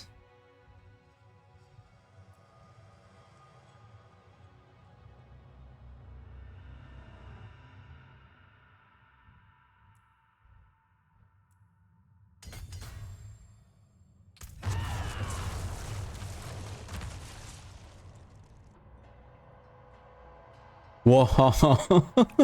Whoa.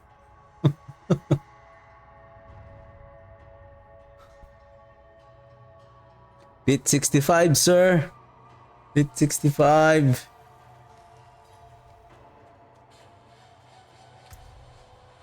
My armor's 15. Okay, give me a second. Don't let's not be over too confident with our new build. Let's temper for some armor. No, I think we don't need the armor, right? Given that we have maximum life. I feel like this is, again, this is just the PTR, but it's like the stats is not showing properly.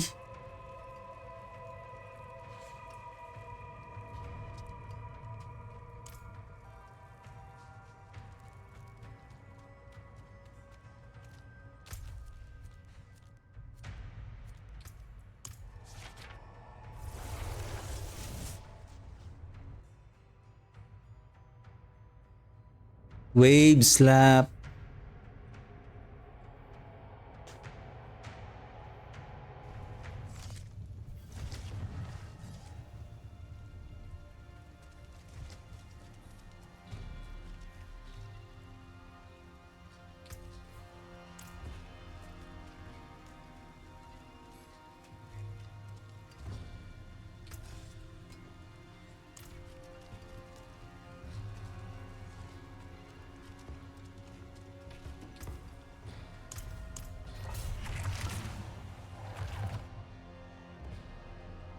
Yeah, I think that 10,000 life, that is that is not the right number.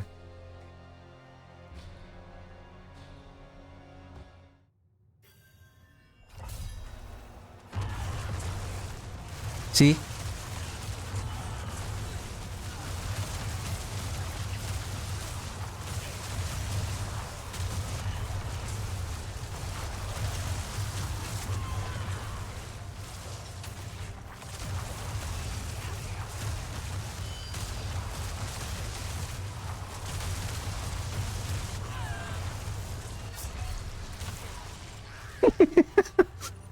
What are they doing?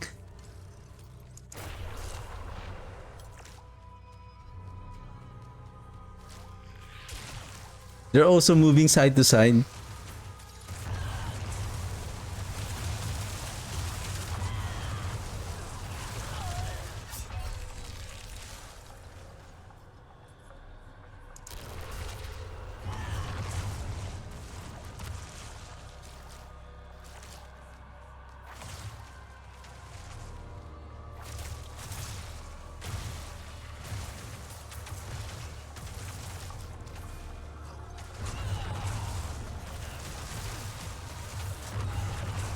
See, the blood wave is spawning. So we need to be close.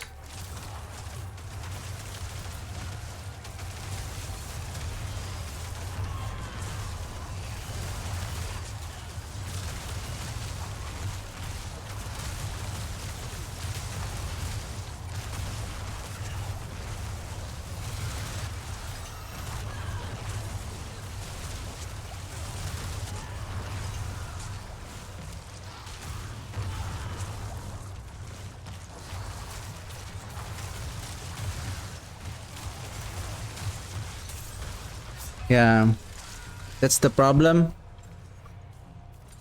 right? We need to pick up the blood orbs. If what if the blood wave is already behind on us? So how can we kill the enemies if the blood wave is spawning behind us? So that's why the blood wave should be spawning where the necromancer is.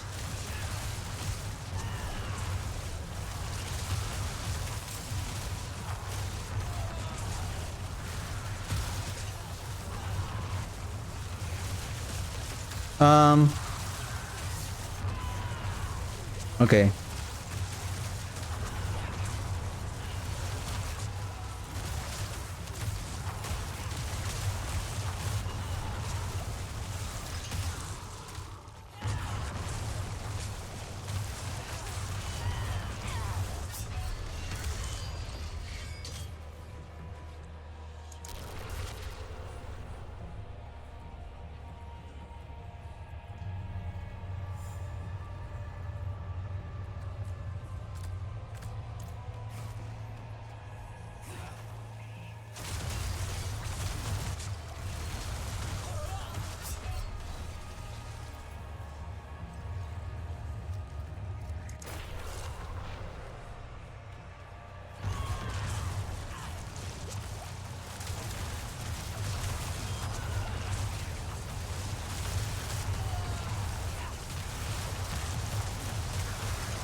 Yeah, you cannot fast farm on this if the mechanic of the blood wave is like this.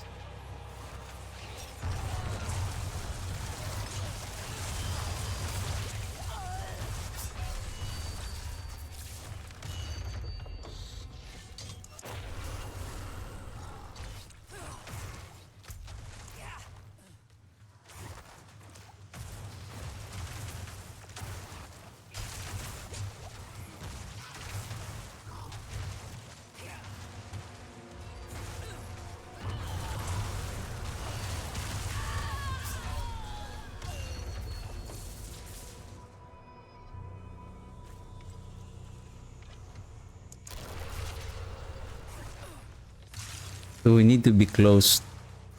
We need to be close on the enemies. But the problem is,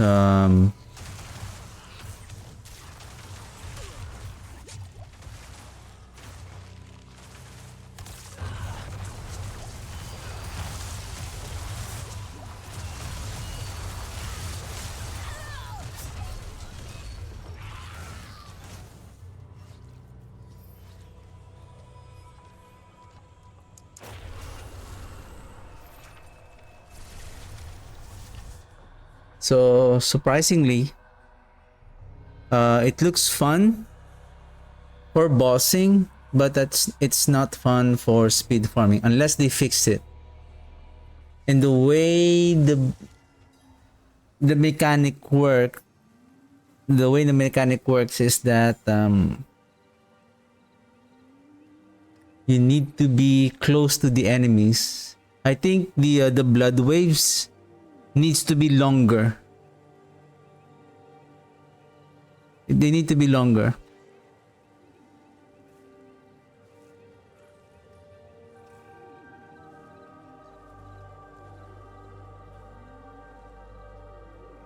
Because unlike Bloodlands and Blood Surge at least it has some certain radius to deal the AoE, right? For the blood wave converging at our feet,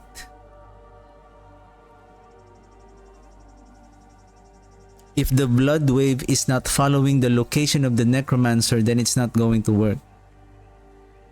So I think that's it.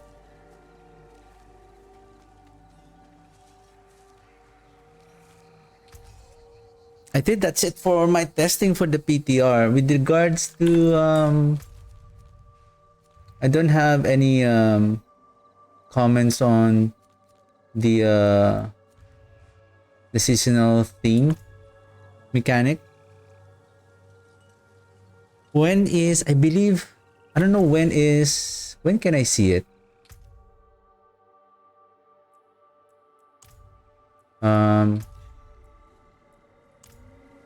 Probably on the real game.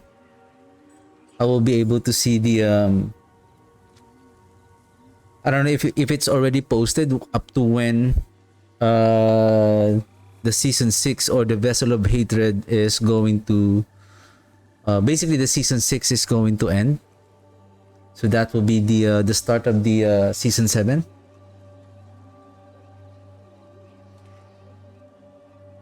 So Precious stones to catch the light. Come and see.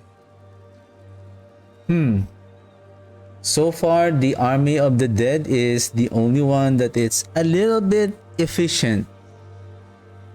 With regards to the update for the season 7,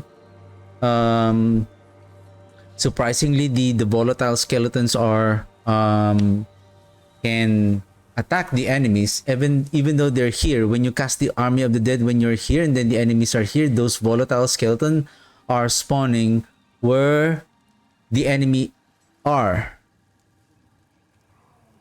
So I think the blood wave length or the width should be longer, and then it should follow the necromancer. Right.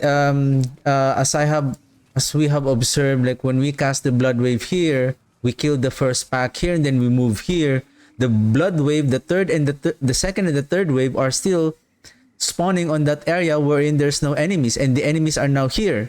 And then because we're using now the new aspect of the tidal, wherein you cannot cast the blood wave until the third wave is finished, then how can you kill the enemies here using that using your blood wave and the unique power of the Kessime if you're waiting and the enemy is already here? So you are now face tanking the damage of the enemies, and then you die. And of course, you are relying on the cast of the blood wave for you to get fortified and to release those blood orbs in order for the gore quills to pick them up, and as well as healing us also. I feel like this is not 10,000. This is, I would say, 20-ish. I would say this is 20-ish, not 10k. That is not 10. I have already all the life here. And with all of those max life, especially this one, yeah, I feel like minimum like 18, I would say 18, not 10. Resistance and then armor 16, and then plus we are playing, this is now Torment 3, and then we are playing Torment 4 with a further reduction of armor. So we are now negative in armor and then resistance. Um,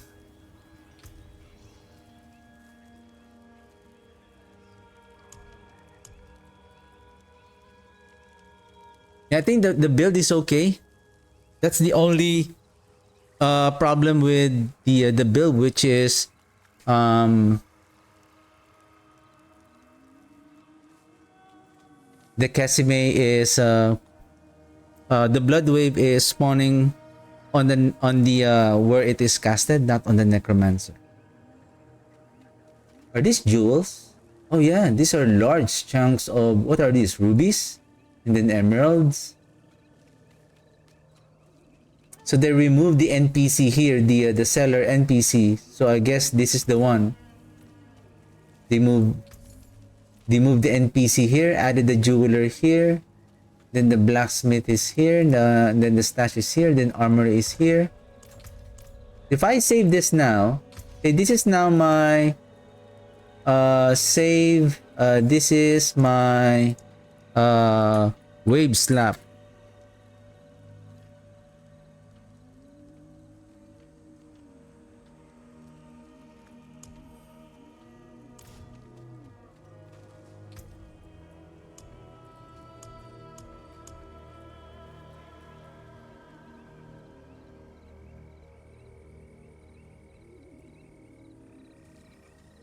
Wave, and then so these are the items.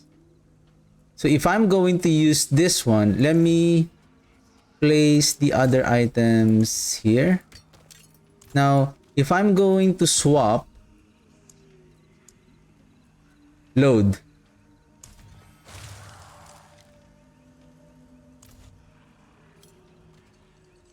oh, that is nice. The minions are automatically spawned and you don't have to find the corpse to spawn them again.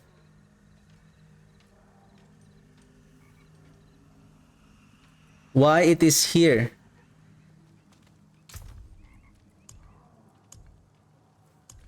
Ah, okay. It swap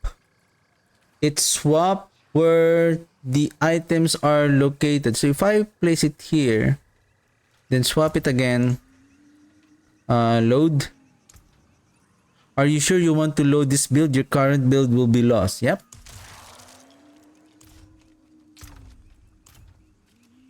So now that the focus is now on the inside the stash, it's because the focus, we have the focus and the weapon. I believe the one-hand weapon swap with the two-handed weapon. So the focus doesn't have any items to swap with.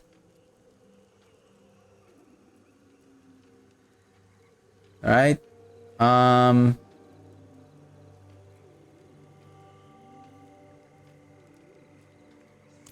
then they said it is automatically favorite, right? So they become favorite, all of them. Okay, that's good. Dominate, essence, corporeal, sacrificial, and my paragon board is okay. Let's go back. Load.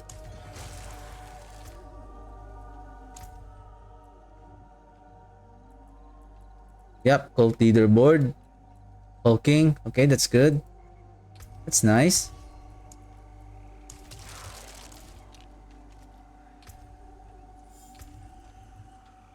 Okay. Frailty, then blood begets bloodbath, and then blood begets blood. Okay, that's correct. Okay.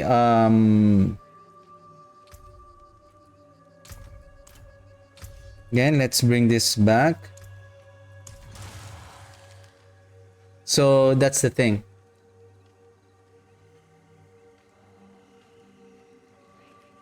So the focus doesn't have an item to swap with.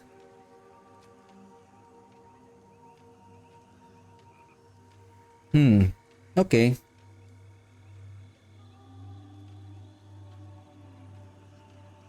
or maybe it will be placed. How about that?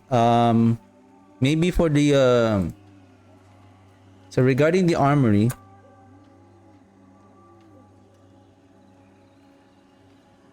for the armory,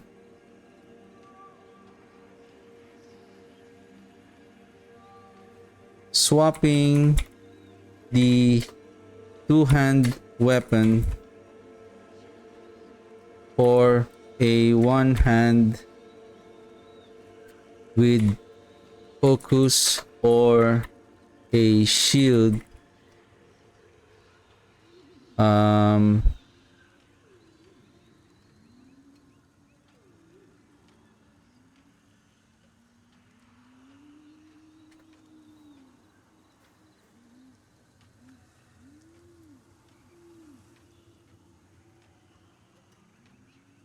places the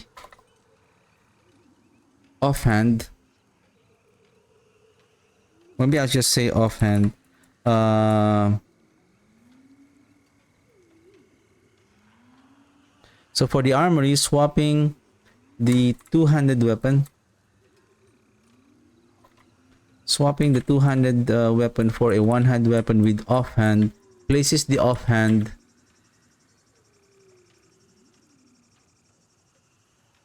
in your inventory.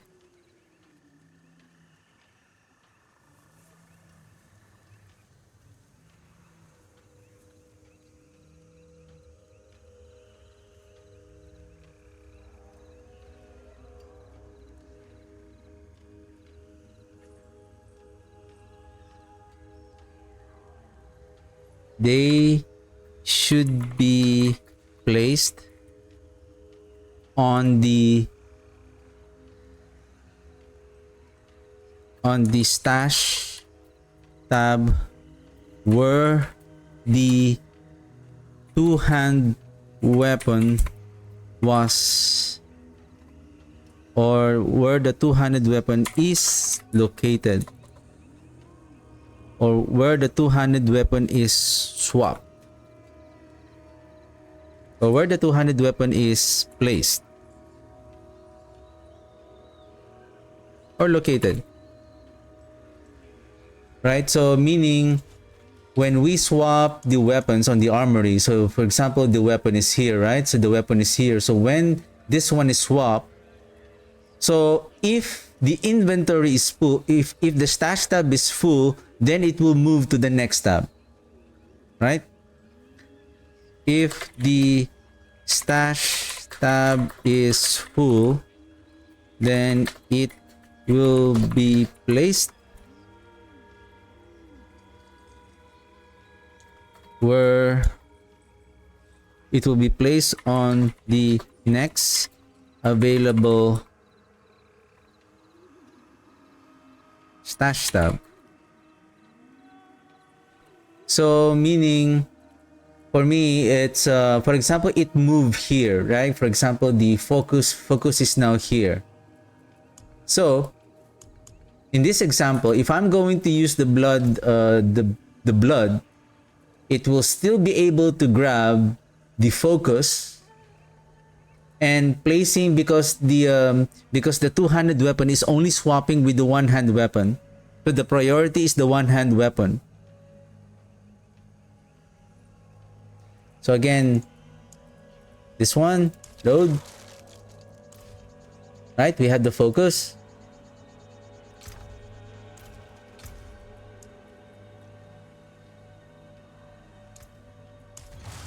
See? It's like it is out of place. Like, hey, what is the previous offhand that you are using that I need to swap with? And it's because you are swapping the two-handed weapon. So the swapping is not acknowledging, the two-handed is not acknowledging the focus, because the focus is not a weapon. It is a different type of equipment. So it's like it's weapon to weapon. That's why it's only swapping the one-hand weapon on its location. But it should be placed where the weapon is located. Probably the coding would be the next open space on that particular stash tab where the two-handed weapon is located. That's why if, for example, if this one is all filled and then you have only one slot, one space left, then the focus will be placed there. So, yeah.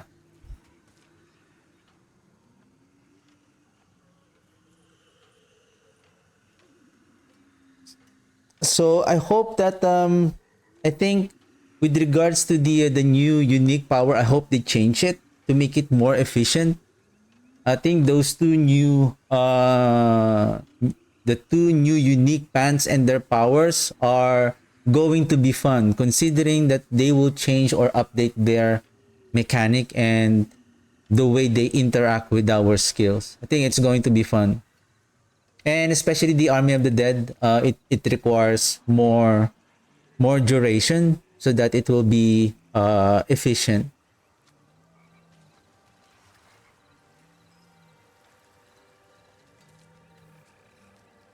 Hey warriors, are you really fast?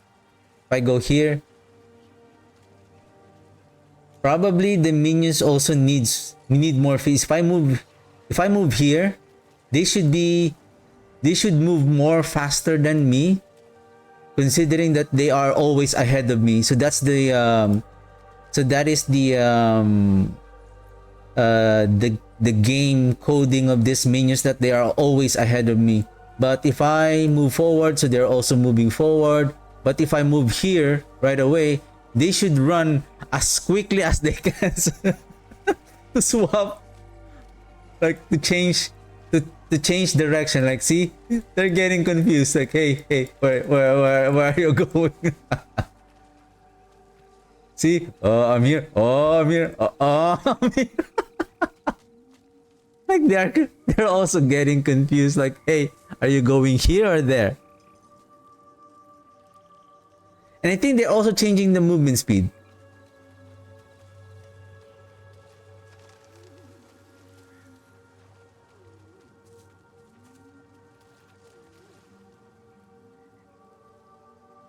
One, two, three, four, five, six. I like the Army of the Dead more. But then again, it lacks defensive. It lacks defense. There is one way to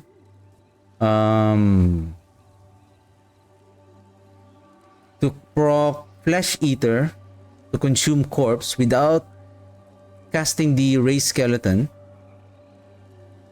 Plus, it gives us the means to become invincible is through the Blood Mist. The problem with the Blood Mist, we can only reset the cooldown after the duration has ended.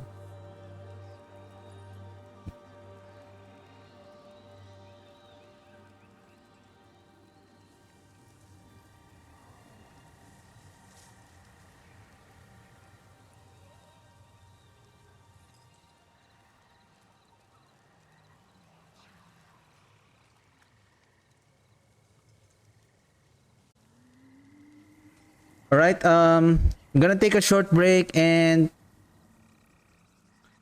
I'll be right back.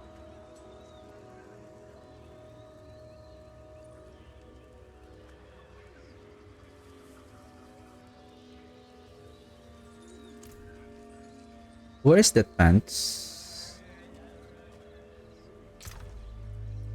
The Indira's memory.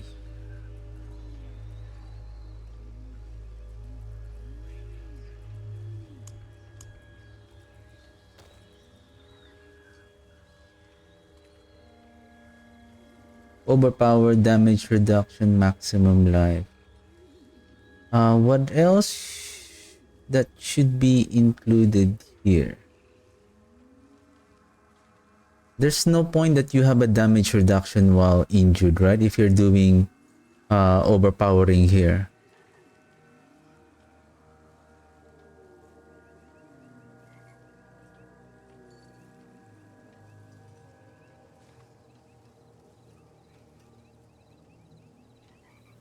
Hmm.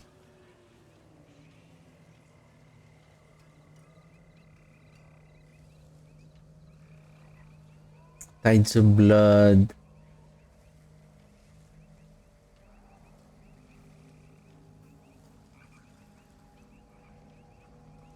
Overpower damage. Or maybe critical strike damage. Since there's already life. Let me write that down. Indira's memory.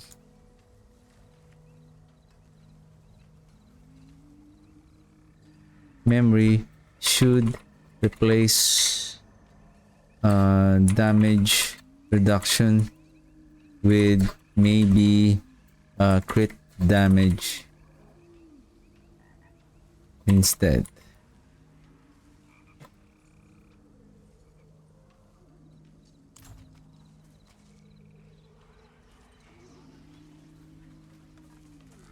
Do we have another coven?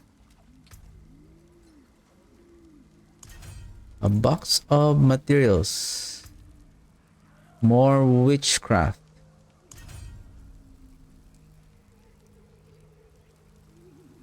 Okay.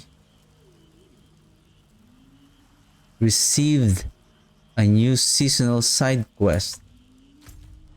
Oh, there's a side quest.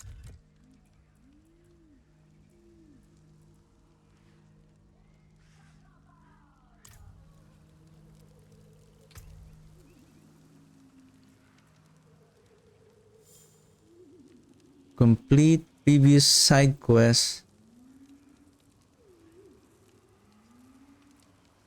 Where's the side quest though?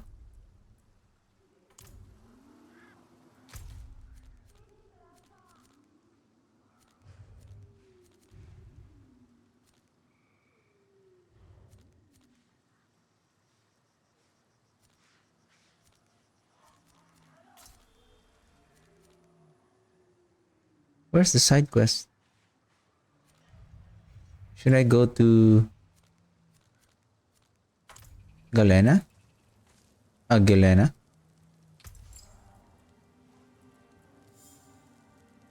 Um.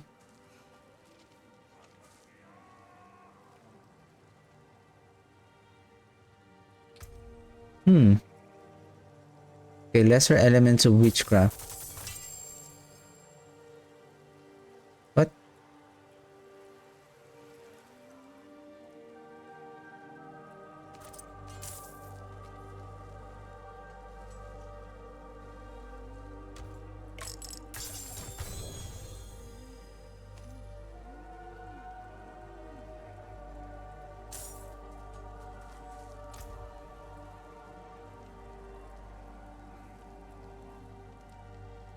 More witchcraft.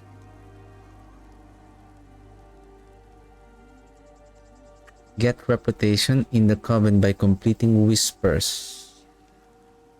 Okay.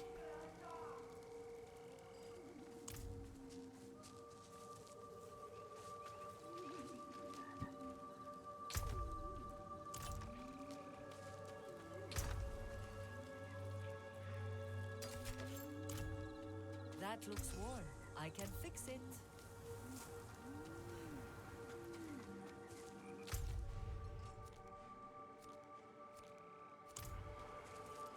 Loadout. May the light That is not the loadout, sir. This one is the loadout.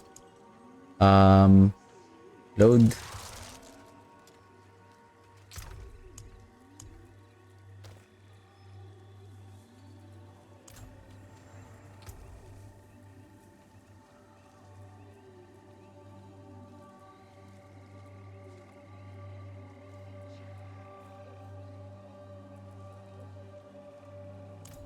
I need I carry the best. curse aura.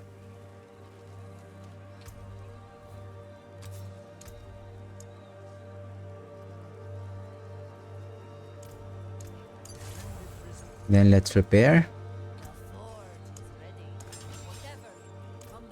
I need to temper my gear. I need armor.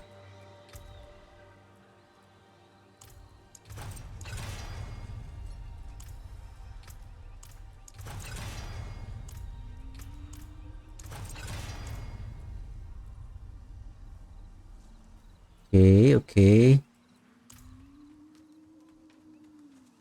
Speaking of armor,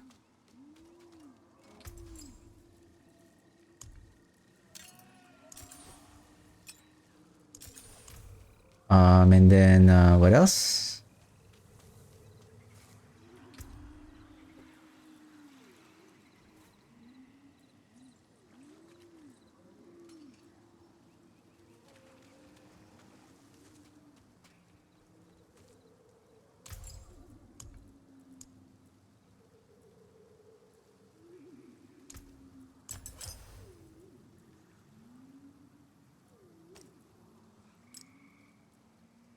Okay.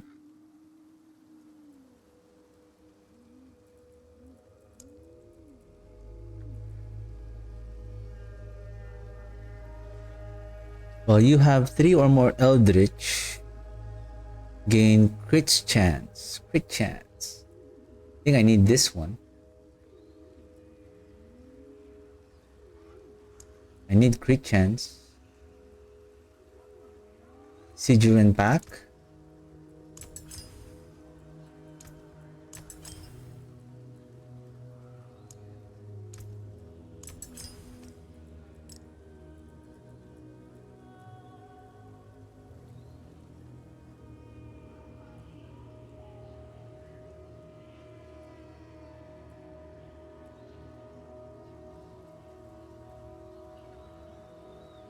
Maybe same thing. This one also, Talon and Wish. I cannot craft Talon.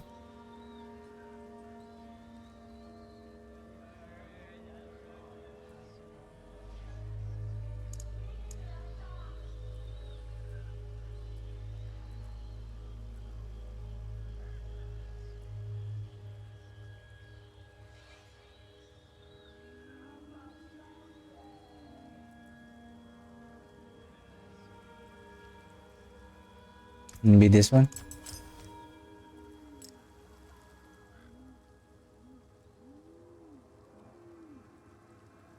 Nope.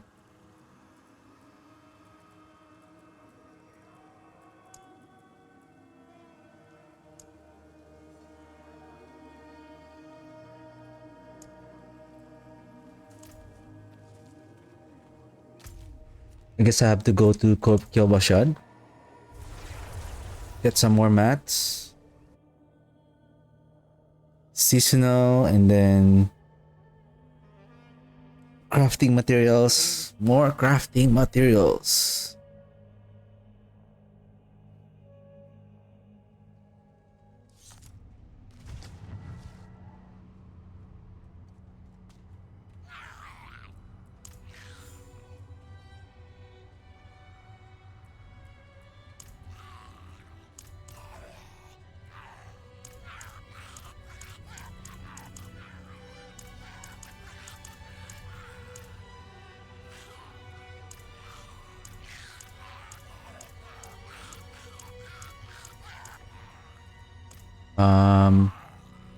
Seasonal. Occult gems grant all occult gems.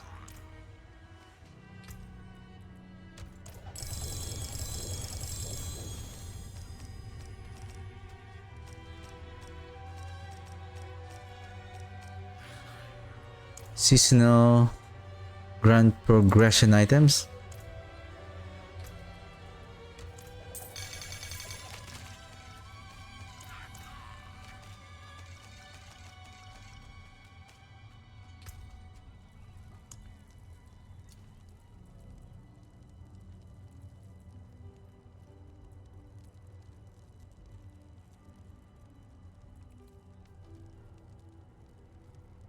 While you have 3 or more growth and decay witch powers, you gain primary stat, max life, and are always unhindered. Oh, this is the good one. Your ultimate skill gain each witchcraft tag and deal increased damage. This is also good.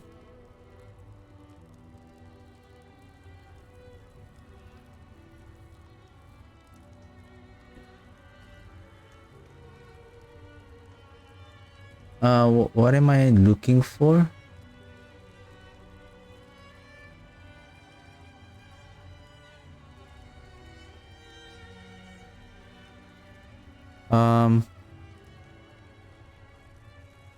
Okay, be right back. Okay, what am I missing? Eldritch. I have the overpower. This one needs to be replaced. Movement speed.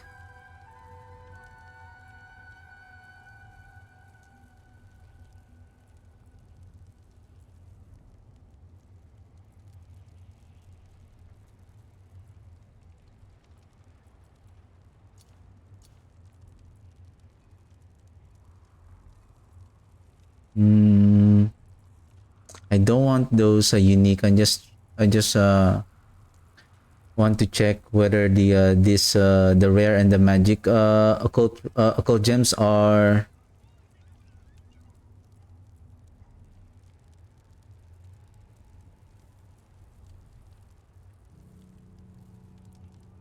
ultimate increase power. How's my armor right now? 844. If I'm going to jump to Torment 4 at pit 65, I need 1250. I'm still lacking around 400 plus.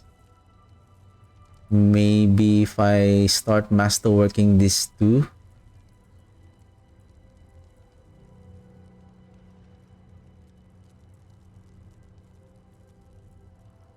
Corpse tendril size. I have tendril size. This one needs to have curse aura perhaps. Tempering, sir.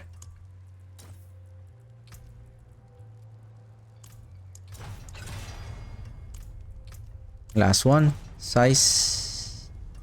Curse duration.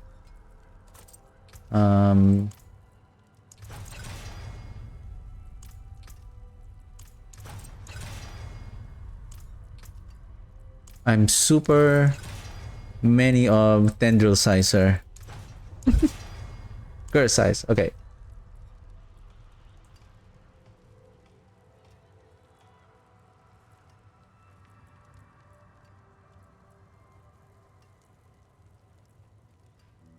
I haven't tried resource. Did I try it? Where's the amulet? I remember it has the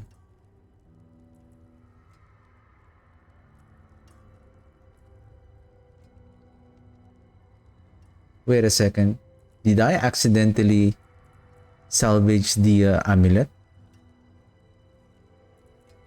I think I did. Oh, this is the one.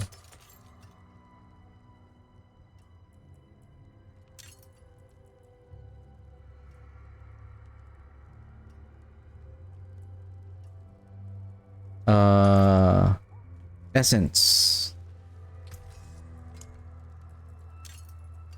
Resource. I remember I did one. This one. Okay.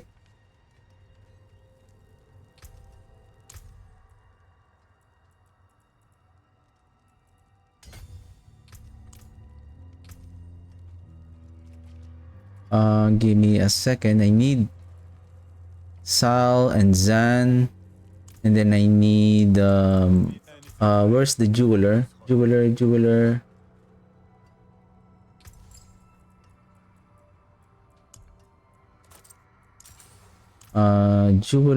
I need the Zan and the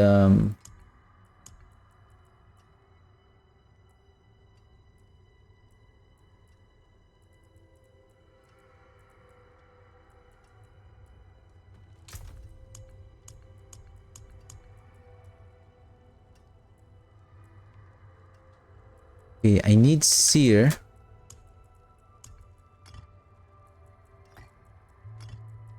And then, is it Zan rune?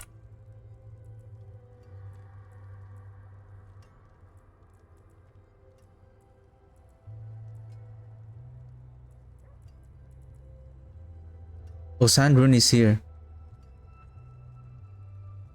Oh, not the Zan. The Gar. Gar. Gar rune. Oh.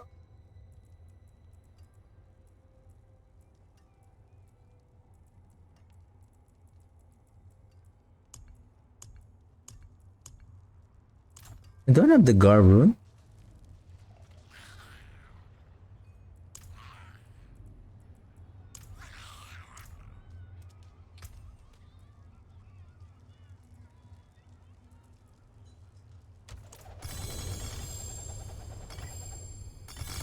I only need the Gar rune. That's it.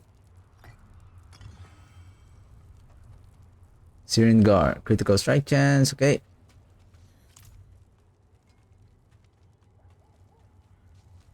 What else?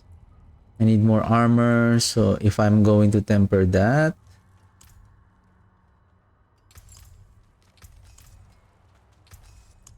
Okay, let's masterwork this. Not bad.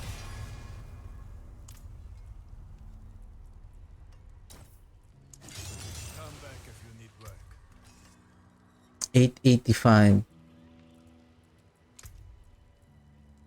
And I'm still missing the, my resistances are still bad.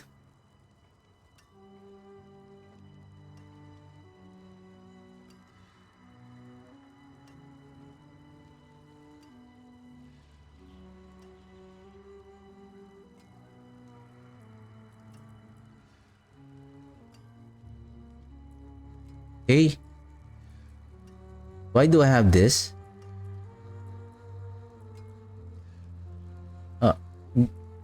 What the?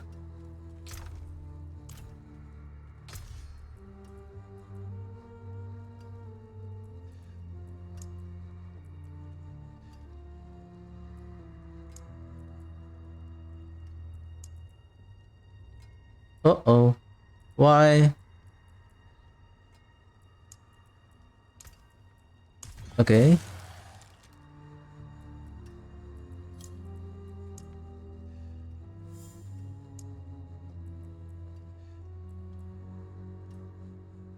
Oh, maybe this one disappeared?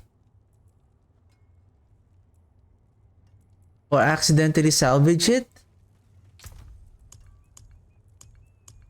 Ouch.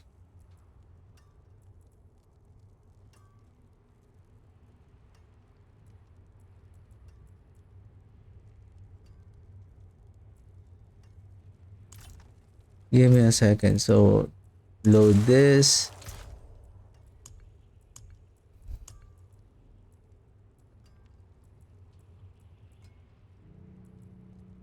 Huh?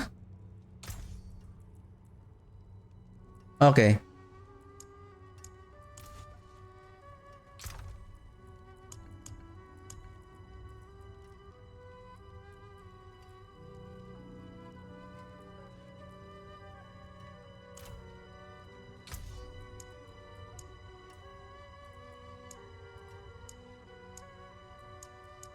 Huh?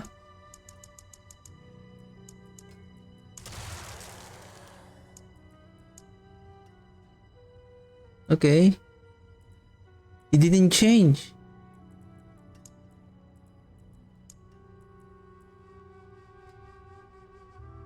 The tidal and the sacrifice, it's here. What happened?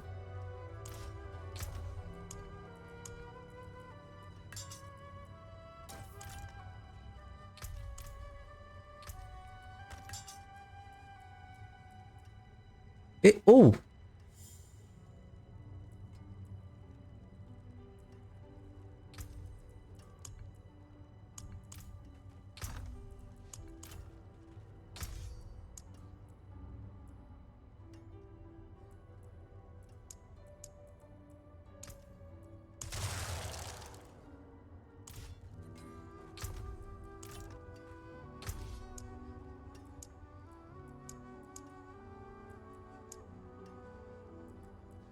Uh-oh.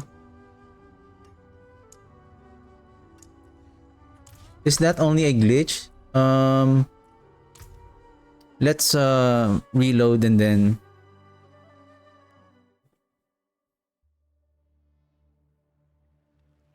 that is going to be tough because I have to rework again the Paragon board and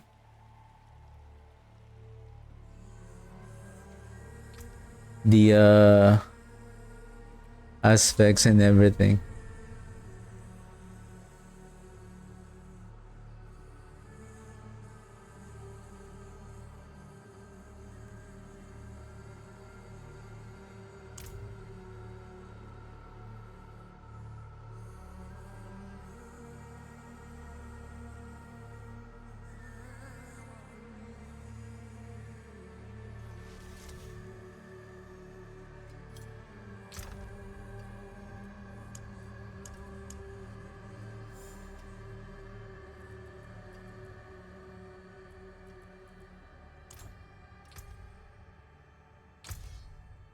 Why it is exclamation point?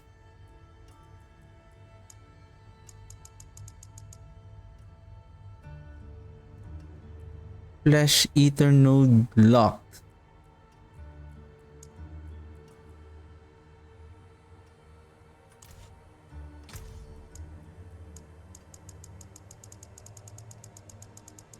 What happened?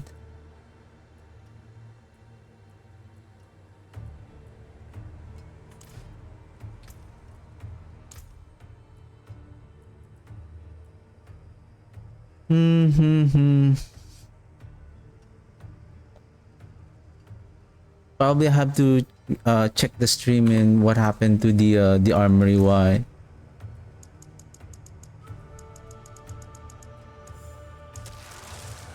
Let's see. It loads. Go here.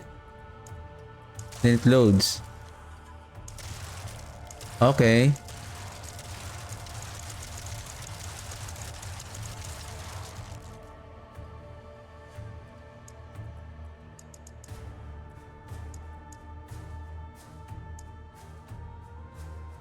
I have to check the anyway, I have to check the stream what happened if that is a glitch, so I can also add that as for the feedback. I think I'm done for the day.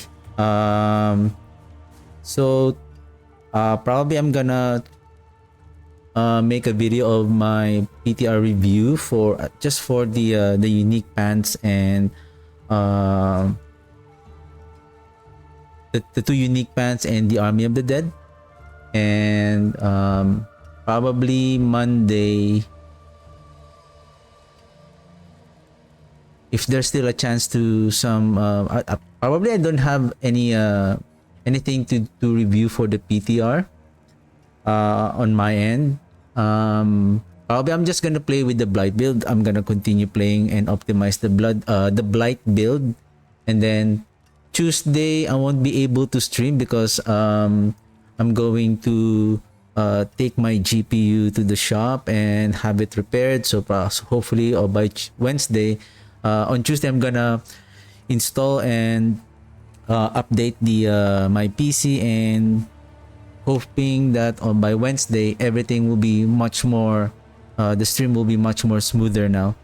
All right, again, thank you very much for tuning in today, and thank you very much for watching, and have a good one. Bye.